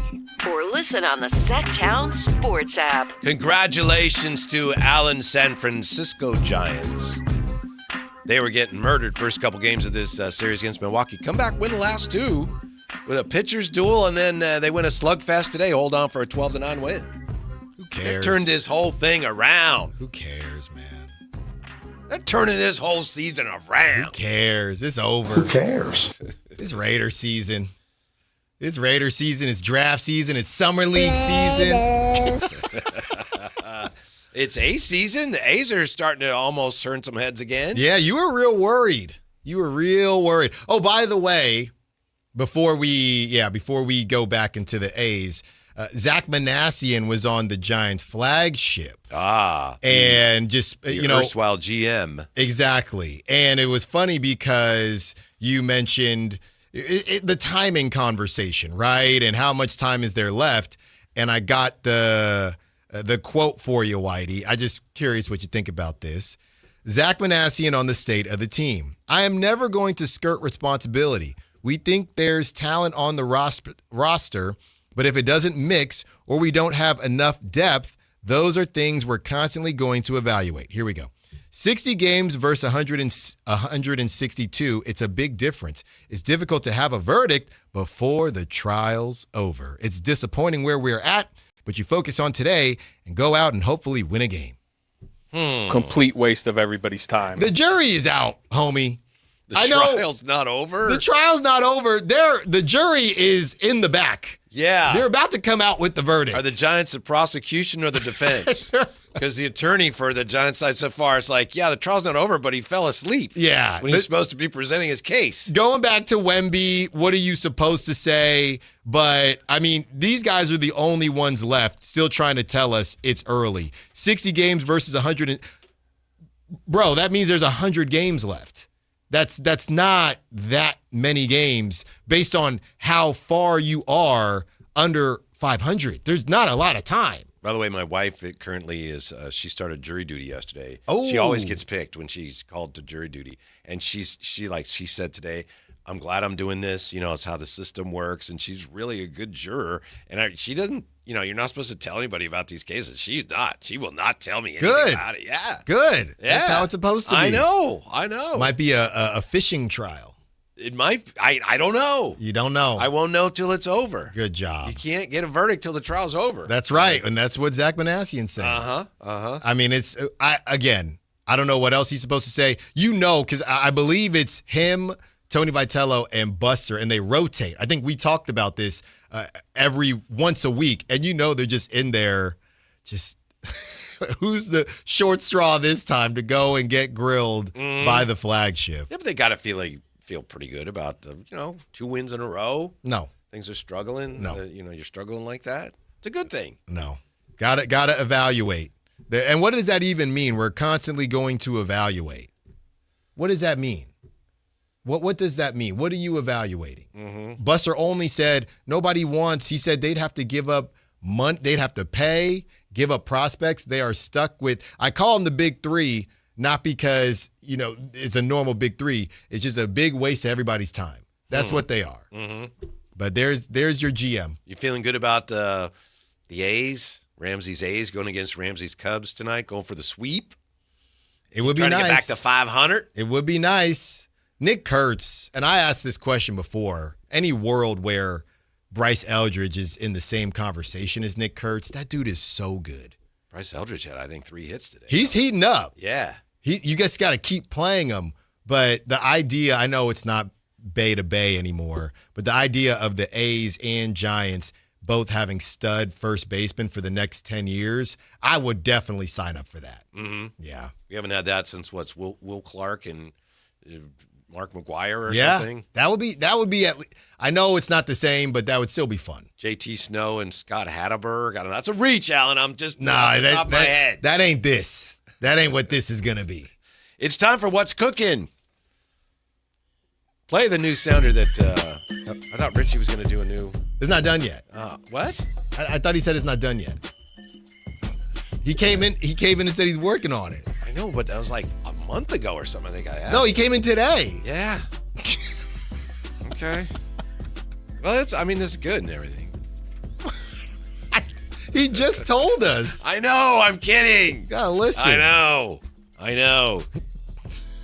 asked him a while ago if you could do something, and then today's. Don't worry, I got you. You want me to do something right now? No, he's doing. I'm kidding. Hold on. Yeah. It's time for What's Cooking. Alan Mike Evans is cooking at OTAs. Oh my goodness. Yeah. George Kittle, looking at a receiver, the caliber of Mike Evans, says, I pinch myself every day. This is like the first legit veteran wide receiver I've had on my roster since Emmanuel Sanders in 2019, in my opinion. And nothing against the other veteran receivers I've had, but he's a Hall of Famer. I think he takes balls seriously. It kind of sets a tone for the wide receiver room, especially when we have a bunch of young guys in there. End quote. Mike Evans cooking, and because everybody showed up for OTAs, Kyle Shanahan said next week's mandatory OTAs canceled. Relax, enjoy yourself. I think part of that cancellation has to do with the World Cup. Rest on your laurels. That's what you're best at, Niners. Rest on your laurels. What would the World Cup have to do with it? Because it starts next week and it's next door. Yeah, but they knew that when they set up the OTAs. This is football, Ramsey. Sources have said that's what the reason is. This is football. This is the NFL, Ramsey. Hey, if Ramsey got sources, I'm in. If Ramsey got sources, you better pay attention. Pay attention, Whitey. Look, George Kittle, to me, and it was so interesting. He was on one of these shows and he said, think about how good we did in a rebuilding year. My thing with George is you can't have it both ways, right? Are y'all going to be the man? Or when you lose, is it going to be, well, we didn't have this and we didn't have that? I'm just tired of the middle ground being played, and then you just say, well, we did all this. No. Are you about that life or not? That's where I'm at. So the OTAs, Mike Evans is balling out. That's great. We would hope that would be the case. It all comes down to the health with the Niners. Looked good, Alan. He looked good. Of course he did. It's what we is got it? some sound in there from him somewhere. He's like, I tell all these guys, don't take this bleep for granted. It's June. This is leadership. I have a question. Do either one of you find that this is a little shade to that man that has a court case for an exhibition of speed that was done outside of Levi Stadium. Inadvertently, it is. I mean, I don't think he means for it to be, but it certainly is. Yeah. I mean, Brandon Ayuk is just kind of, it's very convoluted how he will be remembered as a 40. I mean, he's still technically on the team as a 49er, but disrespect isn't the right word, but there is a level of, because of how it ended, it's just nobody is going to talk about how good he was for a certain period of time. Mm-hmm. But if George is talking about veteran leadership, that definitely got a professional that we know wants to play and is going to be there, and he's going to be wearing the right color shorts. Damn it, that's what he's saying. Yeah, wear those shorts. Yeah, just go ahead and By do the way, it. Trent Williams says, 2 more years, and that's probably it. I don't know. I can't see in the future. He does that until it's time to get paid again. That's what he does, and he's going to keep doing it. Maybe. He's going to keep doing it. So you're saying he'll be like 45, holding out, and the 49ers will still be if they'll pay, we don't have anybody better at left tackle. If they continue to draft reaches, at in the first round, then why not? Mm-hmm. Why not? That's what's cooking. And when we come back, we'll look at those teams that have never won a Super Bowl that are most likely to win their first this year. Also, I got a Kevin 7 just for you, Alan. So we got plenty of pizza left in the box on Sactown Sports. Take Sactown Sports with you everywhere you go with the Sactown Sports app. The most in-depth coverage of the Kings and 49ers. A library of written and video content. And all your favorite personalities all in one place. Download the Sactown Sports app today and get in on the action. Your local sports leader. Sactown Sports 1140. Today, we're talking about how you don't have to earn more when you can save more. Okay, so you brought me this stat. T-Mobile customers had the lowest wireless bills versus Verizon and AT&T over the past 5 years. That seems surprising. Yeah, when I first heard it, I thought, okay. But when the experts at HarrisX broke it down, it was true for millions of families. They have a 5-year price guarantee on experience plans and America's Best Network, plus lower bills. I'm not hearing any sacrifice here. Which is what people need right now. Reliability, predictability. Affordable wireless service isn't a perk. It's a difference. And listeners, if you don't believe me, you can check it out at T-Mobile.com/switch. Best mobile network based on analysis by Ookla Speed Test Intelligence data 2H 2025. Price guarantee on talk, text, and data. Exclusions like taxes and fees apply. Based on HarrisX billing snapshots from Q3 21 to Q4 25 compared to average AT&T and Verizon bills. Comparison excludes discounts, credits, and optional charges. For more details, see harrisx.com/T-Mobile-bills. When life calls for a little extra, a kitchen upgrade, paying off debt, or that dream vacation, Valley Strong Credit Union is here to help. With a Valley Strong home equity loan, you can tap into your home's value with competitive rates, flexible terms, and local guidance you can trust. Get approved in as little as 5 minutes, with funding in as few as 5 days. Your goals are within reach. Visit valleystrong.com to get your offer today. Valley Strong Credit Union. Grow your possibilities. Equal housing lender, NMLS number 456506. Sacramento's best selection, best quality, and lowest prices on kitchen and bath products are at the new Anova Cabinet and Stone. For a limited time, get stunning new quartz countertops starting at just $159. That's right, only $159 for gorgeous quartz countertops. Listen to this. For a limited time, cabinets for kitchens and bathrooms are up to 50% off. Yes, up to 50% off new cabinets. It's a must-see. The new Anova Cabinet and Stone at Florin Road and Highway 99. Learn more at AnovaCabinetStone.com. Wesley Financial Group is not a law firm, and Chuck McDowell definitely not an attorney. This is Chuck. If someone talked you into buying something really silly and you want to get out of that silly little thing, my advice, get the facts. Call me and I'll send you our timeshare exit kit absolutely free. Inside, you'll learn how timeshare works and all your options for cancellation. Call Wesley now for your free exit information kit. 800-895-1414. That's 800-895-1414. With Progressive's Name Your Price tool, you can choose the best coverage option for you. Because you know you. Like, you know that hiking isn't for you. Sure, it sounds nice to be in nature while exercising, but that's what a gym and houseplants are for. I mean, you don't even like walking upstairs. So why would you walk up a hill for miles? To what, end up high in the air? Come on, you know you're scared of heights. Only you know you. So get coverage options within your budget with Progressive's Name Your Price tool. Progressive Casualty Insurance Company and affiliates. Price and coverage match limited by state law. Mark your calendars because MoonPay X Games Sacramento 2026 is landing at Cal Expo June 26th through 28th. Witness nearly 100 of the world's best athletes compete in skate, BMX, and Moto X events and catch live music performances by global electronic music icon Cascade on Friday night and Grammy-winning producer and artist Mustard and electronic music producer and DJ Subtronics on Saturday night. Don't miss MoonPay X Games. Lock in your tickets now at xgames.com.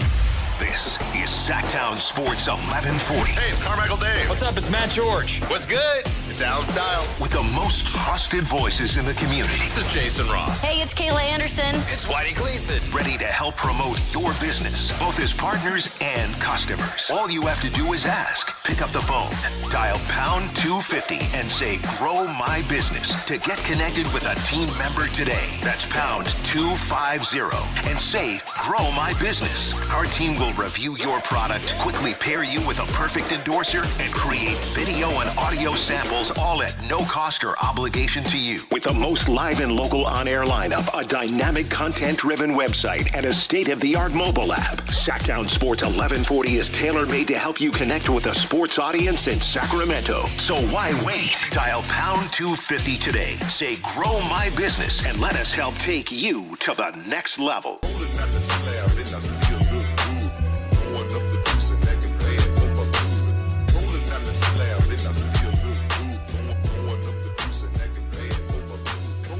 The Drive Guys with Kevin Gleason and Alan Stiles. Have this for you, Alan, before we get to teams that have never won a Super Bowl that are most likely to win their first this year. This is today's Kevin 7. And I have the top 7 words that describe Jalen Brunson. Yesterday, you didn't like the word I used to describe Jalen Brunson. Okay. And he had a phenomenal game. Yes, he did. Yeah.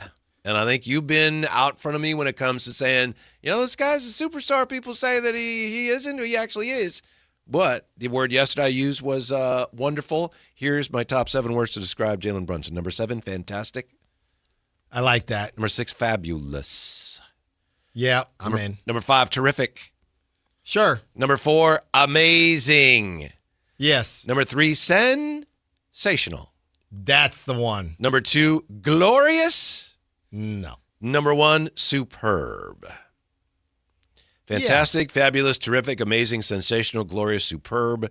These are all synonyms for the word wonderful, which I used to describe Jalen Brunson yesterday. A synonym. Ladies and gentlemen of the jury, I rest my cinnamon. Look, just because it sounds similar or it's a similar word. Synonym has a similar meaning. Just because it's a similar word does not mean it's the same word. You know, all words aren't created equal. Yeah. So have to get somebody a dictionary, I guess, for his next birthday. I know what a synonym is. Okay. It's just the way you describe it. That's not what you said, though. Oh, because I said cinnamon. Yeah, but I kind of, you know. If you said sensational, that'd be a little different. You just think wonderful is like an old style word. Like, oh, that's wonderful. It sounds like a consolation prize. Mm-hmm. Hey, you didn't win, but you were wonderful. Okay, that's it may what it sound sounds like that, but that's not what the word means. Nobody says, hey, you didn't win, but you were sensational. Mm-hmm. Right? Hey, Cade Cunningham is Cade Cunningham. Right. Jalen Brunson is wonderful, though. You're the gatekeeper on many, many things, and on most things I enjoy it, but you don't get to be the gatekeeper on definitions of words. No, those have already been established, and you can't change them. It's not gatekeeping definition. It's gatekeeping the idea of what that word represents. That's terrible. I know what you're saying. I know what the definition is. We could take it to the people. No, we don't need to. No, we do. We don't need to do if that. If Whitey said, is there a difference between Whitey saying Jalen Brunson is wonderful and Jalen Brunson is sensational? Sensational. Superstar. You know what wonder is? Wonderful means it fills you with wonder. Did you watch?